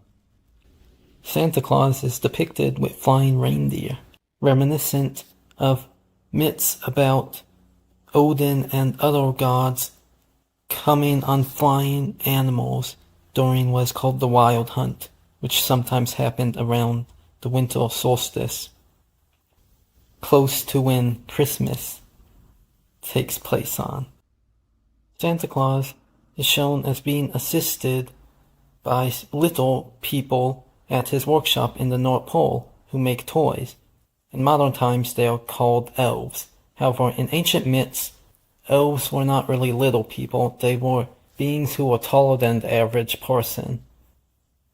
However, the term elves later became associated with little people. Although little people were featured in ancient myths, but they were not called elves. One example is Norse Germanic mythology calling them dwarfs or dwarves. However, many different cultures around the world give different names to them. Greek mythology calls them pygmies.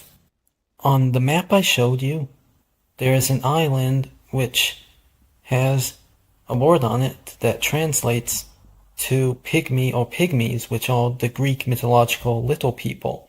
So these little people live in the lands beyond the North Pole. I think the truth about these beings later became the idea of the elves of Santa Claus. Penguins are known to live in Antarctica. Remains of giant penguins have been found, though it is claimed these species of penguins went extinct. During the 1940s, there were reports in Florida near Clearwater Beach of giant penguin tracks. Then later somebody claimed they saw giant penguins measuring 15 feet in height at least. The official explanation is that this was a hoax, but I think that was just a cover-up to hide the truth that these beings actually exist. Then there is a legendary creature called Brubri, which resembles a giant penguin. It is sighted in lochs in Scotland, which is the same place the Loch Ness Monster is seen, making me think these lochs attach to underground waterways to a hollow realm beneath the earth, which also connect to places above the surface in the lands beyond Antarctica. So I see a connection with these huge penguins and the penguins in Antarctica. Maps of these lost lands, such as this, depict large penguins inhabiting these regions. On very rare occasions, people have found yellow or golden colored penguins. The official explanation is it is some genetic condition that makes them have this color. However, I think it might be a different species of penguin that lives in these concealed lands that sometimes come to Antarctica. So, this is linked to theories that creatures with colors most creatures do not have on Earth today live in these regions. Ancient depictions show creatures believed to be mythical and creatures known to live on Earth today in modern times as colors they are not thought to be today, such as blue, red, yellow, and other colors. So it makes me think that in the past on Earth there used to be a lot of creatures like this. Many have forgotten about. So I think what we see on Earth today is a small picture of the large variety of animals which exist and existed throughout all time and the universe. Therefore, I think many creatures like these still live at the lands past Antarctica. Then there are Hindu and Buddhist gods who also have these colors. Though it was not just deities who had these colors. Animals are also shown with these colors, such as the mythical bird creature Garuda, who was depicted as green, multicolored, golden, or yellow, depending on the depiction.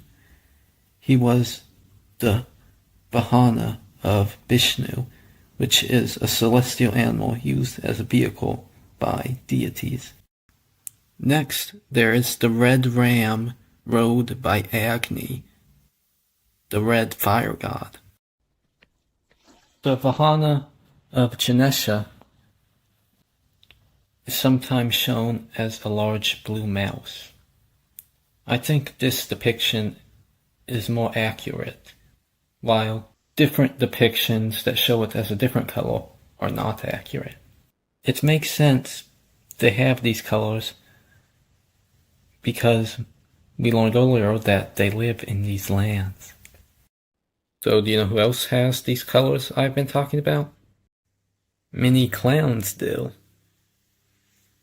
So I associate this with beliefs that the Nephilim giants look like clowns. There are videos online about this if you want to go into more information, but some of them compare the Nephilim clown beings to ancient depictions of stuff like Oni, Rakshas, and other beings from legends.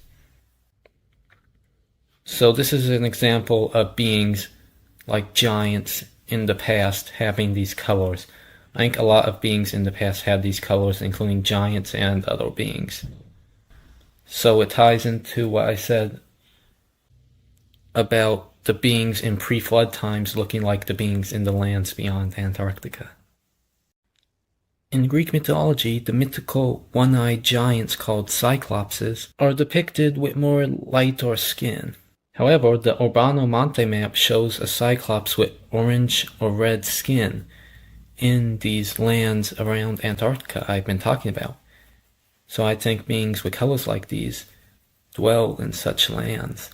I can also see this being linked to what I said earlier about someone seeing an unusual green creature and large toad or frog with a blue color in these regions.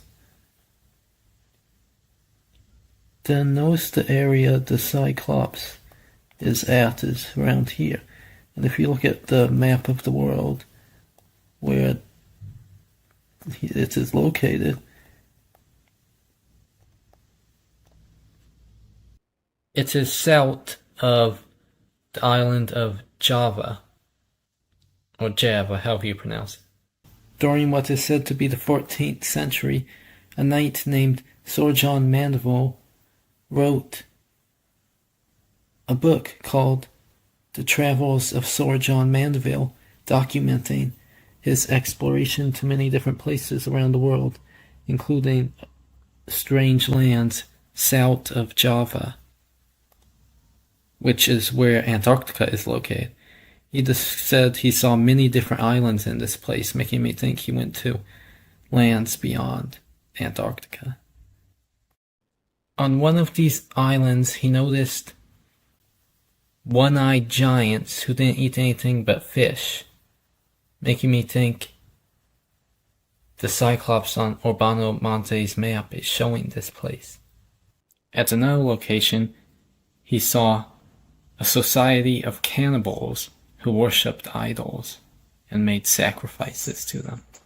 He also saw a race of human-like beings which walked on fours, who leap from tree to tree in ways similar to how squirrels or apes do so. On a different island, he says he saw people without any heads, instead having eyes on their shoulders. Basically, a description of the Blemmies, who I said lived in these lands earlier. The book says he encountered a king who ruled over 54 different islands, each with their own king or sub-king under his command. Plus, the book says he saw many other beings, such as people who resemble dwarves, who have a round hole that is small instead of a mouth, along with people with no nose or mouth, yet have small holes where their eyes should be. Then there were also descriptions of people with horses' feet and other types of beings.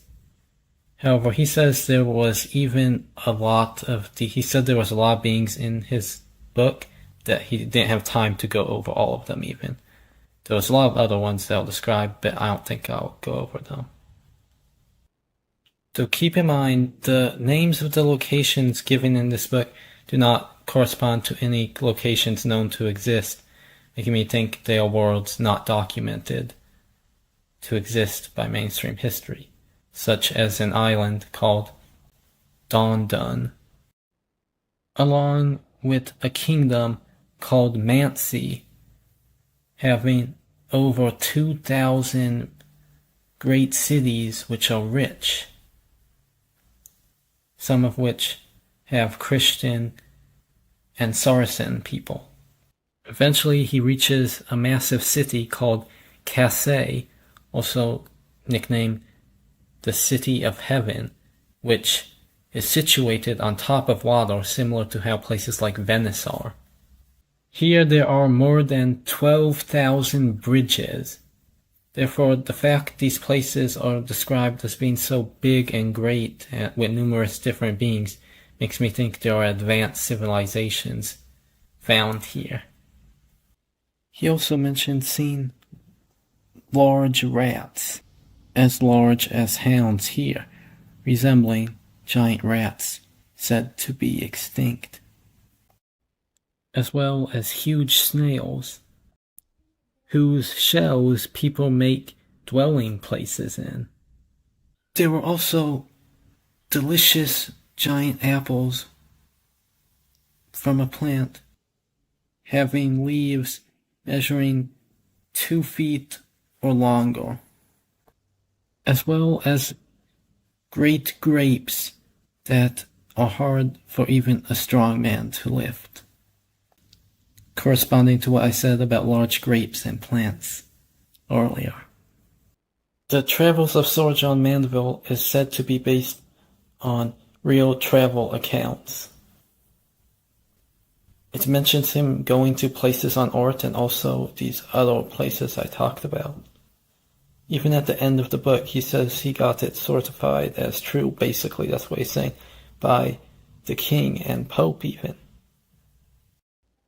His account of seeing yellow and green people corresponds to what I've been saying about beings with these colors. These tales are reminiscent of accounts featuring the green children of Woolpit, from cases documented in what is called the Middle Ages by some, about children with unusual green skin coming to the village of Woolpit, who state they come from another world located beneath the earth. John Mandeville goes on to say he went to an island called Silha, where he saw elephants, crocodiles, dragons, snakes, two-headed geese, and white tigers around the size of oxes. So I see a connection to what I said about multi-headed beings here in these lands.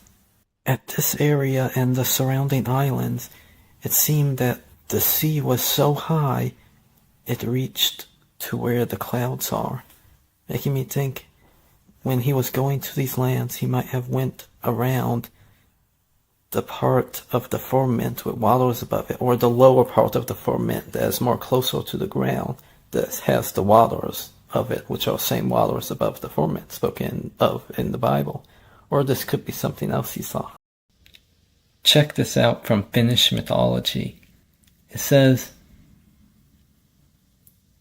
the sky was believed to be the upper cover of the egg. Alternatively, it was seen as a tent which was supported by a column at the North Pole below the North Star. The movement of the stars was explained to be caused by the sky dome's rotation around the North Star and itself. Then this is a depiction of a flat world with the dome, which I think is the firmament, with the North Pole in the center. Then it says down here, it says, Earth was believed to be flat. At the edges of the Earth was Lintukoto, I don't know how to pronounce that, but it says, the home of the birds, a warm region in which birds lived during the winter. So this is a warm region at the ends of the Earth, or the edges of the Earth, which I think is the lands beyond Antarctica, that creatures dwell. Even says birds live here. Then it says the Milky Way, which I do not believe the Milky Way is what they claim is. It's really, I think it's a crack in the firmament with stars near it or in it. But it says the Milky Way is called Linunarata, I don't know how to pronounce that, the path of the birds, because the birds were believed to move along it to Lintukuto and back. They are believed to go to this place when some of them migrate. Okay, this is an article about Lintukoto in Finnish. I'll translate it with this button. It says, Lintukoto is a mythical place that, according to Finnish folklore, was located far to the south of the southwest on the edge of the world, or at the point where the firmament and the ground meet. Migratory birds migrated to the birdhouse, which is this same place, for the winter, following the Milky Way, and the human soul may have migrated there after that. It says, the birdhouse could also be located outside the edges of the firmament, in which case it was possible to walk under the edge of the firmament, as if under the hem of a tent. So a land beyond the firmament, which is located in the south, the same place where the South Pole is, which is Antarctica. Myths about birds migrating to this warm land make sense, because in real life there are reports of birds migrating to the South Pole during the winter. But why would they go somewhere cold in the winter unless they wanted to get to somewhere warm, as these lands are known to be? In fact, there have been cases where people put tracking devices on birds during times they migrate, but when they flew to the polar regions, they lost tracking of them, so they weren't able to track them, making me think they went to the lands beyond Antarctica where the tracking signal could not reach. Many penguins live in the South Pole and are birds.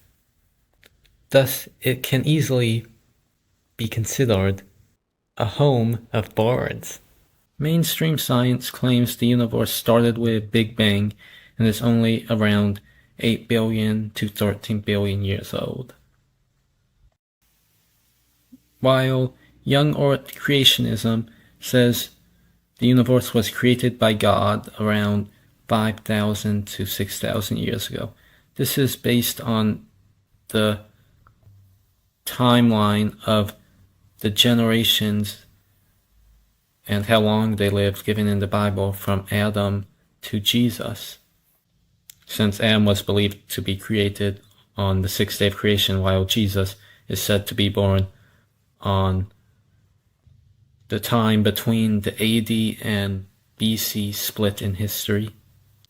So if you add all that up, it gets around somewhere like 5,000 to 6,000 years. Hindu beliefs say something different, stating that the universe goes through cycles of time called yugas. The first yuga is the Satya Yuga, which lasts over 1,700,000 years. It is a time when people only speak the truth and live in peace with one another. There is only happiness in this time. when people are connected to nature and live alongside the gods. Next is the Treta Yuga, which lasts around 1,200,000 years. Then there is the Dwapara Yuga, which lasts around 800,000 years. During these yugas, the world gets worse, but is still not as bad as the final yuga, which is the Kali Yuga, the yuga we are currently in, described as a time of violence, lasting around 400,000 years. These yugas do not happen only once. They actually happen over and over again in this cycle. During the end of each yuga, the world is destroyed. Then at the beginning, it is remade with different races of humans or different beings. The last Dwapara Yuga ended with a worldwide flood, similar to the story in the Bible with Noah. There's even a story where people get on a boat to escape this flood, a lot like the story of Noah. It also resembles Hopi mythology that says the last world ended with a flood, but the other worlds before it ended with stuff like the world freezing or burning on fire. I think Hindu stories also say different things cause different yugas to end. Rather than having a beginning, Hindu beliefs say the universe goes through cycles of creation and destruction constantly, meaning that it is repeatedly created and destroyed over and over again, after long periods of time. So that means Brahma created our universe during a certain time, but that the realms that existed before Brahma created our universe, these other realms, they existed before him. While the whole multiverse never had a beginning, that is Hindu beliefs, that the realm we live in had no beginning and will have no end. That means these beliefs go against mainstream science saying the universe had a beginning or is only around 8 to 13 billion years old. So in reality, I think the universe is much older. Also, Hindu beliefs say millions of years ago, humans had an advanced civilization, and there were gods and other beings, while modern science says humans evolved from monkeys and did not exist at such times, as well as that humans did not become advanced until modern times, but I think in the past they were advanced.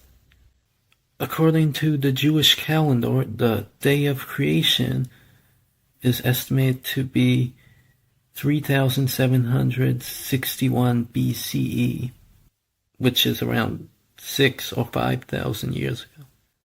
Yet according to this calendar, we learned that the Great Flood that Noah was in begins in 2105 BCE. This is when it began, but it possibly ended based on how long the flood was during 2104 or 2103 BCE.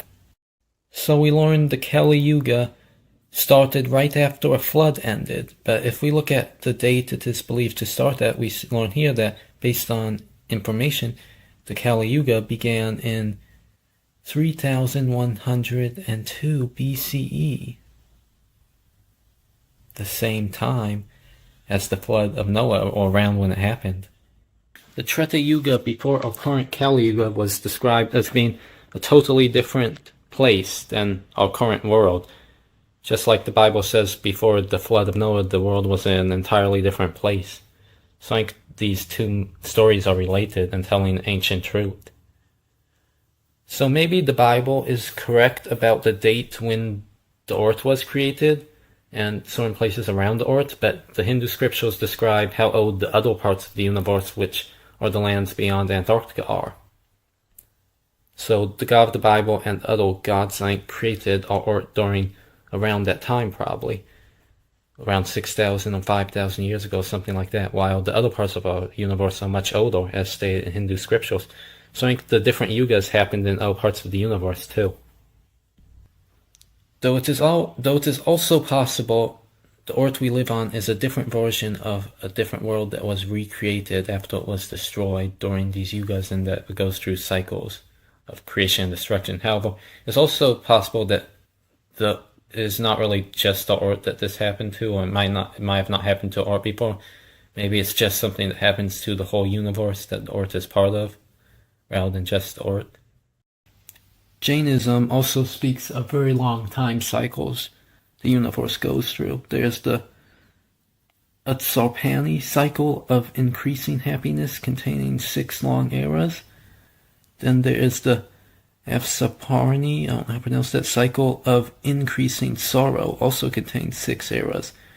It is imagined as a wheel, these time cycles that go back and forth, because these time cycles were believed to repeat over and over again, very similar to Hindu beliefs, which I think is depicting the same thing. During each of these cycles, there are 24 spiritual teachers sent to be incarnated in the world from the spiritual realm in order to teach the teachings of Jainism after they are forgotten about, in order to revive such teachings, in order to make people and all beings continue to not be violent and instead spread happiness and be kind. Enjoying things instead of being stuck in suffering. So keep in mind, Jainism says the current Tirthankara Mahavira is a regular-sized human with a regular lifespan. However, in the past, the Tirthankaras were like giants. So it corresponds to what I said about giants living in the past, including times before the Nephilim giants. Because Jainism says they lived like millions, billions, quintillions of years ago or longer ago. So it makes sense with what I said earlier about giants living in the past during the time of the Nephilim and before them.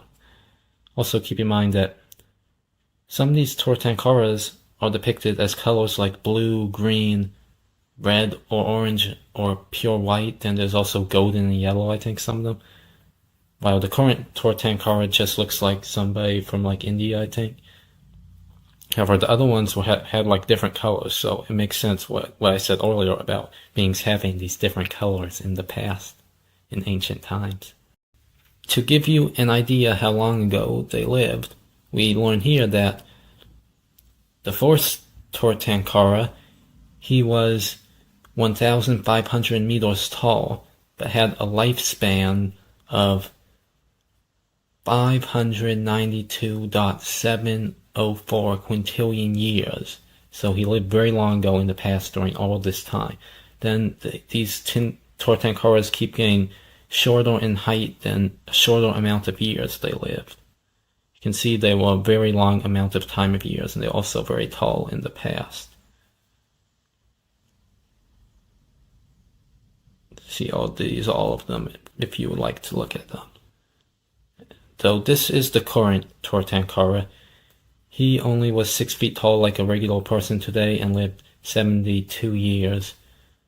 He was born in 599 BC, and this tells the dates of when they are born, estimated.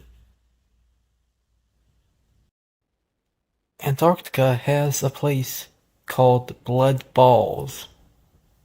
The official explanation is that this is iron oxide that blows out of here. If this is true, I could see it as supporting the idea that Islamic sources about there being an iron wall for Gog and Magog being true, since Antarctica is known to be an ice wall associated with these places. However, it is also possible that this is actually blood or some type of fruit juice, even though they say it's not. Regardless of what it is, I see parallels with what I've been talking about, because it is an unusually colored river, similar to the oceans and the cosmologies I've been talking about. Images from Google Earth show a massive entrance in Antarctica.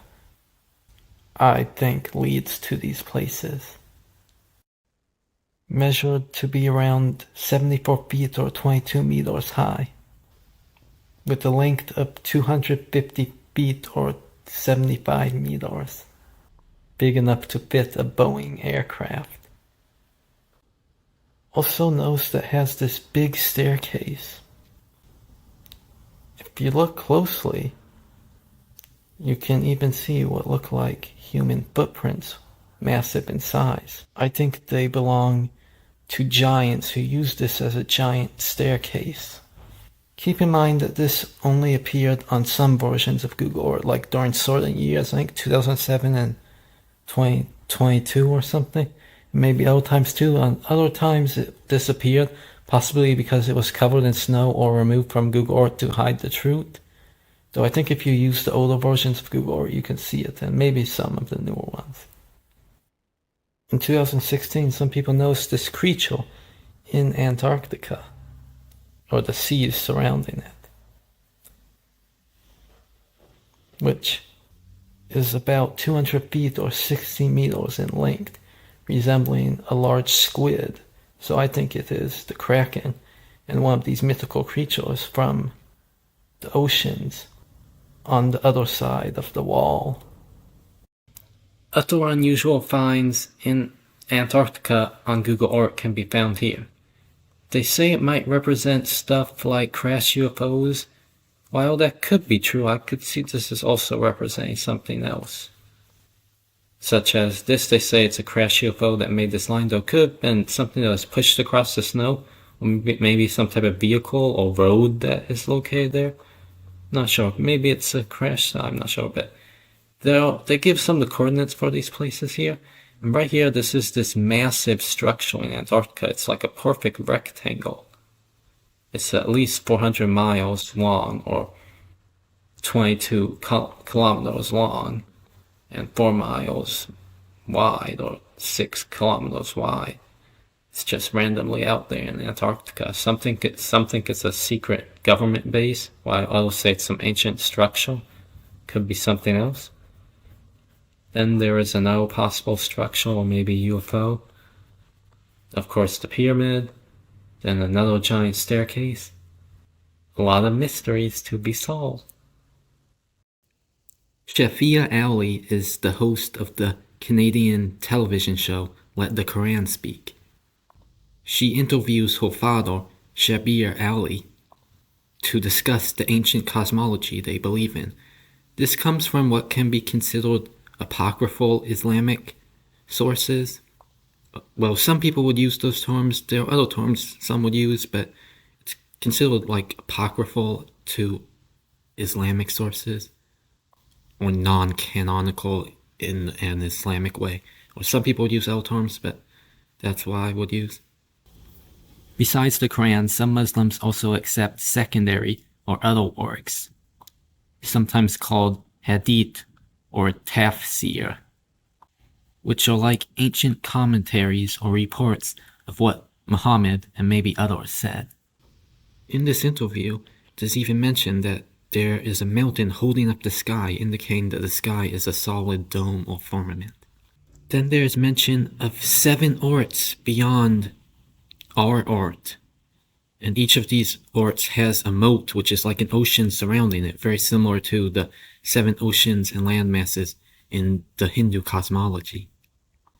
Yet, each of these orts has a mountain or mountain range surrounding it, like a wall, similar to the ice wall of Antarctica. So I think Antarctica is a mountain range that is covered by ice, because in this interview, he even mentions an ice-covered mountain range in a realm which it takes, like he says, somewhere around 2,500 years to cross, meaning this is a very big place, as these lands are known to be. It is even said each one of these 7 orts has its own sky and mountain, or mountain range, indicating that there are other walls surrounding these land masses as mountain ranges, similar to how Antarctica surrounds our world, and that these other realms have their own domes that are firmaments.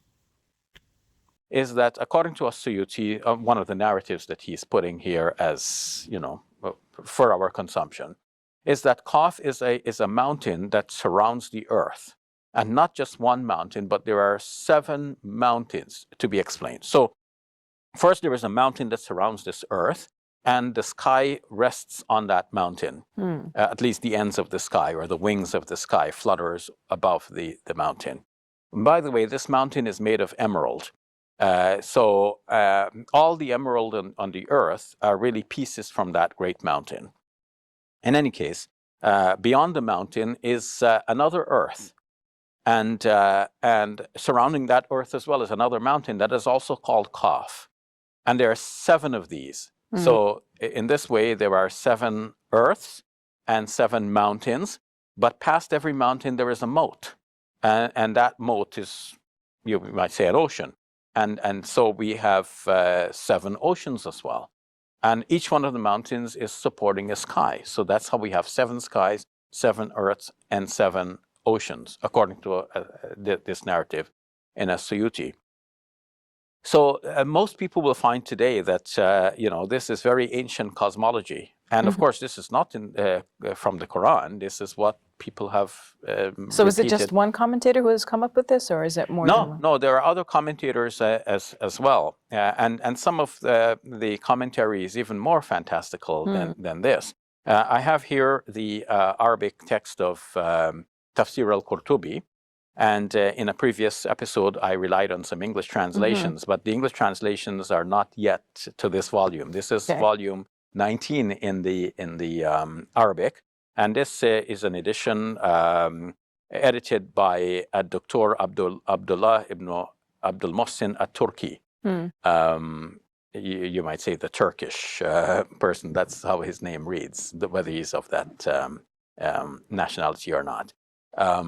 In any case, in this tafsir, we have this strange narrative. It says Wahab said, and this is tracing it to one of those persons who are known to have brought us information from the Jewish and Christian sources.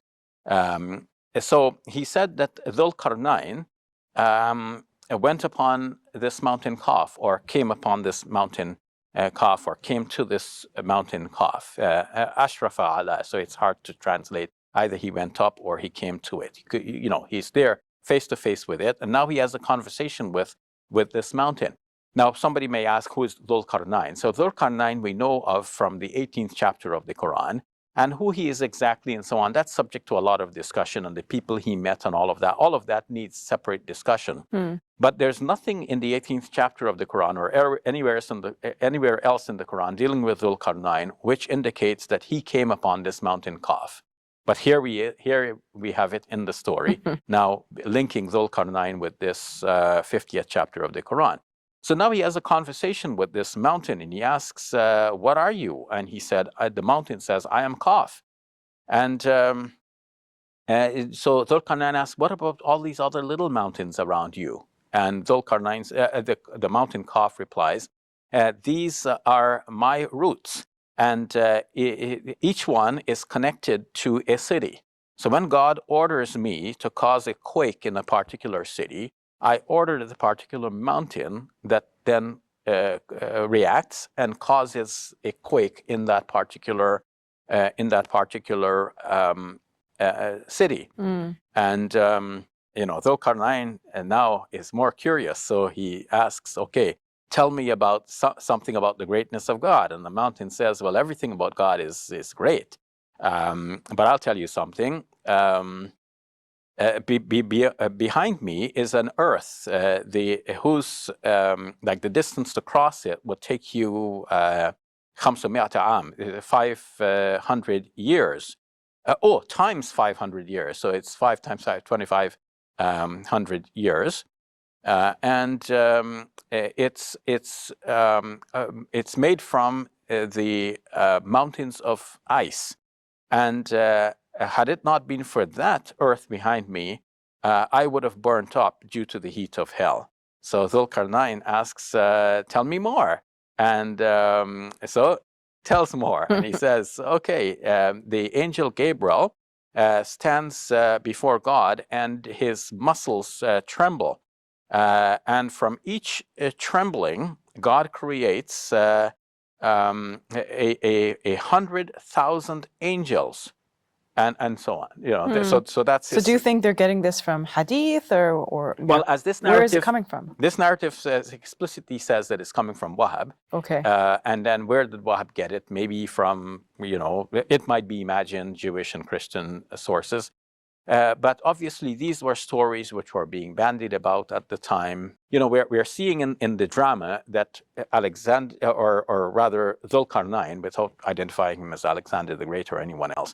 So Dhul-Qarnayn is there having a conversation with the mountain calf, and he is curious for more details. But the actual fact is that this is a drama between the storyteller and the listener. It's the listener that wants more details. And the storyteller is giving them more details, and the more details come with more fantastical elements to surprise and keep the listeners in suspense and keep them gravitated towards the storyteller. So this is what sometimes we find in tafsir, that we have to differentiate between this and the genuine material that they have conveyed as explanations of the verses of the Quran. Without these classical books of tafsir, we would be at a loss to know some details of the Quran. We would, you know, we depend on them for their careful analysis of the Arabic language, the expressions in the Quran, something about the history, the conditions at the time, and so on.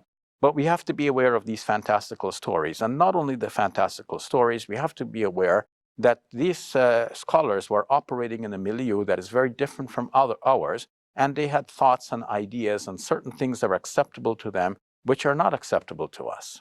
Thank you for sharing that experience. You're welcome. Buddhist cosmology features something similar, which has this flat realm that the earth is a part of, and also other worlds, part of a huge landmass. In the center of this realm is Mount Sumeru, sometimes also called Mount Meru, though I think they are separate mountains. The sun and the moon is said to circle the realm about halfway up this mountain. We can learn that each side of this mountain is made of something else. Here it says Mount Sumeru is composed of gold, silver, emerald, and crystal, with 4 sides facing respectively north, south, east, and west. Earlier we learned about mountains made out of gold and emerald. This article states that it's about Mount Meru, but it says it's also known as Sumeru. However, I think people mix this up and that they were originally viewed as different mountains, one in the center of our world and one in the center of a different landmass. Though it says Sumeru is the polar center of a mandala-like complex of seas and mountains. The square base of Sumeru is surrounded by a square moat-like ocean, which in turn is surrounded by a ring, or rather, square wall of mountains, which is in turn surrounded by a sea, each diminishing in width and height from the one closer to Sumeru. There are 7 seas and 7 surrounding mountain walls, so these are walls, as is the ice wall, until one comes to the vast outer sea, which forms most of the surface of the world, in which the known continents are merely small islands. The known world, which is on the continent of Jambudvipa, is directly south of Sumeru. This is the lengths of these land masses and oceans.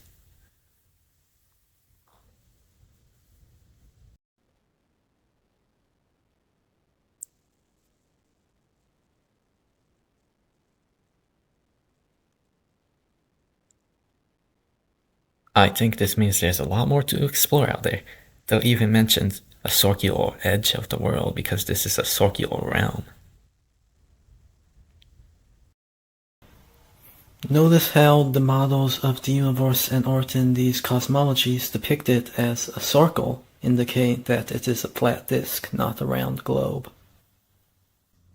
We also see that there are circles within other circles. So this makes me think some of these different realms were designed after other realms here by the creators of these realms, who designed different worlds based on other worlds. Going back to what I said about there being different creators that created different realms earlier.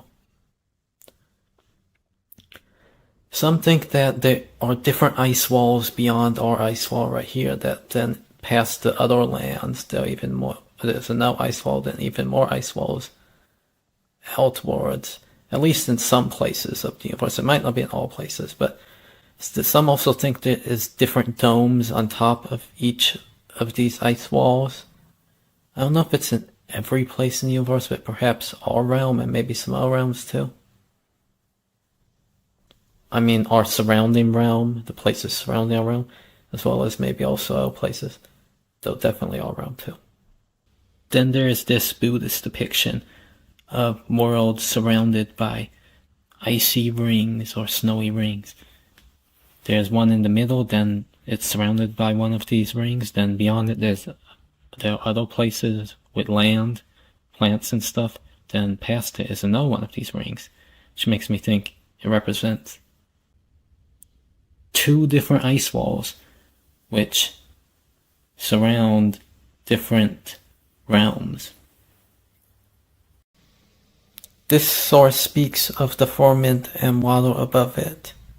It talks about how it is related to what is mentioned in different mythologies which speak of something similar. In Native American mythology, it says here, they went in circles upward till they reached the sky. It was smooth. They were told of a hole in the sky. They entered the hole and went through it up to the surface of the second world.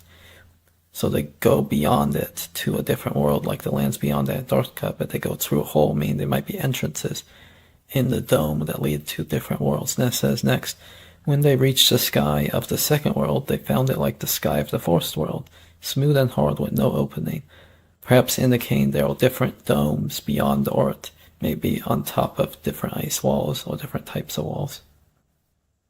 Here we learn that these different continents that are part of these quadrants of the universe, as seen here, are inhabited by different sized humans. Let's see, this is the Jambudvipa is where we dwell. Then let's see one of these other continents. Let's see it. It says one of the 4 continents situated to the east of Mount Meru, which I think is actually Mount Sumeru. It is semicircular in shape, at least part of it. I don't know if it's entirely.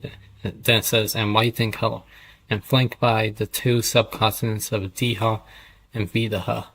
See, it's different parts of this cell, different shapes. It says, human beings who live there are twice as tall as us, so they are like giants, and have semicircular faces, peaceful and vegetarian. They enjoy long and pleasurable lives, 250 years, but devoid of any true dharma. The principal attribute of this continent is its jewel mountain made of diamonds, lapis lazuli, sapphires, emeralds, pearls, gold, silver, and crystal. Then there's something similar said here about humans being 7.3 meters on average with lifespans of 500 years. For this continent, this doesn't quite give their size, but I think this was the continent inhabited by like dwarf-like beings. I'm not 100% sure if I remember, but either way, what is said about these points to there being giants living in these lands, similar to what I said earlier. You might be wondering, how could giants be in all these different realms? Weren't they created when the fallen angels fell to earth just thousands of years ago, then mated with humans to give birth to giants? Well, if you interpret the Bible one way, we actually learn that there were different giants before the Nephilim made by the fallen angels. Because here it says in the Bible, there were giants in the earth in those days, and also after that, when the sons of God came in unto the daughters of men, and they bare children to them. The same became mighty men which were of old, men of renown. So, this said there were giants in the earth, and also after that when the sons of God came, who were the fallen angels. Meaning this indicates there were giants that existed before the fallen angels.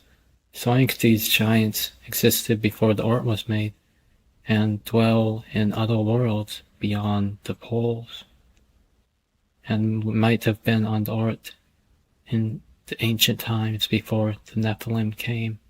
When I say Nephilim, I mean the children of the fallen angels.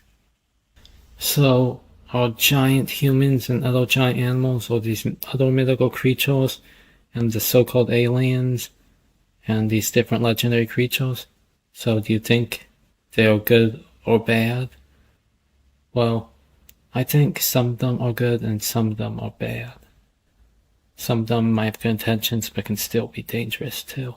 And there are those who are neutral as well as those who are partially good and partially bad, such as in the Smoky God book, the giants were friendly.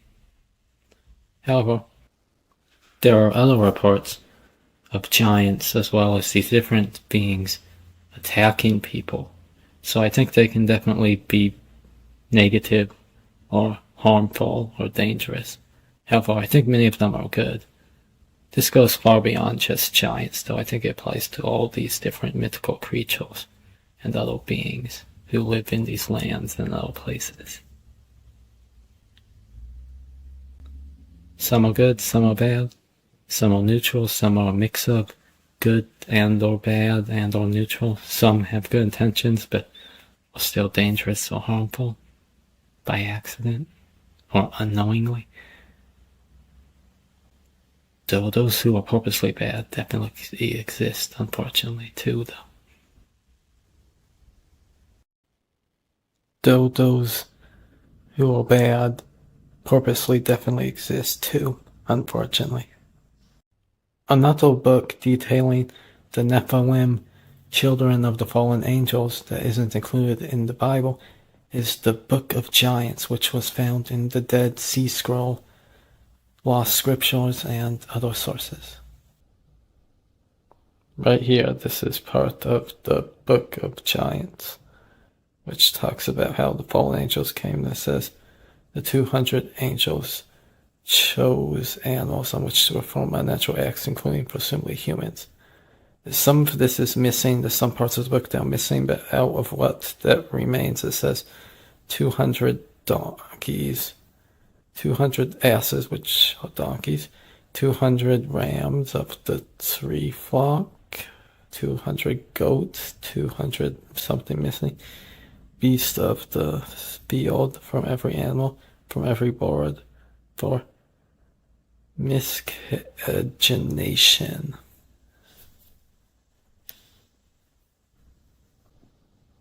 Next, we learned the outcome of the demonic corruption was violence, perversion, and a brood of monstrous beings.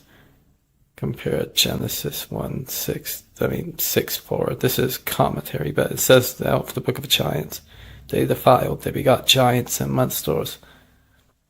They begot, and behold, all the earth was corrupted with its blood, and by the hand of giants which did not suffice for them. And they were seeking to devour many.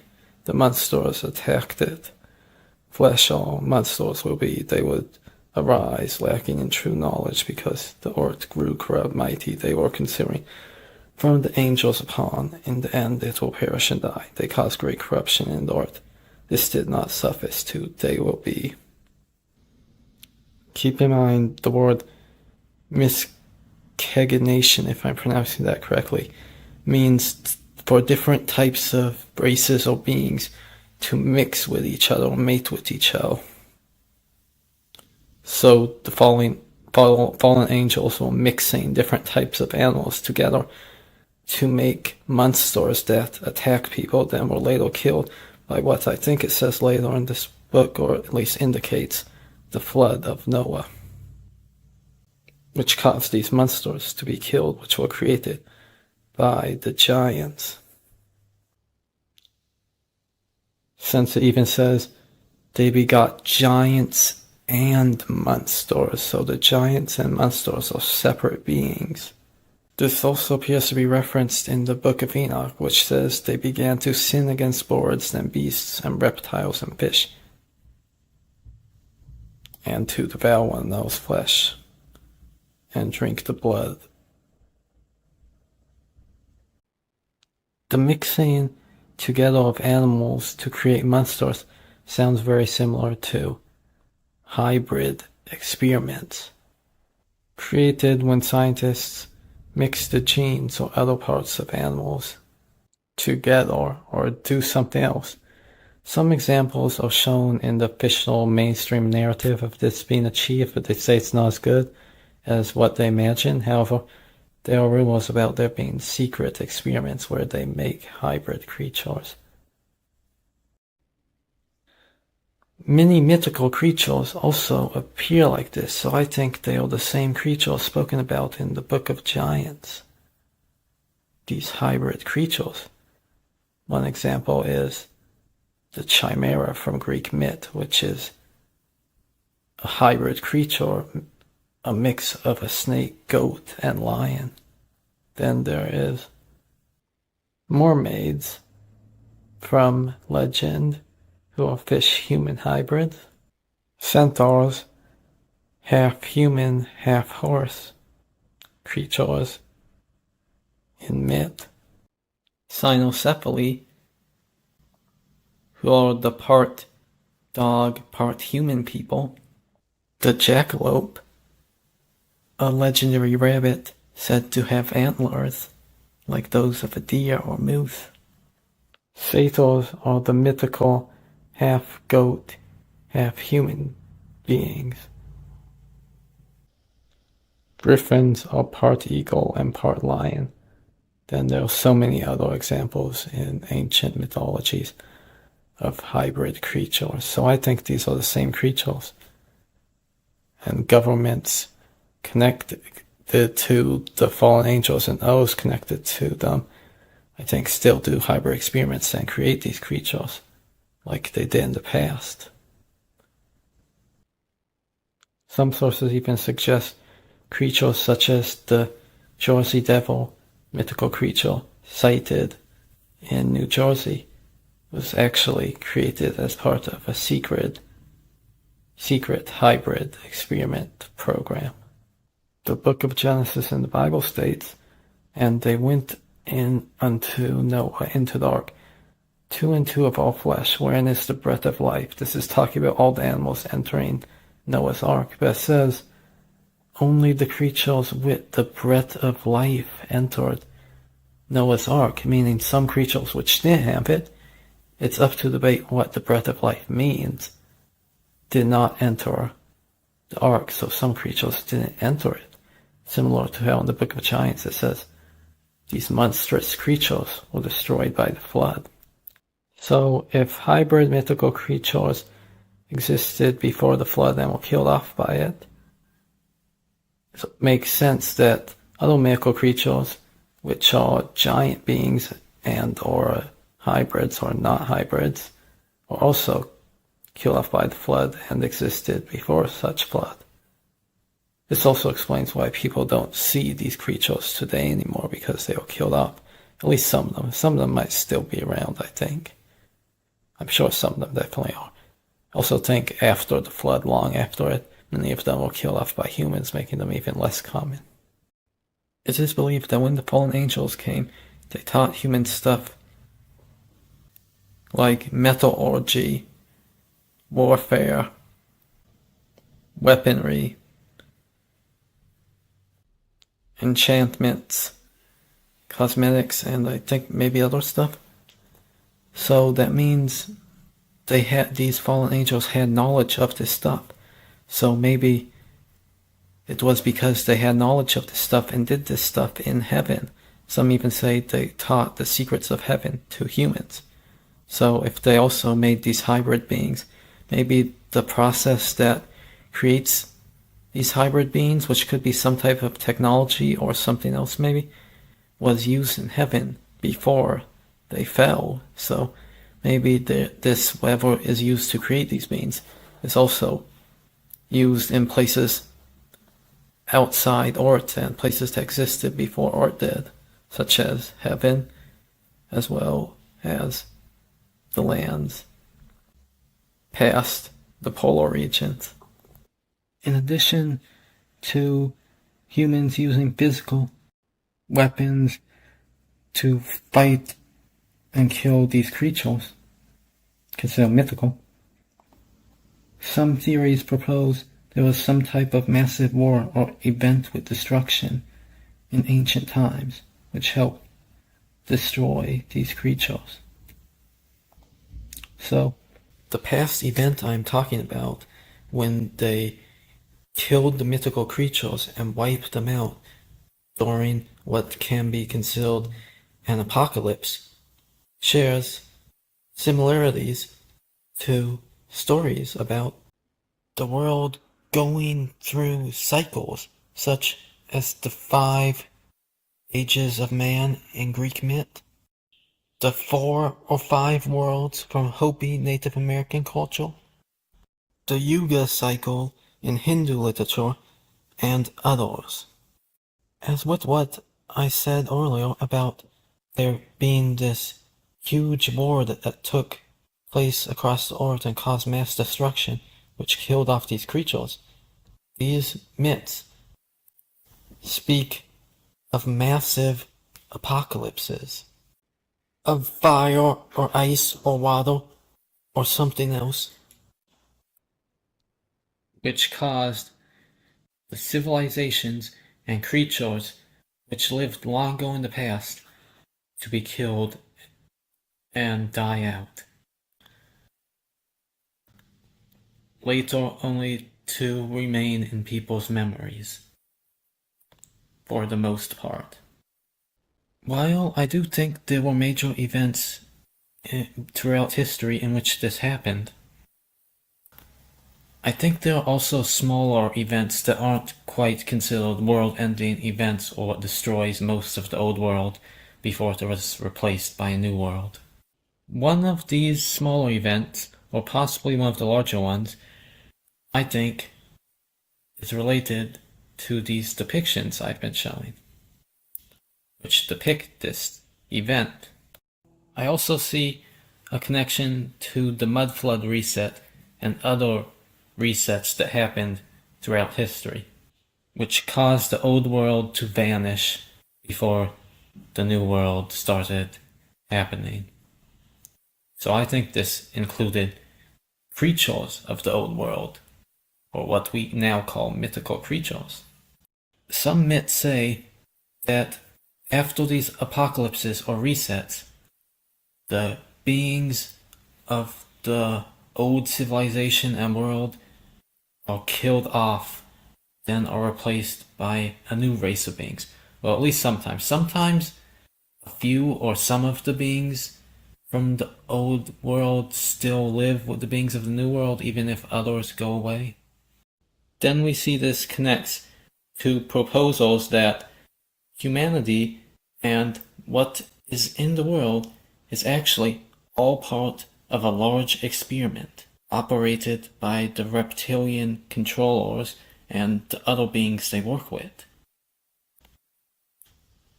Some think that they do not want us to leave Earth then go to the lands beyond the ice wall, because then their experiment would fail.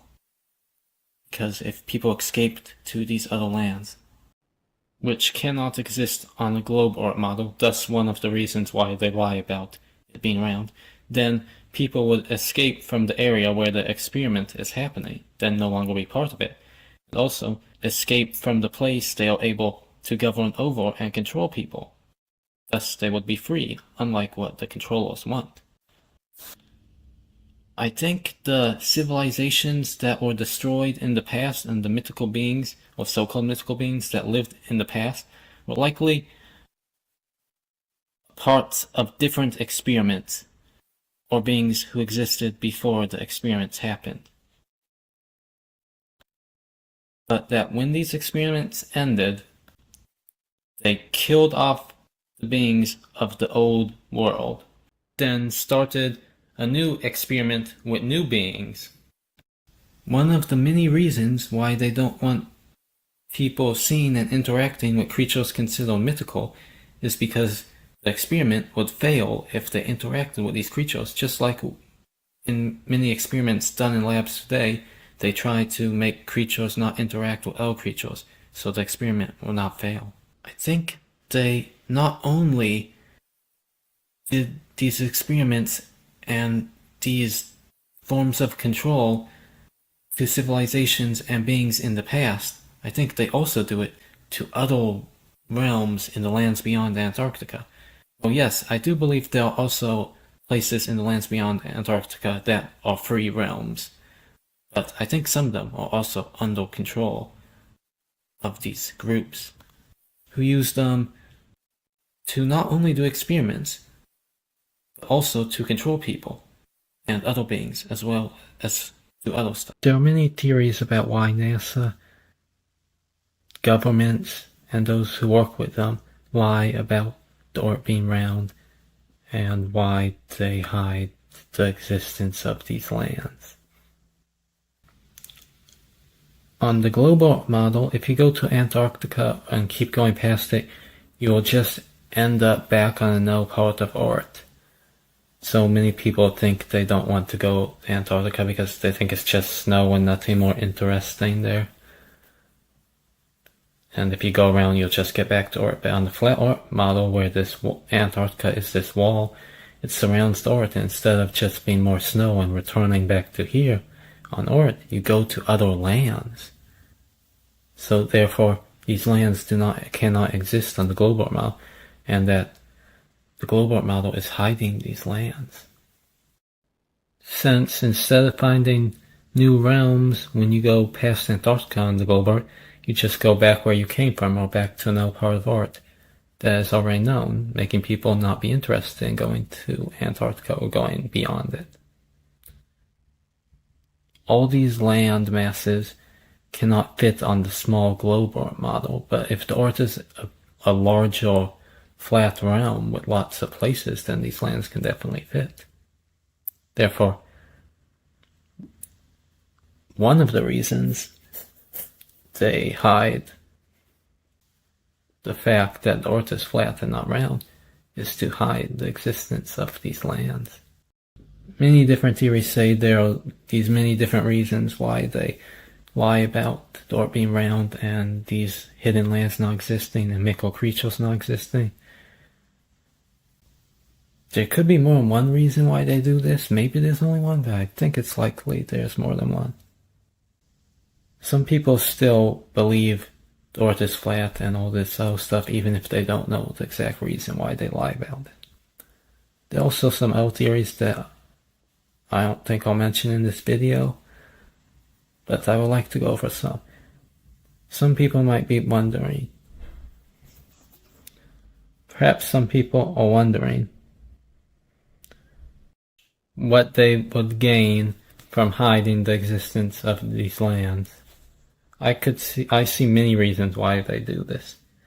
First, if people found more lands, then they could escape from Earth, then go to these lands, be free, make their own civilizations. However, if these lands are hidden from people, then people stay stuck on Earth and in these countries under governments that control people. Because I think these governments and those working with them don't want people to escape from governments that control people, like with bad laws, dictatorships, corporations and economic systems that exploit people, other forms of corruption that control or harm people. With these lands, people would be able to escape from all of it and not be under the control of these regimes and governments, since these lands will allow much more space for people to spread out and not be in their system. This would stop a future New World Order from taking over the world and controlling people too, because then people won't be able to be controlled by such order. I think it would also allow people to be free from the corruption made by governments and others today. I believe ancient myths about witches and magic are based on truth. I also think the elite controllers of the world are trying to hide the existence of magic. That's why they say it's only fantasy and fables, something of fairy tales, but I think in reality it's actually a real force. ancient times, they had concepts of witchcraft or people practicing it. Even modern times, it still continue today to an extent. I believe magic is a real thing, and there are magical powers. So it makes sense why the light would not want people to access it, so they make people not believe in it, so they aren't able to access it or don't even try to use it, or find ancient sources or any sources that say how to, or somehow use magical objects or find them. Because if people had magical powers, then they could overcome the government and not be controlled by them. They could harm the government or be protected from the harm of the government. They could also get many benefits from magic, such as, let's say, healing or providing food or luck, which would make stuff like pharmaceutical companies not be able to exploit people economically or in other ways. The same is what many other benefits magic could provide.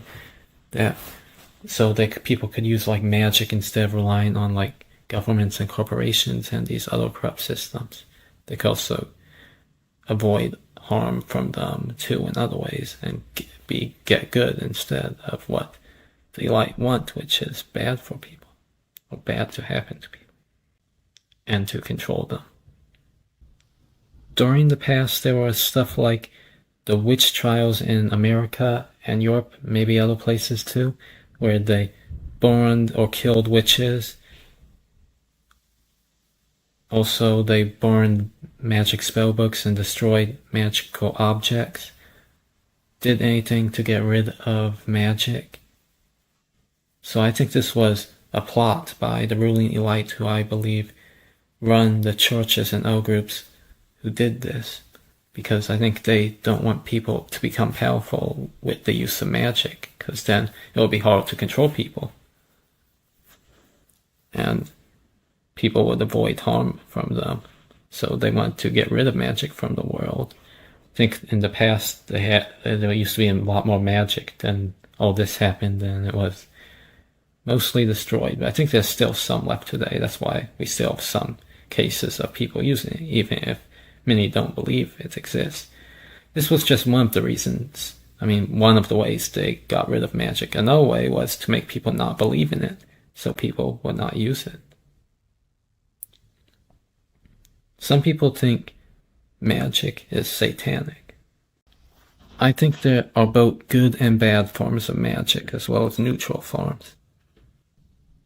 I think there is this satanic negative magic used by the elite. They secretly use it to harm people and gain stuff in selfish ways.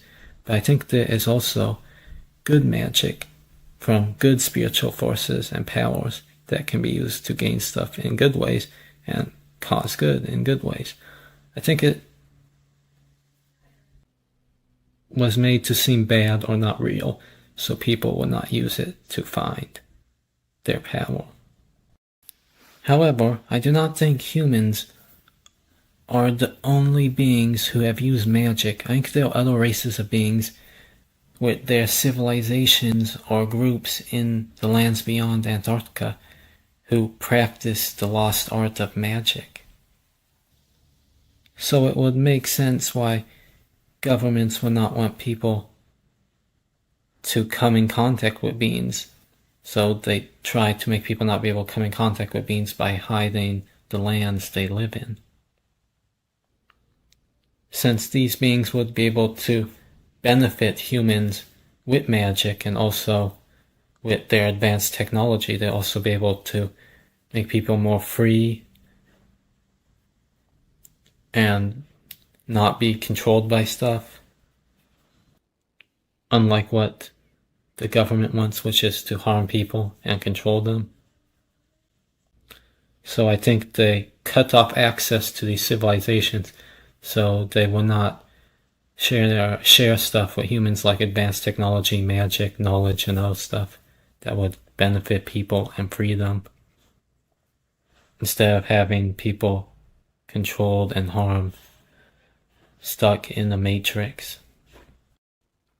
I think the same is true with advanced technology and what people call psychic powers, because there are stories of the government or others silencing inventors or hiding the inventions or discoveries of inventors, like taking away their technology or hiding it from the public. The same is done with psychic powers. There are secret CIA programs and government programs that hide the existence of psychic powers, which I think is just another term for magic in modern times. Magical powers, that is. So I think this advanced technology could benefit people in the same way magic could, so that's why governments do not want people to access it. So they hide it from people. If people could gain stuff or stop stuff with magic and advanced technology, then they would not be reliant on corporations and governments to give it to them, therefore not be controlled by economic systems or other forms of corruption made by these governments and corporations, as well as these harmful controlling systems. Also, these lands would have a lot of resources people could use for like metal, food, water, and all that, making it be all cheaper, therefore making governments not be able to exploit people in economic ways. There could be also other benefits to all these resources. One way to make people be trapped in the system and not escape is to make them think that is all that exists. Their prison system is all that exists. They are exploited by corporations, governments, and other corrupt systems. So, instead of going through all the trouble to strictly monitor this entire ice wall, or build like a massive fence or something around it that keeps people from going to the lands beyond, they just convince people that it does not exist. Think of it like a massive board or fence or wall that the elite guard to prevent people from leaving. Yes, I think they do monitor and guard the wall to some extent, so people don't escape, because there's reports of like balloons or something like scanning the area to check if people are going through, as well as boats doing the same. So they do guard the ice wall to an extent, but it's still hard for them to guard the entire thing and prevent everyone from going out. So if only a few people try to leave, then they can probably stop them. But if more people try, like thousands, then I don't think they will be able to stop them. There also might be some cases where people get past their guarding system or monitoring system, whatever you want to call it. Since it's kind of hard to guard the whole thing, even though I think they are trying and and are doing so to some extent. Though instead of going through all the trouble to guard over it, I think they just tell people it does not exist. Think of dictatorships such as North Korea and other countries that prevent their citizens from leaving the country. They have like these fenced or walled areas that at the border, and people monitoring it to prevent anyone from leaving. The government also tells the people in the country that outside is just a bad place, that they should stay in their system. I think the same is true with Earth, but I think all these different countries are controlled by the same groups secretly, the Illuminati, to prevent people from leaving the control of all these different countries. Part of the same group. I think all these different countries are controlled by the same secret societies. And that true freedom is found in the lands beyond Antarctica. Then there are places like the United States of America. Many parts of it have governments, schools, the media, and other stuff that tells its citizens it is the best country in the world, or that it is better than any other countries, to make people not want to leave. I think that there are some countries that have benefits that it does not, even though I don't think those countries are 100% perfect, and that they are also controlled by the same group that controls America. However, I think Americans are fed the idea that it is like this the best country in the world, they say, or at least very good, so they should not leave. So they don't even try to leave the board or to escape from a controlling system, because they have convinced people that there's no need to leave. So I think there's something similar with the Ort and the lands beyond. Because in reality, America has many controlling systems like harmful healthcare systems, wealth inequality, corrupt companies exploiting people, nonsensical political fighting, education systems teaching people lies, and a lot of other bad stuff.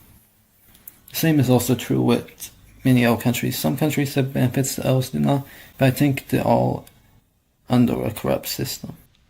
I think the whole concept of borders is made to control people, because in reality, people are the same. Nobody really can own land. I think it belongs to Mother Nature, not certain individuals or governments.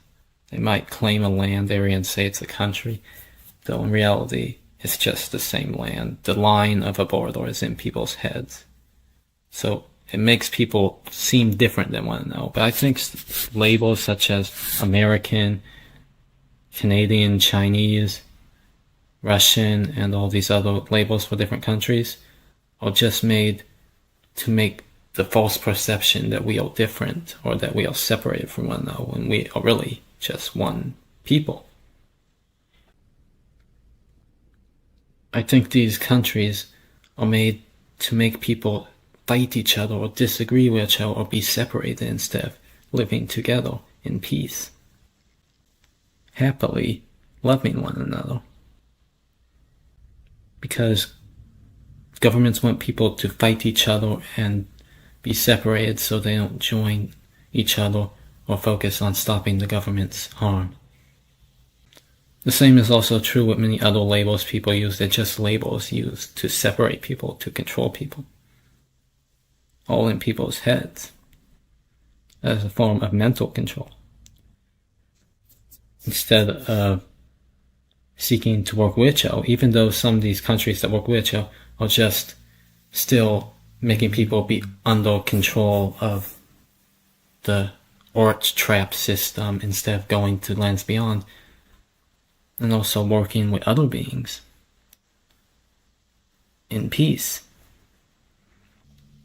I think they want people to be in a state of mindlessness following them, or be violent to one another, or fight instead of focusing on good things. The Ort's politicians, media, companies, and other organizations and things are used to harm and exploit people, whether they know it or not. People are controlled by stuff like money and materialistic things, relying on it, thinking just like a slave to this materialistic and hate-filled world, instead of focusing on the more important things, which is caring for one another and being happy. Instead, many people are caught up in a corrupt rat race and slave system, or something that causes inequality. Some countries more than others, because they might not be given as much media attention in the West, but there are many countries that have a large amount of corruption and control. Consider maybe third world countries and some others, even though first world ones are definitely under control, though I don't really prefer those terms because they're nationalist and racist, because they're viewing one as higher than the. However, there is certain types of control aimed at certain countries that are worse than others, that exploit people as a slave system to enslave the world, especially certain countries, though it is happening everywhere. Many people mindlessly worship materialistic things like money, as well as stuff like celebrities, business owners, government, political ideologies, other types of ideologies, religions, and other stuff, or that they follow any of this. So this is all used to exploit people.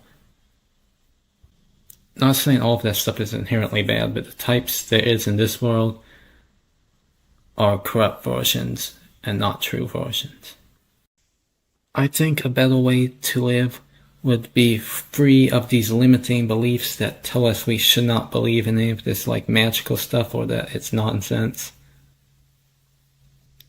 As well as to live in a much more compassionate and merit-based society, not one based on materialistic things or status above one another or corrupt ideologies or this other bad stuff. A world where everyone is compassionate and spreads compassion to make others happy, or as well as to be happy themselves, would be a better place, a more free world, free of those who want to just cause disharmony, such as governments who control people. I think the true purpose of life, the meaning of life, why we really came here, is to spread compassion with one another and be happy, helping one another instead of being self-centered or selfish or following corrupt systems by supporting them or something. I think it would be better, and that if we were what we were originally meant to be, which is to be kind to one another and to be happy, at peace with nature and what is in the universe, instead of being stuck in a false matrix.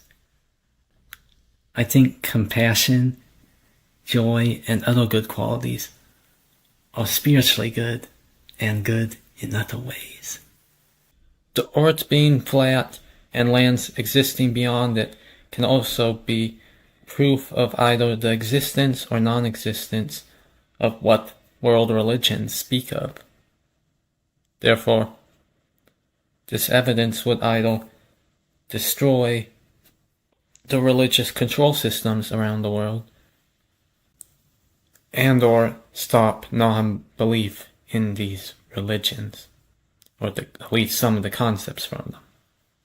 Of course, I think some of these religions have truth to them, but I think there's also lies mixed with truth, or false ideas mixed with truth. I think the religions of the world have lost their original true teachings in modern times and have been changed by deceivers who are wanting to weaponize these religions to control people. I think they are what the Bible refers to as false prophets, those who claim to teach the Word of God but really do not. I think the mainstream churches in the world are these false prophets, twisting Jesus' teachings instead of actually teaching his real teachings.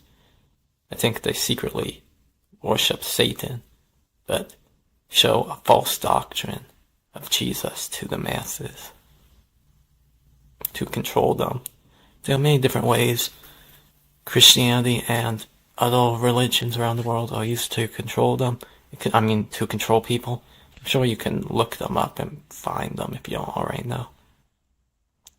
Though there's some misinformation related to that, but there is definitely actual control going around, even if some people mix this information with false information. I think the satanic elite are actually part of this. Not just Christianity, but other religions. Like, these religions did not originally mix with modern science or political views. Yet, in modern times, they mixed them with this stuff, which was not originally part of these religions. These so-called scientific ideas did not arise until like maybe the 1800s and 1900s, if I know correctly. At least that's what they claim. Yet they add them to these religions, which is a false doctrine, mixing modern lies with ancient truth. Also, people associate these religions or non-religions with political parties, though In the past, this was not the case.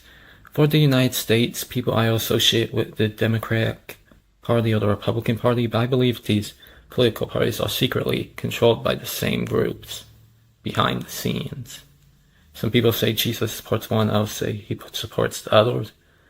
However, Jesus came thousands of years ago, but these parties were made in the 1800s in the United States, somewhere Jesus didn't even live. So I don't think he would support either of these. I'm sure he didn't, actually. These political parties are just used to control people, to make people fight each other and do harmful stuff. And harm others, being of service to governments. The same is true with many other political parties around the world. Though these American ideas of these parties spread to different parts of the world, however, in the other parts of the world there are also a lot of different political parties. So I think they're also controlled, at least a lot of them, by these satanic elites. Religions are also used as a tool of control in many other ways. Just like the political parties associated with atheism are. However, atheism is not inherently political, but for some reason today, most atheists are brainwashed to believe they are somehow associated with one political party. But I think that's just used by the wealthy elites to make them serve the government and control them. And that originally had no association with politics. They also control people in other ways with religions and other stuff. The Abrahamic religions, which around 3 or 4 billion people in the world are estimated to follow, which are some of the most popular religions, at least Christianity and Islam, promote the idea that humans are special or made in the image of God, or that they rule over the world. So, according to their doctrines, there should not be any other types of beings that are like advanced as humans, which are physical beings and not some god. So if people were able to go to these lands and discover other races of intelligent beings, and the fact there are many other places in these lands without just humans, then it would push away the ideas that humans are special in the universe, or the only intelligent beings over other animals, or what people consider intelligent. So it could disprove these religions, therefore making them not be able to control people. This could also be one of the reasons why they hide the existence of what is said to be alien or extraterrestrial life. The same with other mythical beings who are these intelligent races or other types of beings. However, I think there could also be other reasons why they hide these mythical beings, but I don't think I'll go over them in this video. But what about atheism? Well, I think they also promote atheism to make people not be in touch with spiritual truths and to not find true teachings in religions.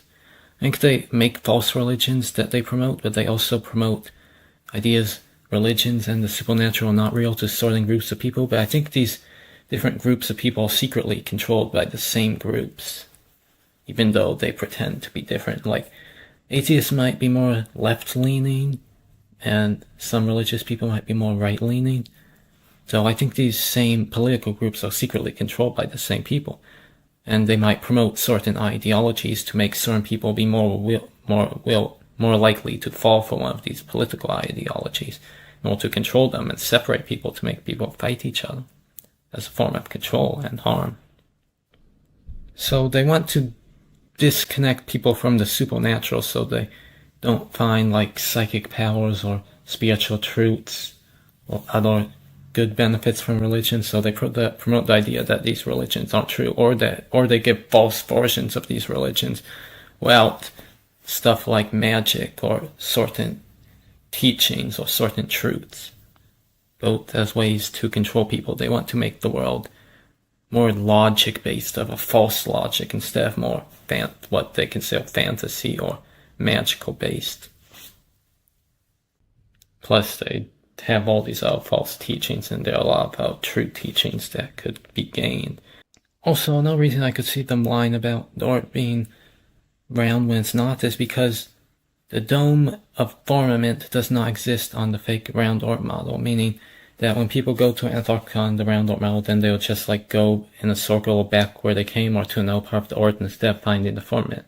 Therefore, by lying about the Earth being round, they are hiding the firmament. So people do not find the firmament. But if people have found the firmament, then they could see there's evidence that the Bible or other mythologies that speak of the firmament or something at the ends of the earth are true. Therefore, this would prove the Bible is accurate because they couldn't explain how something else created the firmament when the Bible and these other sources say it was created by God. So this would be proof that God exists and that the Bible is true or that different mythologies are true.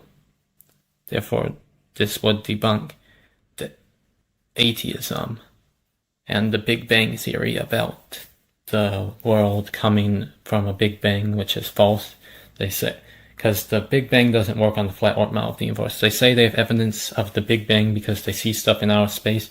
But outer space is fake, so they don't really have it. So without outer space and all of these lies, then they would not have evidence for God not existing or these other religions not existing. Therefore, if flat Earth was true, the atheism control system that is part of the larger control system, which includes Abrahamic religions and other religions, would go away. So that's why they lie about the Earth being flat, or at least some of the reasons. But what about them lying about the sun and moon actually being around the same size and the stars being smaller than they claim they are? Well, I could see many reasons why they do this. One, to make people think aliens come from other worlds that are in outer space, which do not really exist, like other planets, when they really come from somewhere else.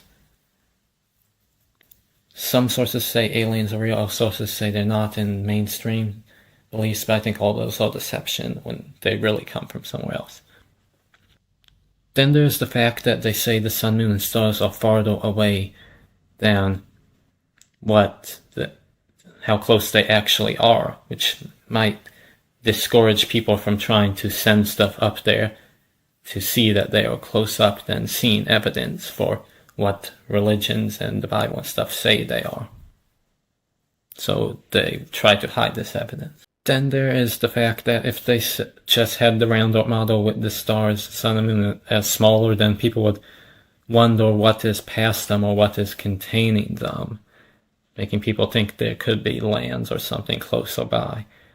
However, with their model of the universe, this large outer space model, then that wouldn't be the case. They'll just think there's something else in the sky, which is false. Then they also want to try to convince people that the Earth is something like what they see in the sky, like the sun and moon, which look round, or the so-called planets, which are actually stars, and stars themselves, which look round. So it will make more sense on their model for them to have the universe looking different, and for the Earth to look like what is in the sky, and the universe to operate, as well as for the universe to operate in certain ways that make more sense on their model. But I think that's all false. There could be other reasons why they lie about this, but that's what I'm going over for now. So if people could go to these hidden lands, then they could see stuff like these mythical creatures or gods who dwell in these lands, and also find stuff like magic and a lot of other stuff, which would prove that atheism is wrong, and also that certain religions are wrong. Like if they saw gods from certain religions, or mythical creatures or magic from certain religions, then it will debunk certain religions and also disprove atheism, therefore making them not be able to control people with these false ideas. Plus, if more people believed in the powerful god or gods and the advanced beings from these lands, or that people have the power of God within them and can have powerful magic, then they would be less likely to see governments, the wealthy, and others as authority figures more powerful than them, making people lose the belief that such figures are the ones with the greatest power. Plus, they can use lies to spiritually harm people. So keep in mind what the Bible says about the truth setting you free, which is spiritual freedom. The elites who have their own world in these lands, I think, also use our world to take resources from it, like physical resources like materials and other stuff. They also use slave labor from humans to serve the rich with these corporations.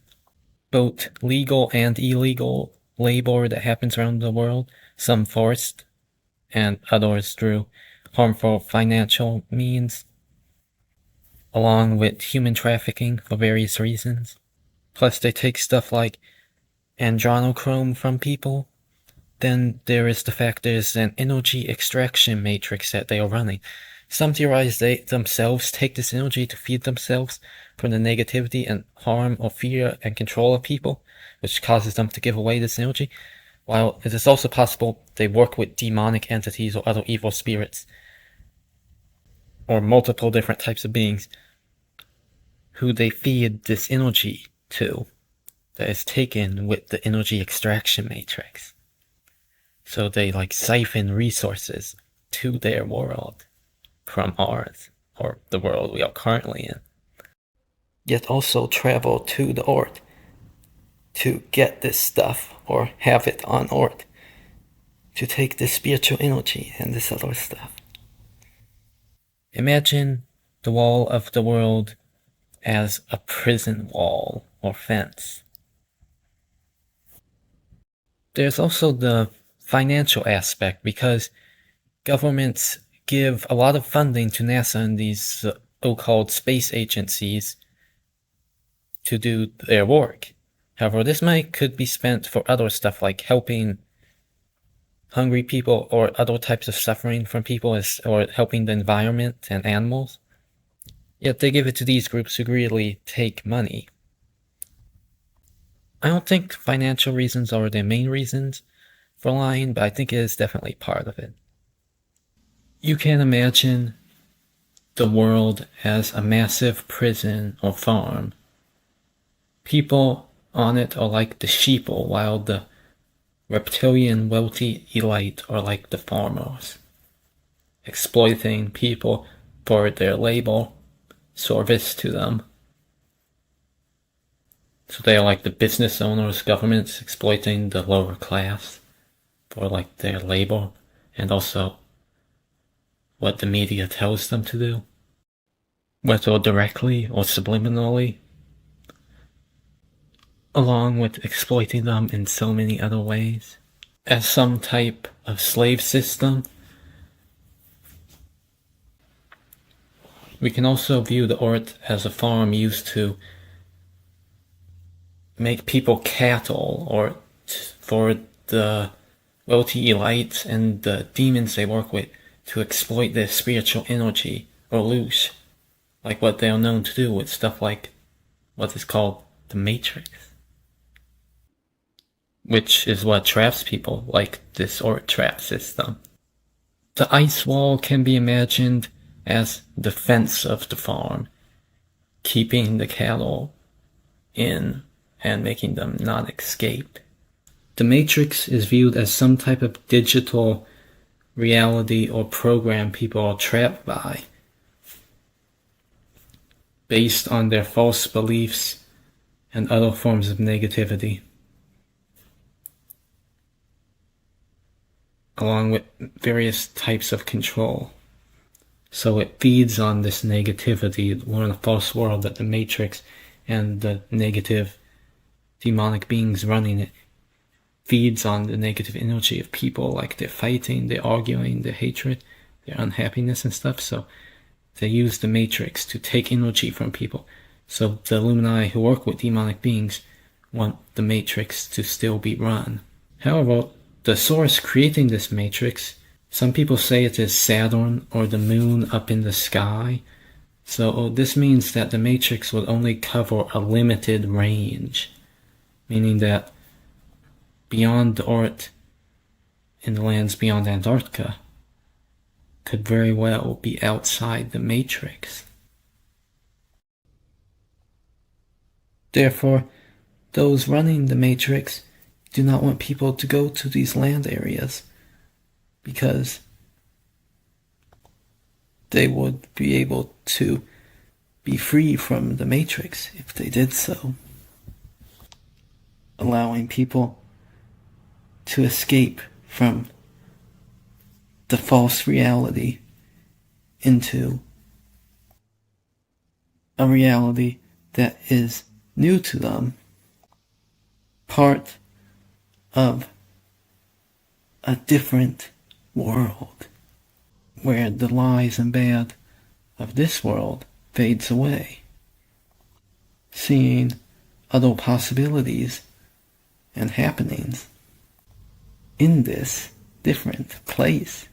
So there are many other regions of the universe left to explore, containing large trees, fantastic creatures, and so much more I haven't even gone over that many people might find hard to imagine. Therefore, I have hope one day people will find these areas, then access them, becoming pioneers for those who journey to these places, and bring what is good for as many as they can.